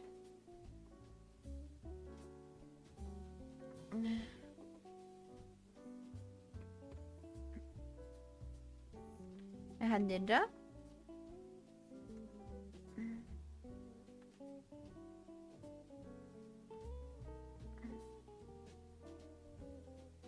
And then for Greenie, we'll give them Magnifying Glass because it's Control F, which is a find command, and I don't know.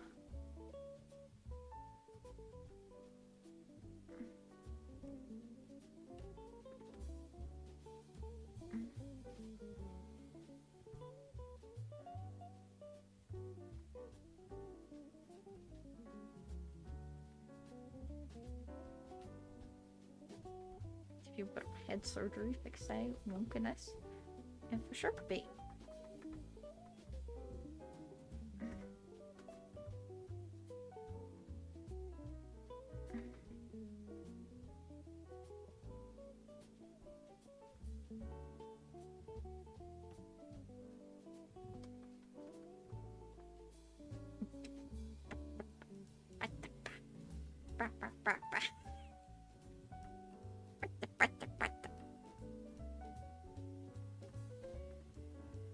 And you can also have a fin.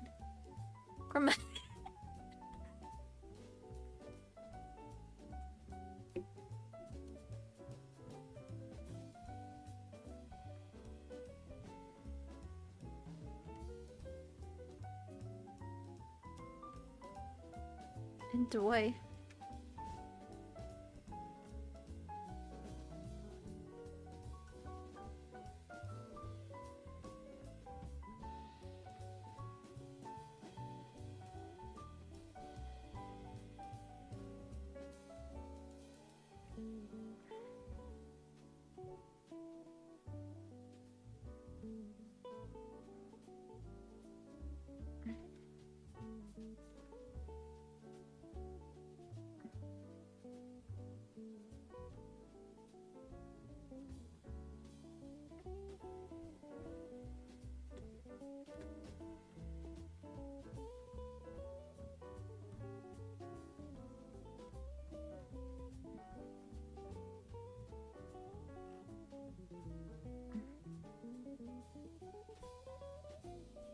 What else does Schmill have? It's defining. A picture in my head. A little leaf, I guess.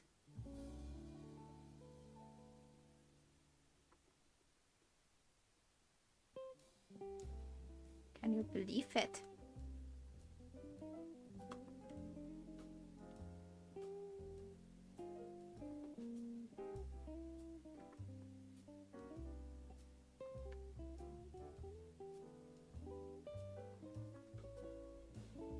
Ataha.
micro brain broke. What?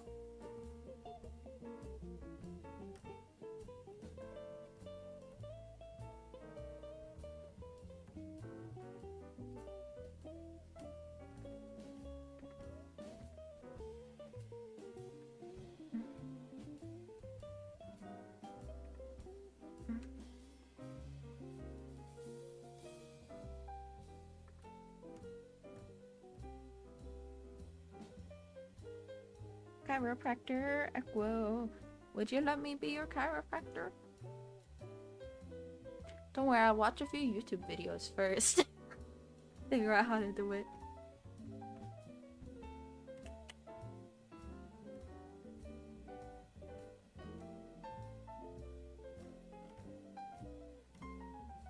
I don't know. I was CPR certified at one point. So if you had to have Equo do a medical procedure on you, you could pick that one.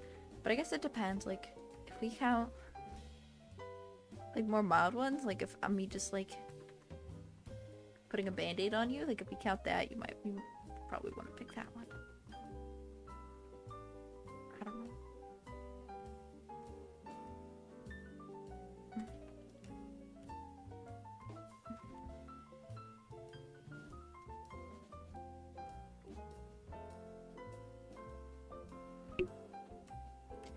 I was made for love, you were made for love, me.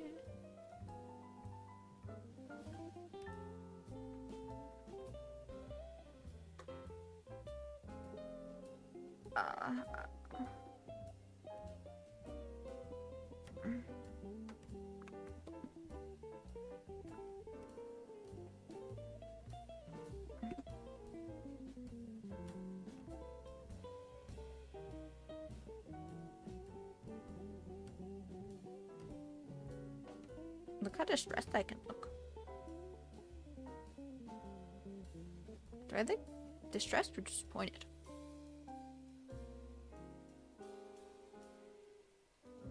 Yeah, yeah. We'll not save cookie for Equo.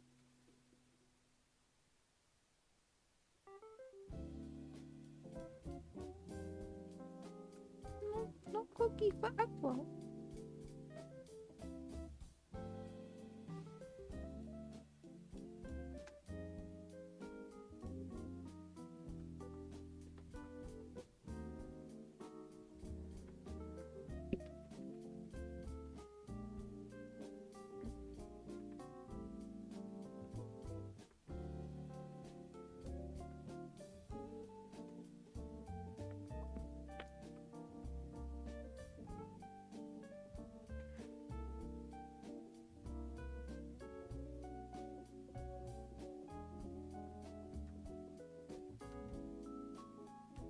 Eureka!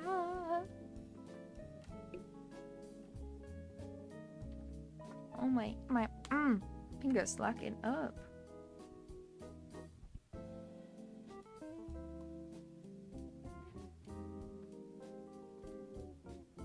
Eureka, you've had it. You're ready to start. Now you can write, right, wrong.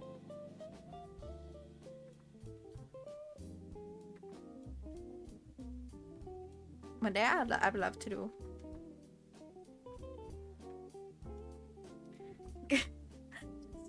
Show off all of the song parodies I wrote that are based on like historical events. Like I wrote them, a lot of them, while I was in like a history class, and they did help me pass the class.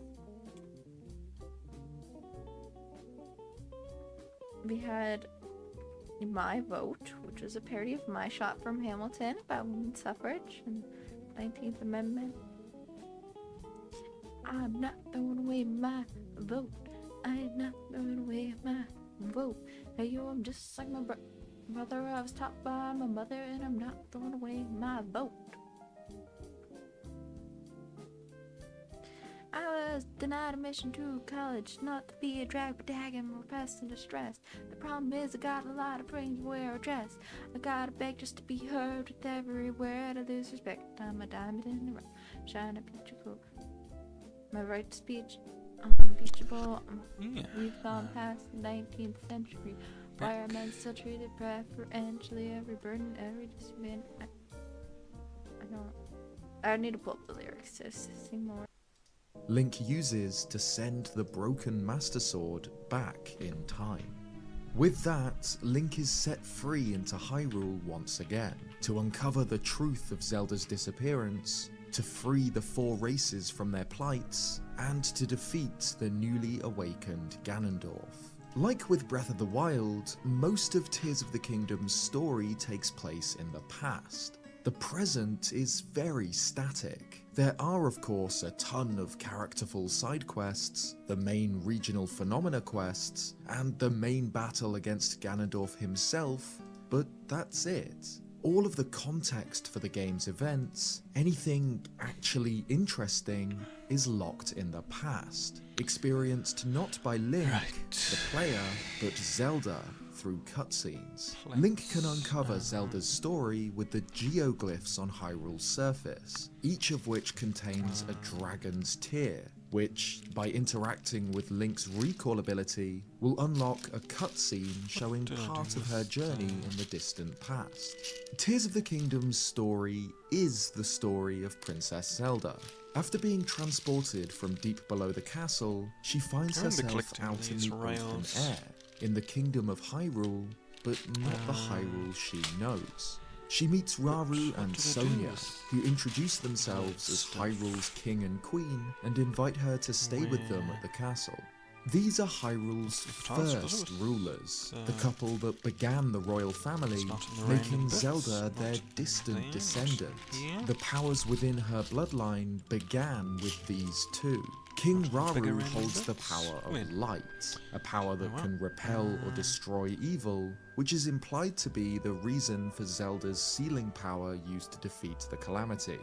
And Queen Sonia holds power over time, and she can manipulate its flow.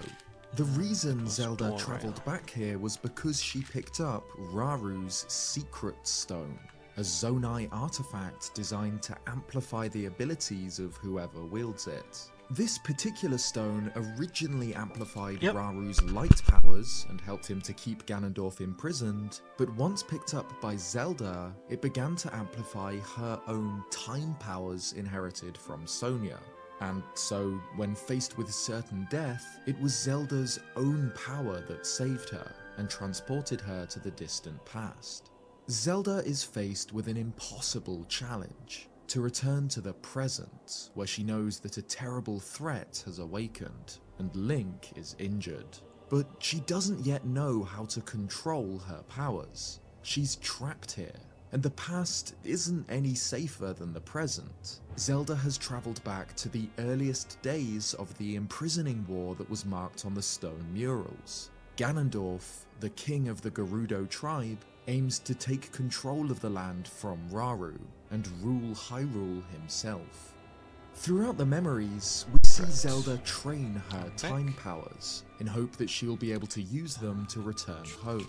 She spends time with the royal couple as well as Minoru, the king's sister. Though she is trapped in this time against her will, she falls in love with these characters. Zelda lost her mother when she was only 6 years old, and her father, King Rhoam, died during the Great Calamity. So, in essence, King Rauru and Queen Sonia fill this parental role. They are her own blood, and they care for her like she is their child. Though she is thousands of years removed from her own time, the past becomes a second home. And so, when the imprisoning war breaks out, Zelda is as affected by it as anyone else. She's appointed the Sage of Time by Rauru, who gives out Zonai secret stones to the leaders of Hyrule's main races and faces the Demon King alongside them. After the final battle, the one the player will see 5 times in cutscenes following the main dungeons, Zelda is at a loss. Rauru is gone, Minoru is wounded, and Zelda is still stuck in the past, desperate to find her purpose here and a way to get home. And then, a golden light appears just outside of the Temple of Time, and from it, the broken Master Sword appears. Through Zelda's time powers, Link's recall power, or a combination of the two, the Master Sword was able to travel back into the distant past, into Zelda's hands. With this, she understands. It had been her own powers that had caused her to travel to the past, and now she knows why. She must play a critical role in the battle against the Demon King, and deliver her knight the weapon which could undo him. She must bathe the Master Sword in her own light power, to restore it, and to imbue it with enough sacred force to repel Ganondorf. But like Minoru had said, there was only one way to live long enough to see the present day, the forbidden act of draconification. Zelda's sacrifice is Tears of the Kingdom's defining moment, and it's one of the most impactful story beats in the series. Although she's using an artifact created by the godlike Zonai for a good reason, it feels wrong. Zelda's reaction to swallowing the stone is heartbreaking. She's giving up her autonomy, her life, her soul in order to save her kingdom. Her final words are spoken to Link, but they describe her own motivations. She is Hyrule's princess, and she is willing to give everything to protect her people.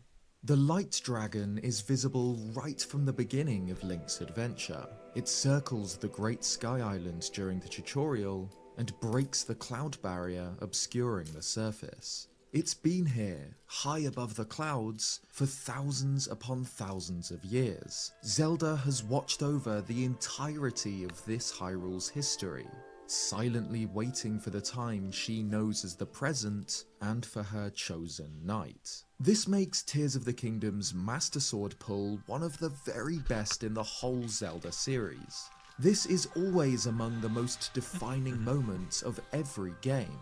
Link finally discovers the legendary Blade of Evil's Bane and pulls it to symbolize the completion of his transformation into the hero. This time, he pulls the blade from the head of the Light Dragon, Zelda herself. The gravity of what she has done so that this sword could reach Link makes this moment so impactful. Zelda has given everything, and now the final battle falls on Link. Speaking of the final battle, Tears of the Kingdom's ending could well be the game at its absolute strongest. Like with Breath of the Wild, the ending of the game can be accessed without completing any of the main quests. Ganondorf lurks deep below Hyrule Castle, even deeper into the tunnels in which he was first discovered. So, in order to end the game, Link must come full circle and descend into the same forgotten foundations he had with Zelda in the opening. Now, he can uncover murals that were obscured during the intro, showing Zelda accompanying Rauru and the sages, and her transformation into the Light Dragon. This shows that her journey was part of a closed loop. Like the game's logo, the story has come full circle, and will end where it began. The fight against Ganondorf is the game's true final test, a multi-phase showdown against an opponent who is every bit as skilled as Link. Ganondorf uses a bow, a spear, a club, and a sword, can summon phantom clones or projectiles of dark magic, and can even Flurry Rush, using Link's signature technique against him. It's one of my favourite final boss battles in the Zelda series, but it isn't this game's last.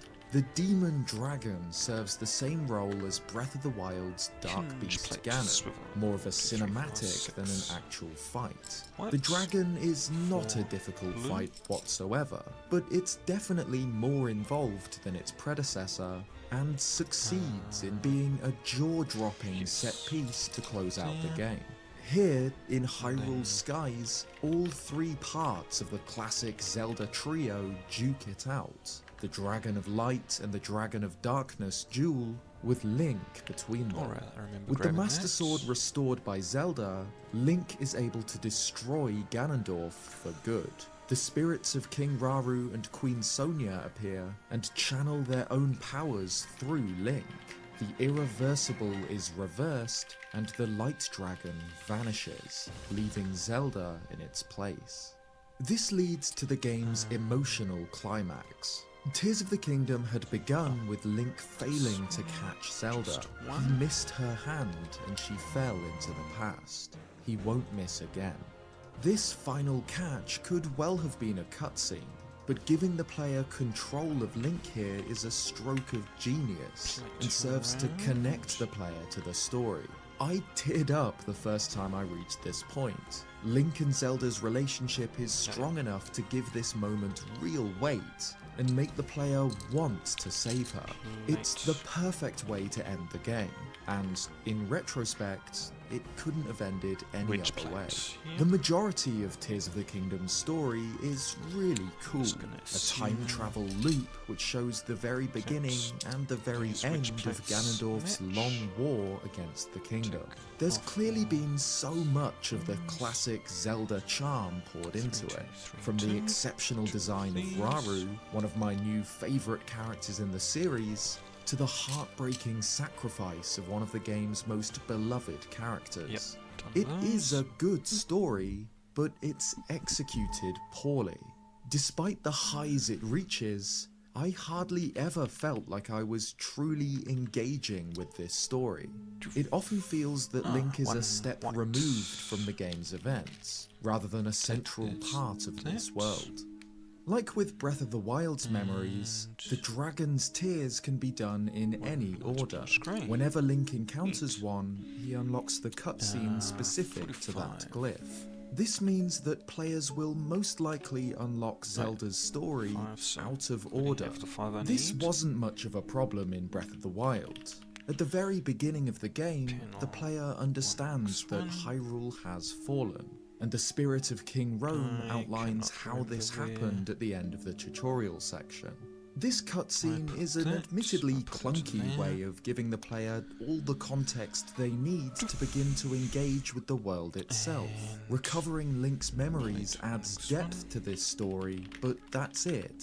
Each memory colours in one part of a story we already know the outline of.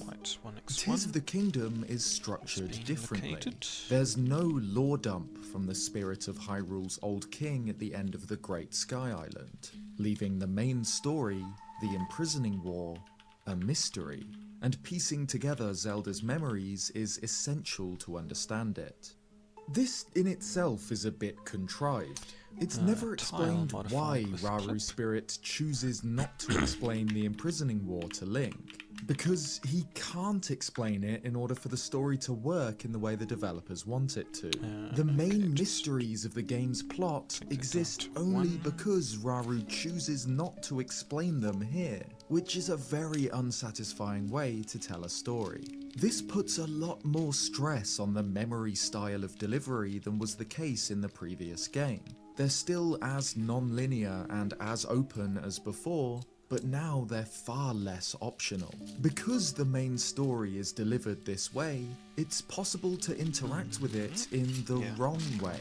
The Master Sword geoglyph, found on the slopes of Death Mountain, unlocks the A Master Sword Through Time cutscene, for example, in which Minoru explains that draconification is the only way for Zelda to carry the sword to the present day. This can be encountered at any time, and likely will be found relatively early, given its placement on the slopes of Death Mountain, but it spoils the story's main twist, making what has happened to Zelda obvious. Link uncovering his own memories in Breath of the Wild didn't change anything in the present. Remembering more details surrounding the Great Calamity doesn't affect anything about the present day. Link is an amnesiac and has been asleep for a century, so the game's characters always know more about the story than the player does. This keeps the story of the Great Calamity interesting right up until the very end of the game. The player is always a step behind, desperate to uncover more about the story of this world. But Link uncovering Zelda's memories in Tears of the Kingdom absolutely should change how he interacts with characters in the present. All of Hyrule is frantically searching for their missing princess and getting duped by Ganondorf's phantom, and Link can do nothing to change this. No matter how much he learns about Zelda's journey, he has no way to tell people about it. The world and the setting remains static, despite the player probably solving the main mystery very early on.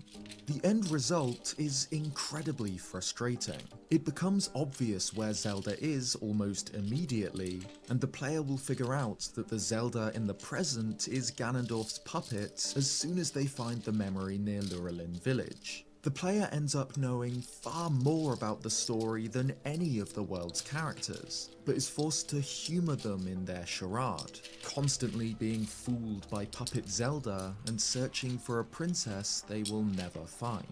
The only exception to this non-linearity is the final memory, which only becomes available after all of the others have been unlocked. The Light Dragon appears and cries a final tear, allowing Link to see her sacrifice and her transformation. But even unlocking this memory changes nothing in the present. Link now has seen Zelda transform into the Light Dragon with his own eyes, but he can't tell anyone about it. Only Impa, who mumbles something about trying to turn her back, but never does anything about it. Like with most of my criticisms of this game, Tears of the Kingdom's story suffers because of the game's complete freedom. Breath of the Wild's story was designed to fit this open-air style, uncovering how a nation collapsed while exploring what remained. Tears of the Kingdom's story isn't designed this way. It tries to break up a more conventional narrative and scatter it around an open world, but this just doesn't work. Again, the broad strokes of the story are excellent, but the way it is told severely hinders it. We never get enough detail. The player feels completely separate from the main narrative, like Link's journey is the epilogue to a greater quest we never get to take part in. This was true of Breath of the Wild too, of course, but with one major difference. Its story is supported by the way the game is designed. Uncovering the details of Hyrule's fall is the point. Every crumbling ruin, every tiny town sheltered away in the wilderness, and Hyrule Castle itself, Ground Zero, where the scars of the calamity are deepest, all tell the game's story in ways that the memories couldn't, and support the game's deliberately broken narrative. Environmental storytelling is what does most of the heavy lifting here. The closer the player looks and the more they think about this world and its ruins, the more the story of the Great Calamity comes to life. The world is designed to tell its own story. By exploring it, Link can decipher the mysteries of the past outside of the game's main memories and quests. Tears of the Kingdom doesn't have this luxury. The vast majority of its world is the same Hyrule as before. The ruins of Akala Citadel, Hyrule Castle, the Great Plateau, Fort Hateno don't do anything to deepen our understanding of the sequel's story. And the areas that are new, for the most part, lack any of the masterful environmental storytelling of the prequel. The Great Sky Island has the most story of any of them. It was known as the Garden of Time during the time of King Rauru, a peaceful, tranquil grove in the shadow of the ancient Temple of Time. We're told by the construct atop this temple that the entire Great Sky Island was once found on the surface, which we see in Zelda's memories. This ancient Temple of Time is found in the same place as the newer, Hyrulean Temple of Time in the present. This means that the Great Sky Island was once in roughly the same place as the Great Plateau, which we know was the heart of Raru's kingdom and the site of his Hyrule Castle. Now, the Garden of Time is in ruins. We see the foundations of what could have been houses or abbeys. There's a melancholic feeling here, one of the decaying ruin of something majestic, of glory days that are now gone, never to return. The Temple of Time's bell, one which once dictated the daily lives of Raru's people, now echoes across an empty plateau, heard only by the constructs which live on without their masters. The Great Sky Island having this backstory gives deeper meaning to the areas Link explores, and connects him with Hyrule's history. Because we know what this place once was, it allows us to theorize and wonder about the ruins that remain. This stone arch might have been the gate to the Garden of Time, or these ruined buildings might have been homes for servants or priests who worked in the temple. But the same can't be said for the other Sky Islands. Forge Island was, well, a forge. The Thunderhead Isles were probably designed as an entrance to the Spirit Temple, but the vast majority of Sky Islands lack anything interesting whatsoever. Most are incredibly similar ruins of nondescript Zonai buildings, islands designed around accessing a shrine with absolutely nothing in the way of story. And the same's true for the depths. Again, there are broad strokes here. We can tell from the abandoned mines that the Zonai used the depths to gather Zonite, and stations for vehicle parts show how these ancient people once traversed this underground land.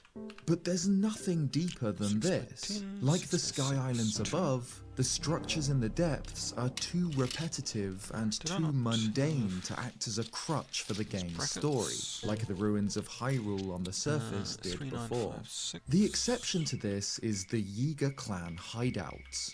Master Koga was defeated by Link during Breath of the Wild after falling down a seemingly bottomless pit.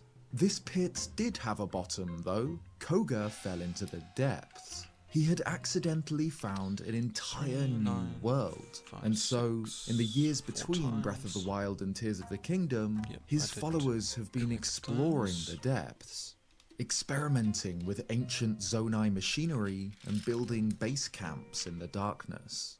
Each hideout features a journal of notes the Yiga expeditionaries have made about their time in the depths. These range from funny, like how one writer hopes to find shadow bananas in the Farron depths, to genuinely disturbing, like how bargainer statues have been stealing their souls. Having a bit of story to the Yiga hideouts immediately makes them more characterful than the countless similar Zonai ruins, and so much more memorable. But overall, Tears of the Kingdom's world building feels incredibly shallow in comparison to Breath of the Wild. The actual story of the game takes place in the distant past just the same as before, but it isn't supported in the same way by the world itself, which I think is one of the game's biggest detriments. Aonuma claimed that they wanted to create a world that players can interpret in their own way, which oftentimes has been the principle for world building all throughout the series. Zelda stories are always vague and open for interpretation, but all have had rich themes that immerse players into their worlds. The mystery of Hyrule's fall and an unseen world to explore are what makes Breath of the Wild so magical. But Tears of the Kingdom's mystery of Zelda's whereabouts and the imprisoning war aren't enough to do the same. Previous Zelda games were set in a somewhat loosely connected timeline, beginning with Skyward Sword and forking with Ocarina of Time into 3 alternate branches. The Zelda timeline has always been a controversial topic. Some fans believe that it never really mattered, and that Nintendo only published it to appease the fanbase and theory community. But regardless of your opinions on an overarching timeline connecting all games, it's inarguable that many of them are indeed linked. Ocarina of Time is explicitly followed by the Wind Waker, which in turn is followed by Phantom Hourglass and Spirit Tracks, but Ocarina is also explicitly followed by Majora's Mask and Twilight Princess in an alternate version of events. Breath of the Wild was something of a soft reboot for the Zelda series. Instead of pinning it to one of the 3 established timeline branches, it was instead set so far in the future that it didn't really matter. everything that came before it was consigned to a period known as the Era of Myth. And this decision worked well for the setting of Breath of the Wild, an ancient, mysterious kingdom of Hyrule, now broken and crumbling into ruin. The remnants of landmarks from the previous Zelda games could be found scattered across the wilderness. The Temple of Time and Lon Lon Ranch from Ocarina of Time, the springs from Skyward Sword. The game distanced itself from other Zelda games, but still felt connected to them. This was still the same universe we knew and loved. Tears of the Kingdom, though, explores the founding of this Kingdom of Hyrule, showing us its first king and queen, Rauru and Sonia. This clashes with established Zelda lore and treads on the toes of previous games, mainly Ocarina of Time, by introducing another, different Ganondorf earlier in the timeline. The game's director, Hidemaru Fujibayashi, has stated that the game's connection to previous titles has been left deliberately vague, but suggests that this Kingdom of Hyrule could instead be another Hyrule, founded long after the original had fallen and been forgotten, meaning that Zelda didn't travel back to before Ocarina of Time, but to a time that was still eons after every other game. This is a perfectly reasonable idea, and makes sense of a lot of Tears of the Kingdom's story, but it feels unnecessary and somewhat hollow. This would completely sever both Breath of the Wild and Tears of the Kingdom from the games that came before. This Hyrule isn't the one we know, it's something completely new, and is worse off for it. Even without directly referencing previous Zelda games, Breath of the Wild was able to benefit from their world building. Just by taking place in the same Hyrule, it made the game all the more magical. Zelda games don't need to constantly reference each other. They don't need to have concrete placements on a timeline. But they don't need to be islands. They can lean on the stories of the games that came before them, on the lore and the world building the series has become known for, and I'd argue that this is one of these games' major strengths. Tears of the Kingdom doesn't just ignore the lore from previous Zelda games, it seems to ignore its own prequel. Important characters from Breath of the Wild don't recognize Link, and the sequel offers no explanation at all for many of the changes to Hyrule. For example, the Sheikah technology that was so prevalent in Breath of the Wild has all vanished. The Shrine of Resurrection, the Sheikah Towers, the Shrines, the Guardians, and the Divine Beasts have disappeared entirely, and are never mentioned by anyone. Fujibayashi offered his own explanation for this, claiming that they simply vanished, but nobody knows why. This is such an underwhelming answer. Of course, having this explained wouldn't affect the game in a major way, but this is a prime example of the lack of care for world building and deeper storytelling in Tears of the Kingdom. Another example, Zelda's Draconification is set up as an irreversible sacrifice. Minoru warns that to become an immortal dragon is to lose oneself, and Zelda says that she will be forever changed. Yet at the end of the game, this transformation is reversed. Thematically, it makes complete sense for Link, guided by the spirits of those who had become like parents to Zelda, to undo the Draconification. But how this happens is never explained. Minoru believes that it was because of Rauru and Sonia channeling their powers through Link, but admits that it's only a theory. Again, I understand the benefits of leaving some story elements vague. But if something is set up with strict rules, like a permanent transformation, you can't undo it without explaining why, or else it just feels cheap and unsatisfying. This moment stands out in particular because it undoes the main event of the game's story. At the end of Tears of the Kingdom, not much has changed. Even Link's damaged right arm is somehow restored. All of the events of Tears of the Kingdom have been resolved, and the story ends in a similar place to Breath of the Wild, which leaves the sequel feeling quite unnecessary. It's debatable whether or not making Zelda's transformation permanent would have done justice to her character and her story arc, but it's inarguable that it would have made the game's story have a much stronger impact. A certain lack of clarity plagues Tears of the Kingdom's world and story. The history and motivations of Ganondorf are left unsaid. Mineru's plan to awaken via a construct in the present makes little sense, and the lore surrounding the elevation of the Sky Islands is messy and underwhelming. Again, while the story's main ideas are great, the execution is where it falls short. Breath of the Wild also had a sparse main story, but often the questions the player asked had answers implied or told explicitly by side characters or the environment itself. The more the player thought about this world, the more it made sense. But the inverse is true in the sequel. The more you think about the world of Tears of the Kingdom, the more the illusion shatters.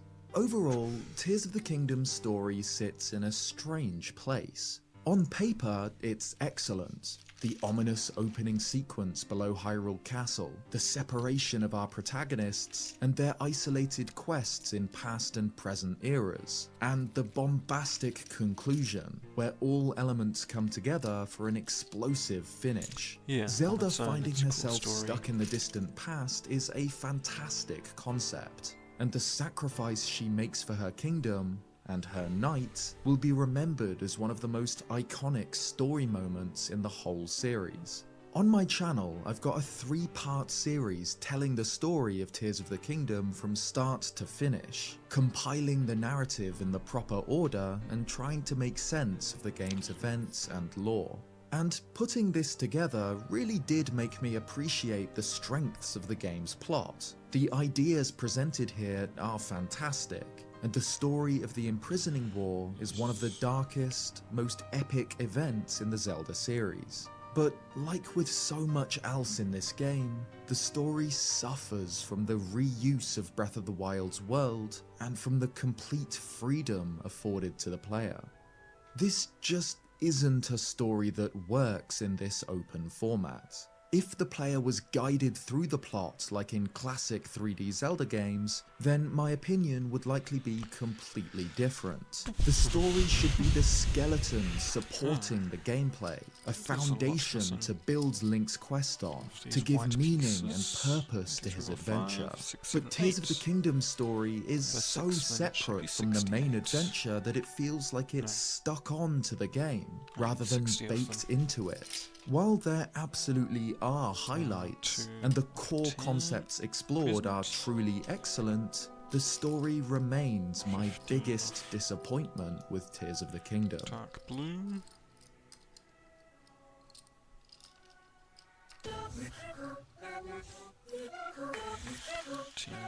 It's taken a lot of time to properly organise my thoughts on Tears of the Kingdom. It's not an easy game to review.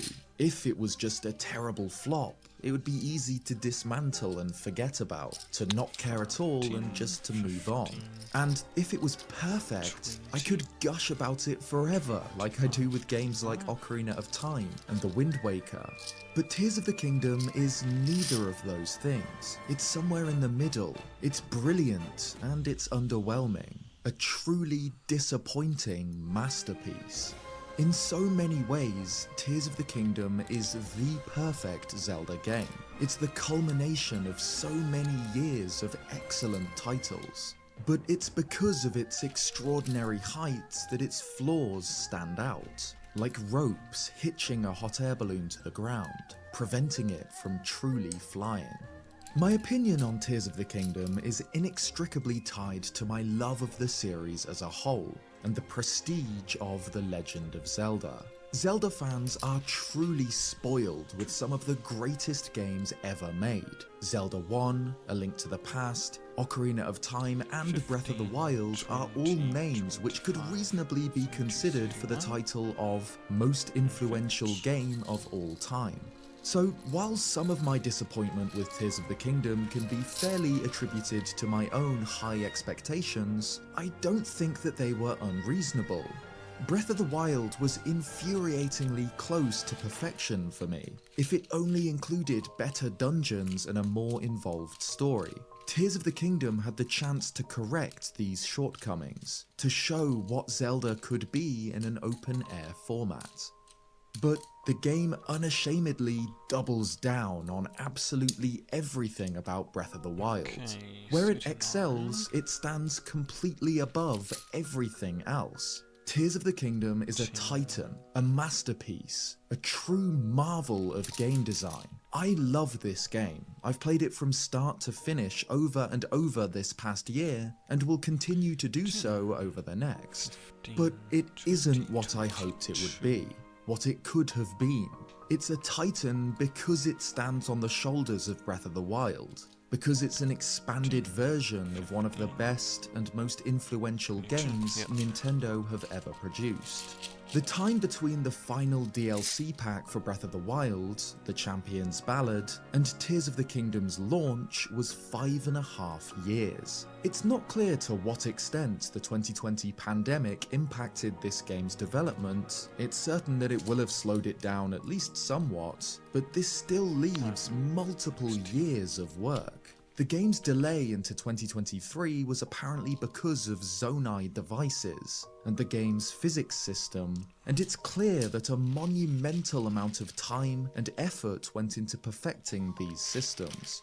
And they are perfect. Tears of the Kingdom as a whole is a technical marvel. With the exception of a very occasionally unreliable frame rate, the game runs flawlessly on the Switch, which is some kind of miracle.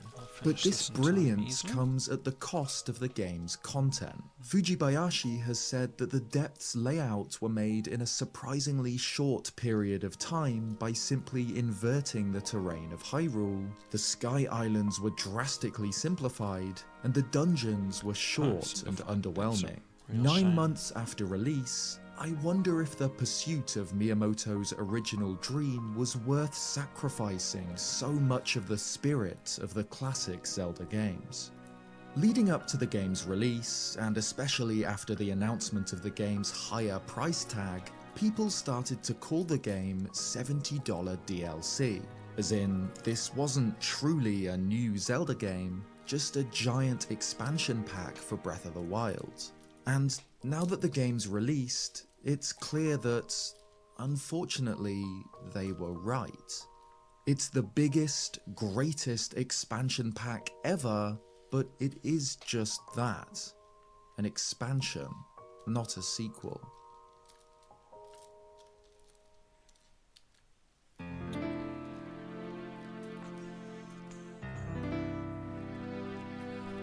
The question of where the Zelda series will go from here is one nobody can answer. Recent interviews with the series developers have confirmed that, yes, the open-air format seen in Breath of the Wild and Tears of the Kingdom will continue to be the blueprint for the 3D games. Aonuma comments that the older games feel restrictive, and wonders why fans would prefer to see more traditional elements reintroduced. But as Tears of the Kingdom shows us, sometimes restriction is good. Restriction breeds creativity and stops you taking unbounded freedom for granted. I know I'm not alone in believing that a game like Tears of the Kingdom, combined with classic Zelda staples like giant-themed dungeons, item progression, and a linear, gripping story would be the best possible outcome. I really do think that this could work, and that it would be the best Zelda experience yet. And I don't think that this is unreasonable to expect, either. The Zelda team always listens to criticism, and adjusts the trajectory of their development. Twilight Princess was famously a reaction to the criticism of the Wind Waker's overly cartoonish art style, and Breath of the Wild was a reaction to criticism of Skyward Sword's linearity.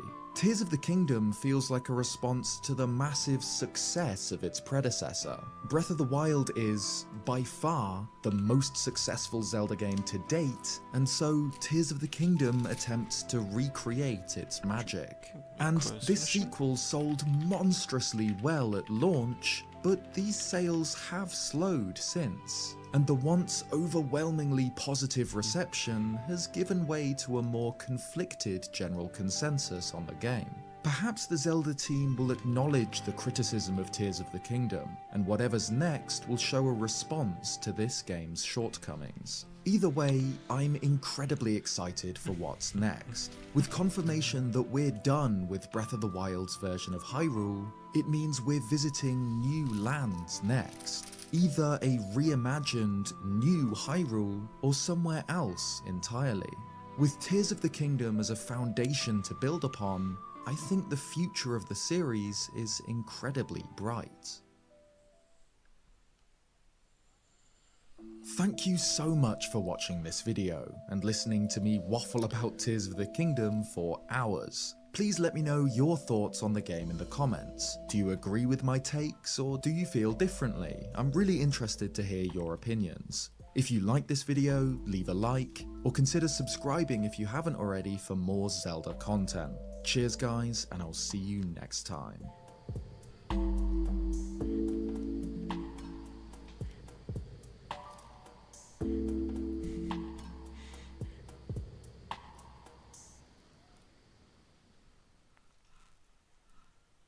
Most history videos are about the past, but this one's different.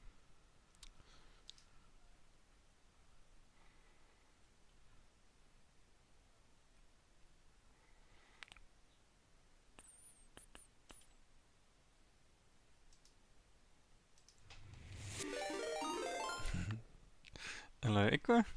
Good to see you. What were you saying? You can never surprise me because I'm always in your chat. Yep, that's me.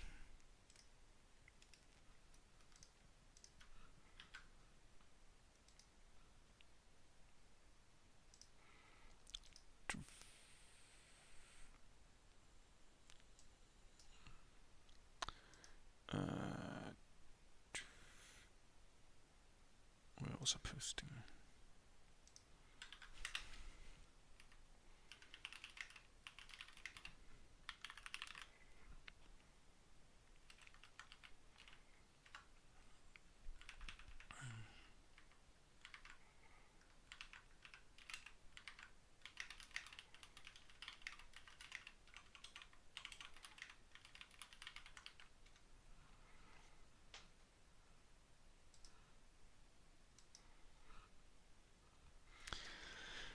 Just looking at the streams. Yeah, how are you?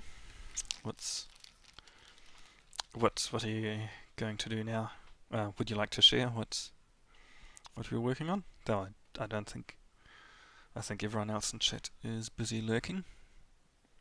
73 plates I should have. 10, 20, 30.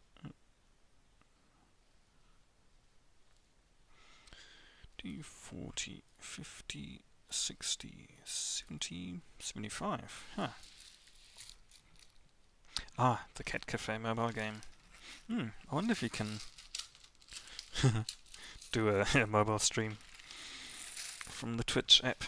But no, that would probably kill your phone.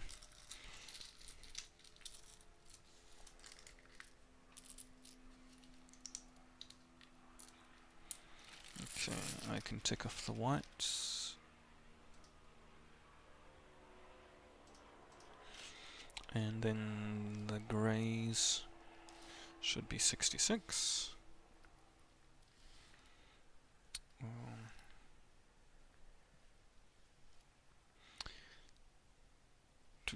Echo, as you were ending, you said, oh yeah, you can't surprise me, and then you talked about something else that, the raid command.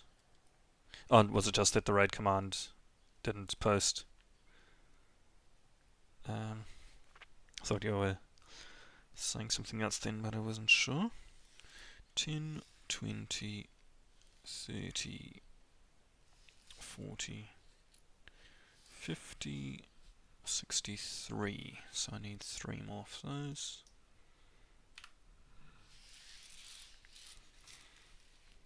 Right.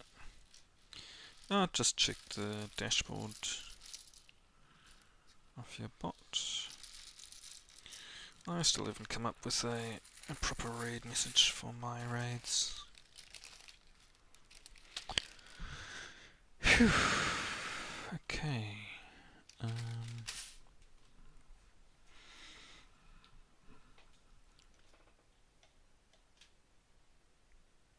Oh, I can show off my Lego collection.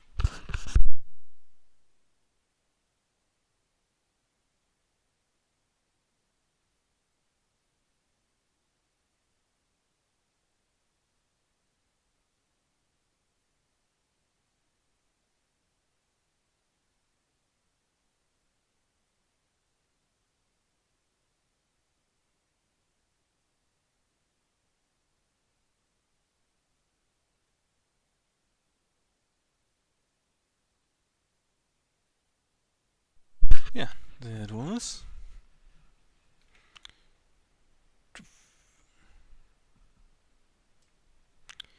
And now I will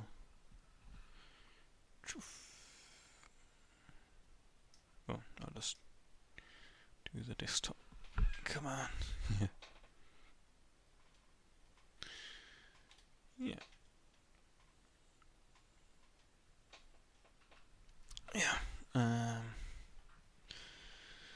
Gonna have a look through. Yep. Missing the utensils. Okay, I did pick up those. Yes, I remember putting them away. Transparent tiles. Nope. Yeah, didn't see that, didn't see that, didn't see those.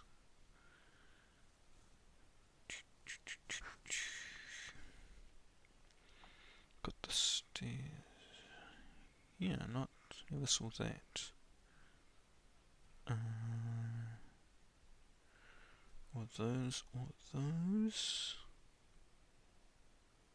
Didn't see that.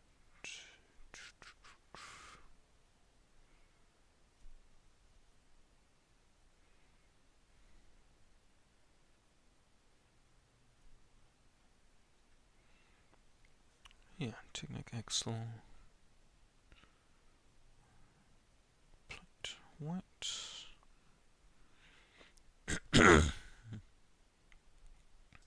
The gears and the fence, I grabbed those. Yeah, plate by 1x6 white. Didn't have those. The plate with holes, yeah, missing a lot of those. Didn't Technic? While I was picking out the Technic, I did often overlook bits.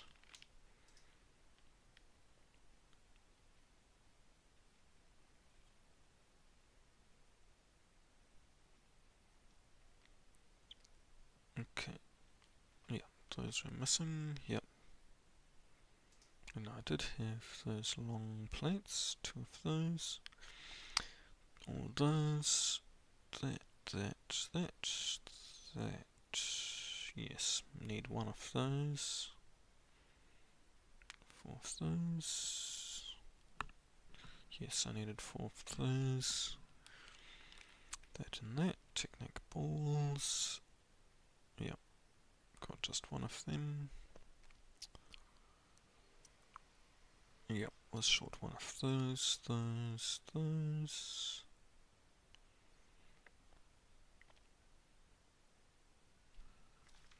Brackets. Brackets are with the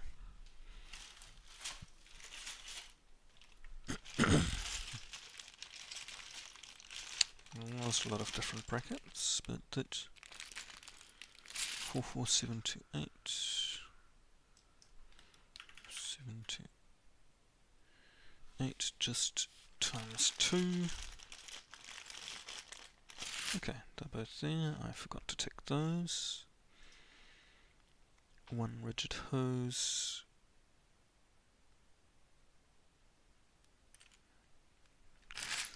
Slab 45.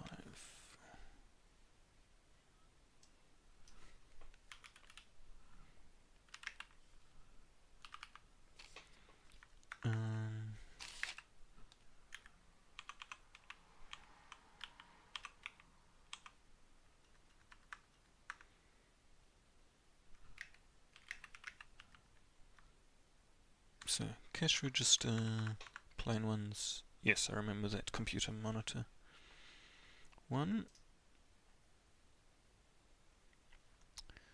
Yes, we didn't have those. No containers, missing a cone. White plates, bar 6L, did not have that. Minifig part, yeah, needed that. I did have that. Yeah, not that, not that. Needed one of them. Yep. I did have that.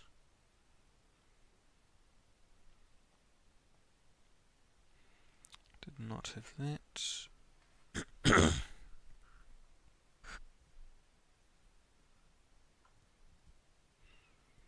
Did not have that. Not that. One of those.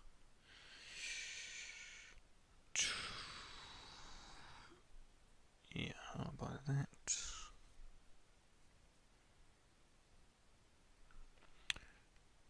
Nine 8138.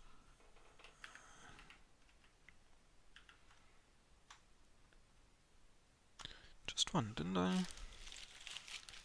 Find that later on. Now this is too full to... I'll just dump it into here.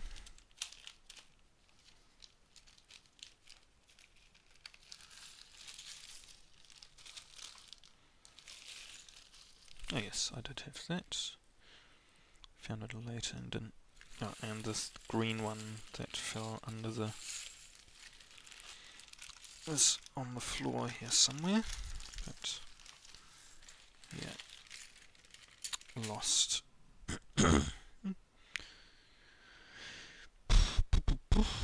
Yep, I needed another of those. White.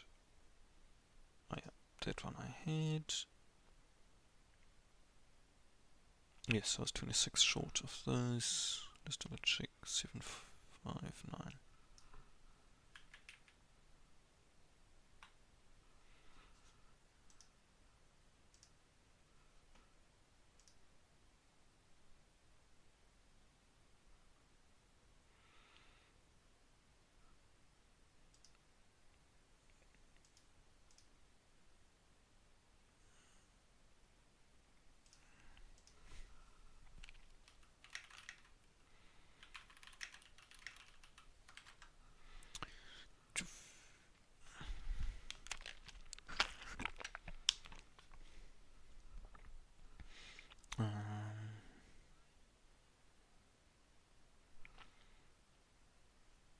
Ooh.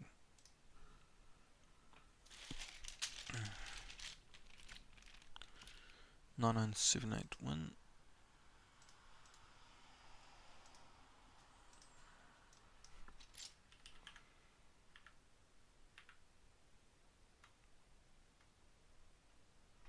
Okay, if I do have one, then I've probably got all four and just forgot to tick them off. Yeah, I see. I see several of those.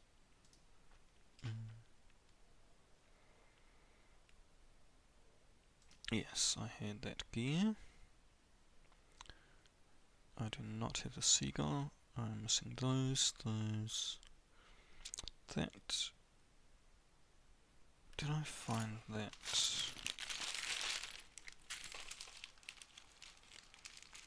Oh yes, I was just short one of them, I believe.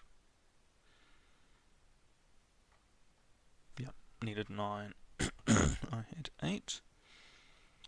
Need that. That one's broken, that one's missing. That's missing. That's missing.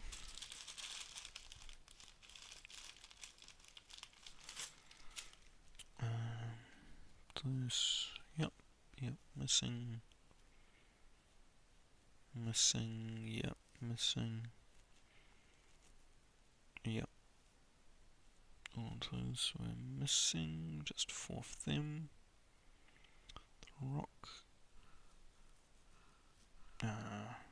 35044. 4 times. Oh. No, I did have those. Yep. 1, 2, 3, 4. Just forgot to tick. Missing those.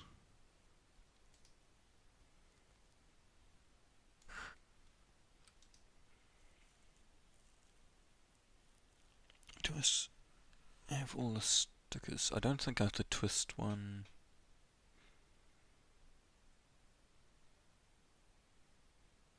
To map the juice, maybe. I've had a ticket.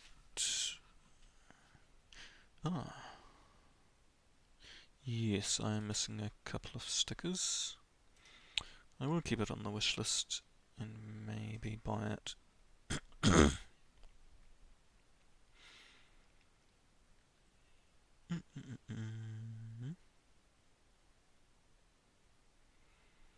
Right, now.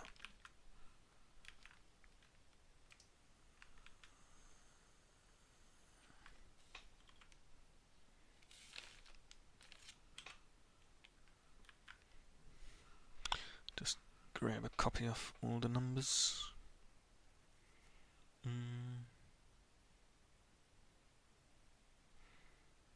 I'll also print this page just in case it errors when I go to save it.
Okay, it worked.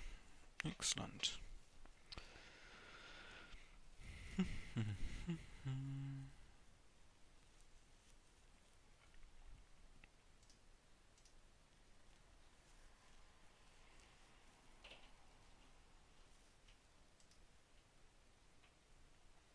What is the sorting order? Seems to just be random.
Okay, yeah, definitely didn't have those panels. Needed plants and stuff.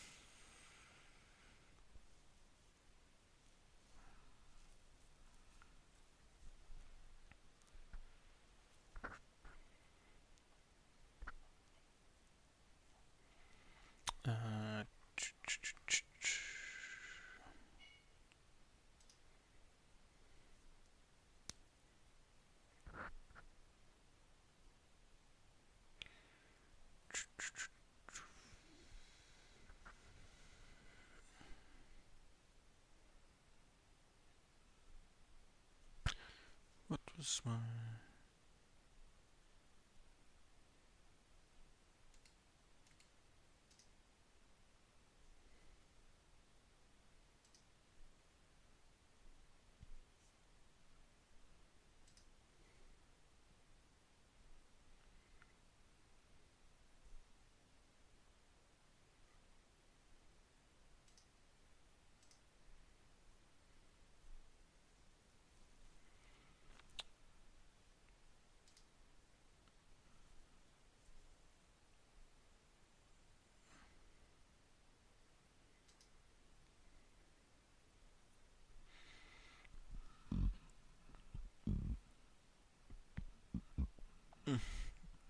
See, 114.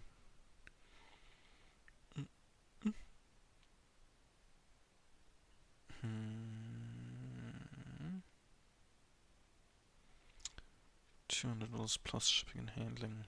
Let's try New Zealand first. Brick mat.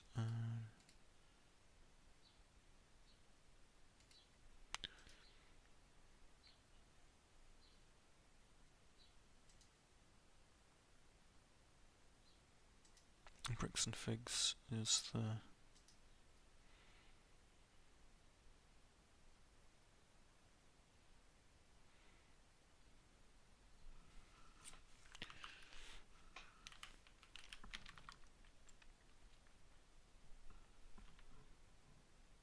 $62. Wish I could filter by Christchurch.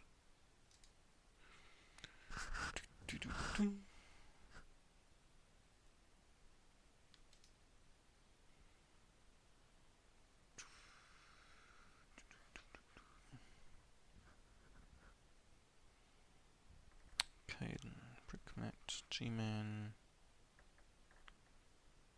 Is G-Man also local? Yep, Canterbury.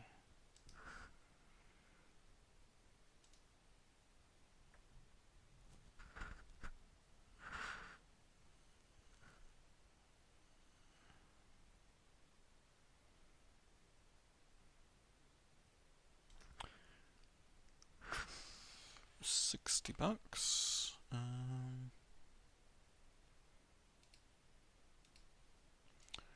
Grinter's Grotto in Auckland.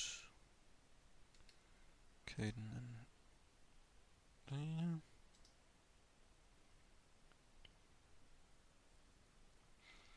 Okay, he's got all the figs.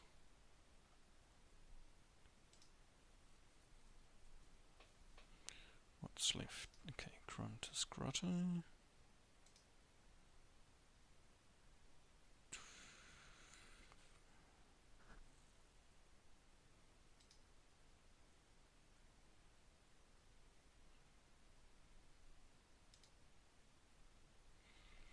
Okay, yeah, that's okay, a lot cheaper. So if I let's see, that's 45 cents.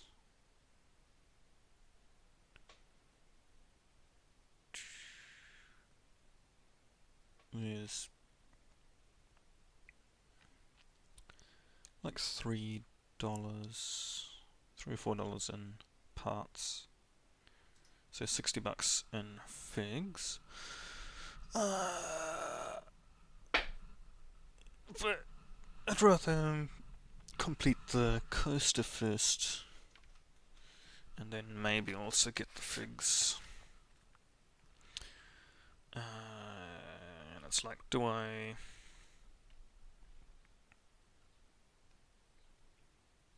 If I exclude the figs, do I also exclude the accessory builds?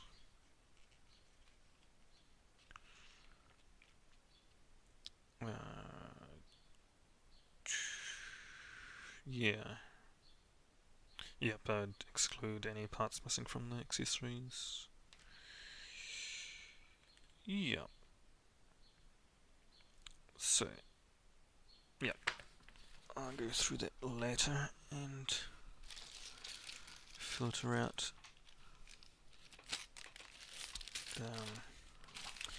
accessories.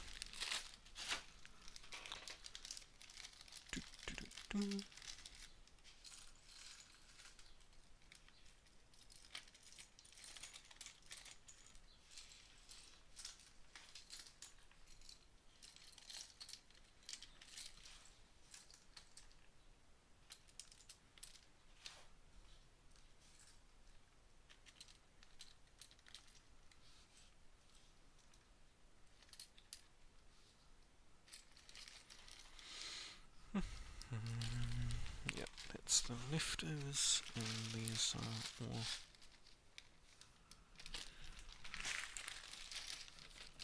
finished.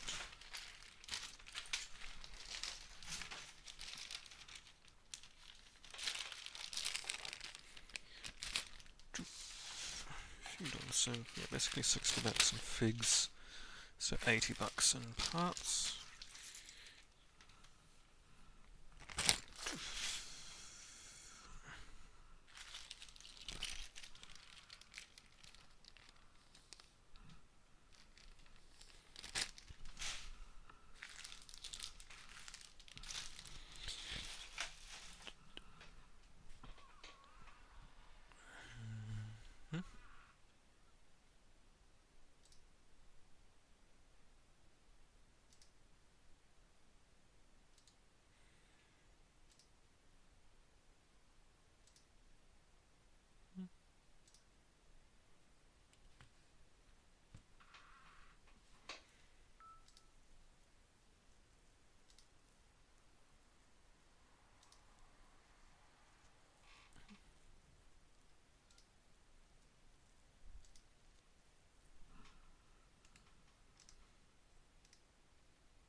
Where's... Oh yeah, he's got the seagull. Where's Brickman's?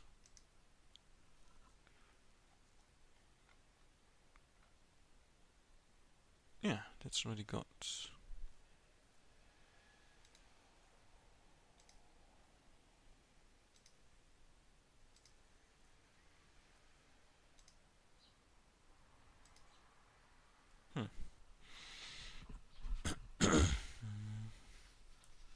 I don't think it was... Oh no, minifig head. Do I need two of them?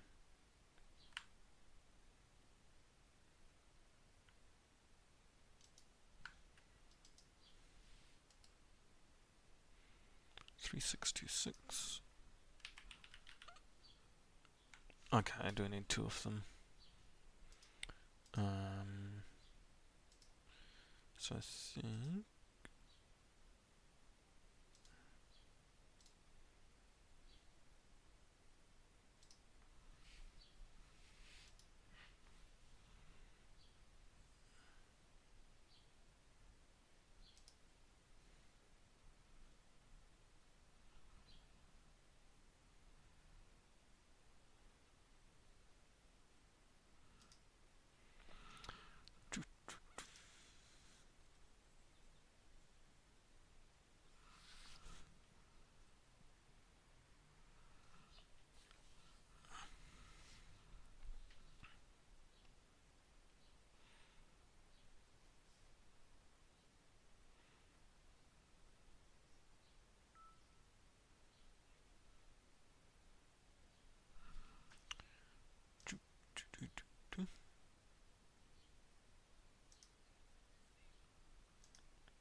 LK's running late.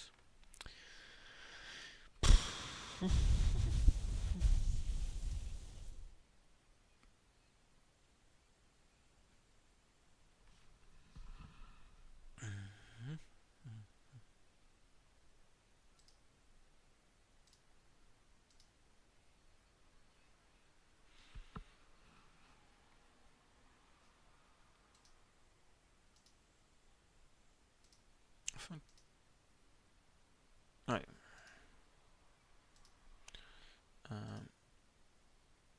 Let's check my wanted lists. Timberland 24-hour racer.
Oh yeah, no, I will just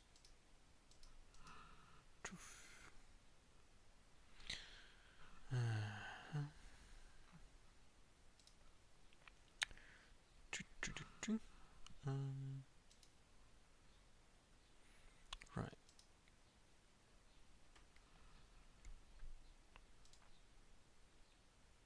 Oh yeah, that was broken. That was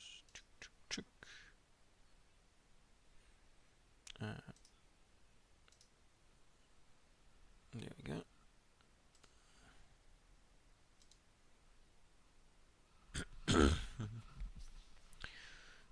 Okay.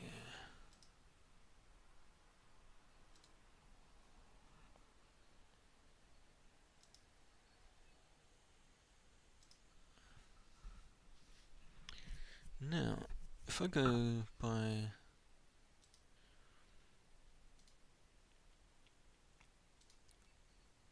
whoever's got the most each time.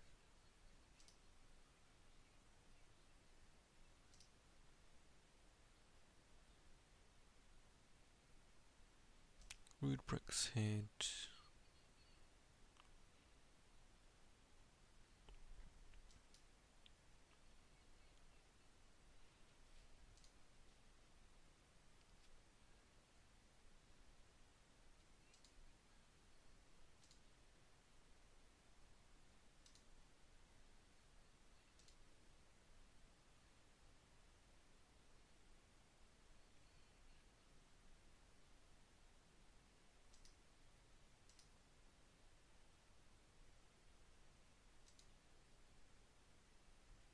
Grunter's got it.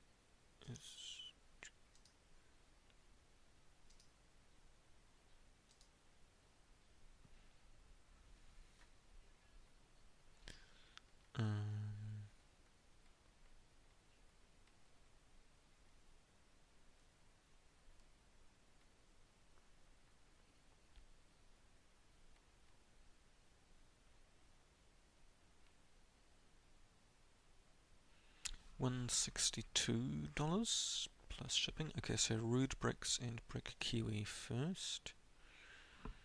Rude Bricks.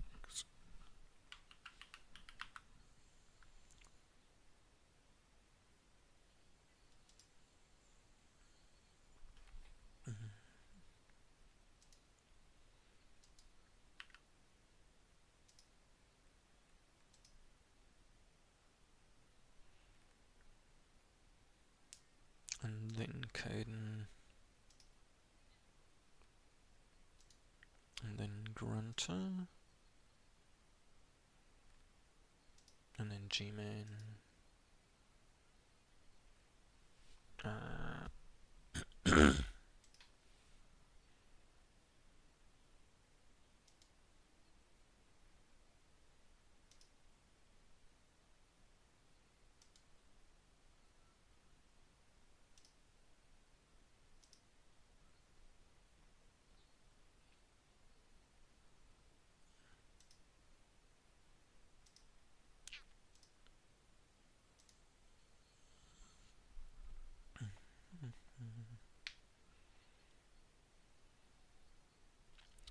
So we'll just remove that, and then try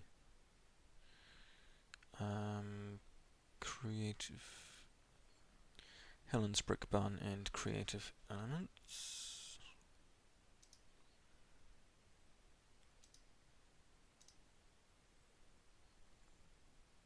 Okay, that's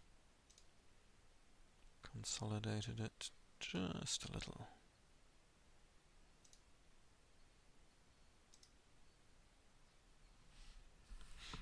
Okay, now that's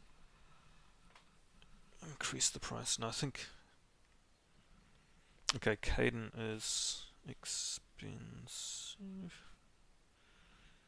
180.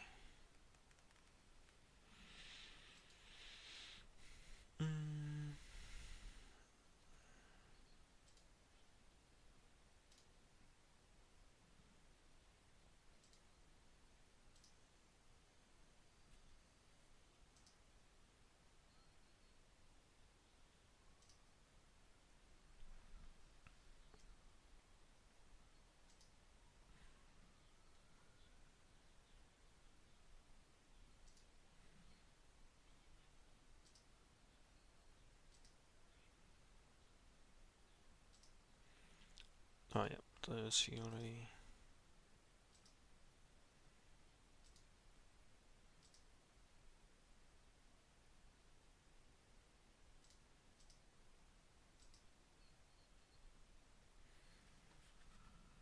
Yeah, 168. Oh, it was 172. Okay, Ok's on. Sorry, guys.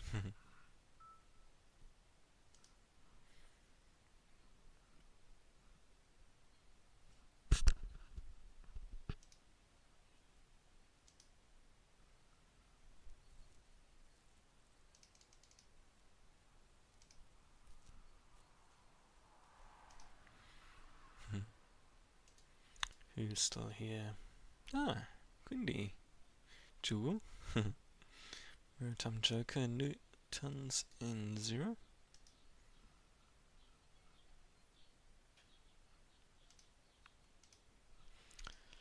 Yes.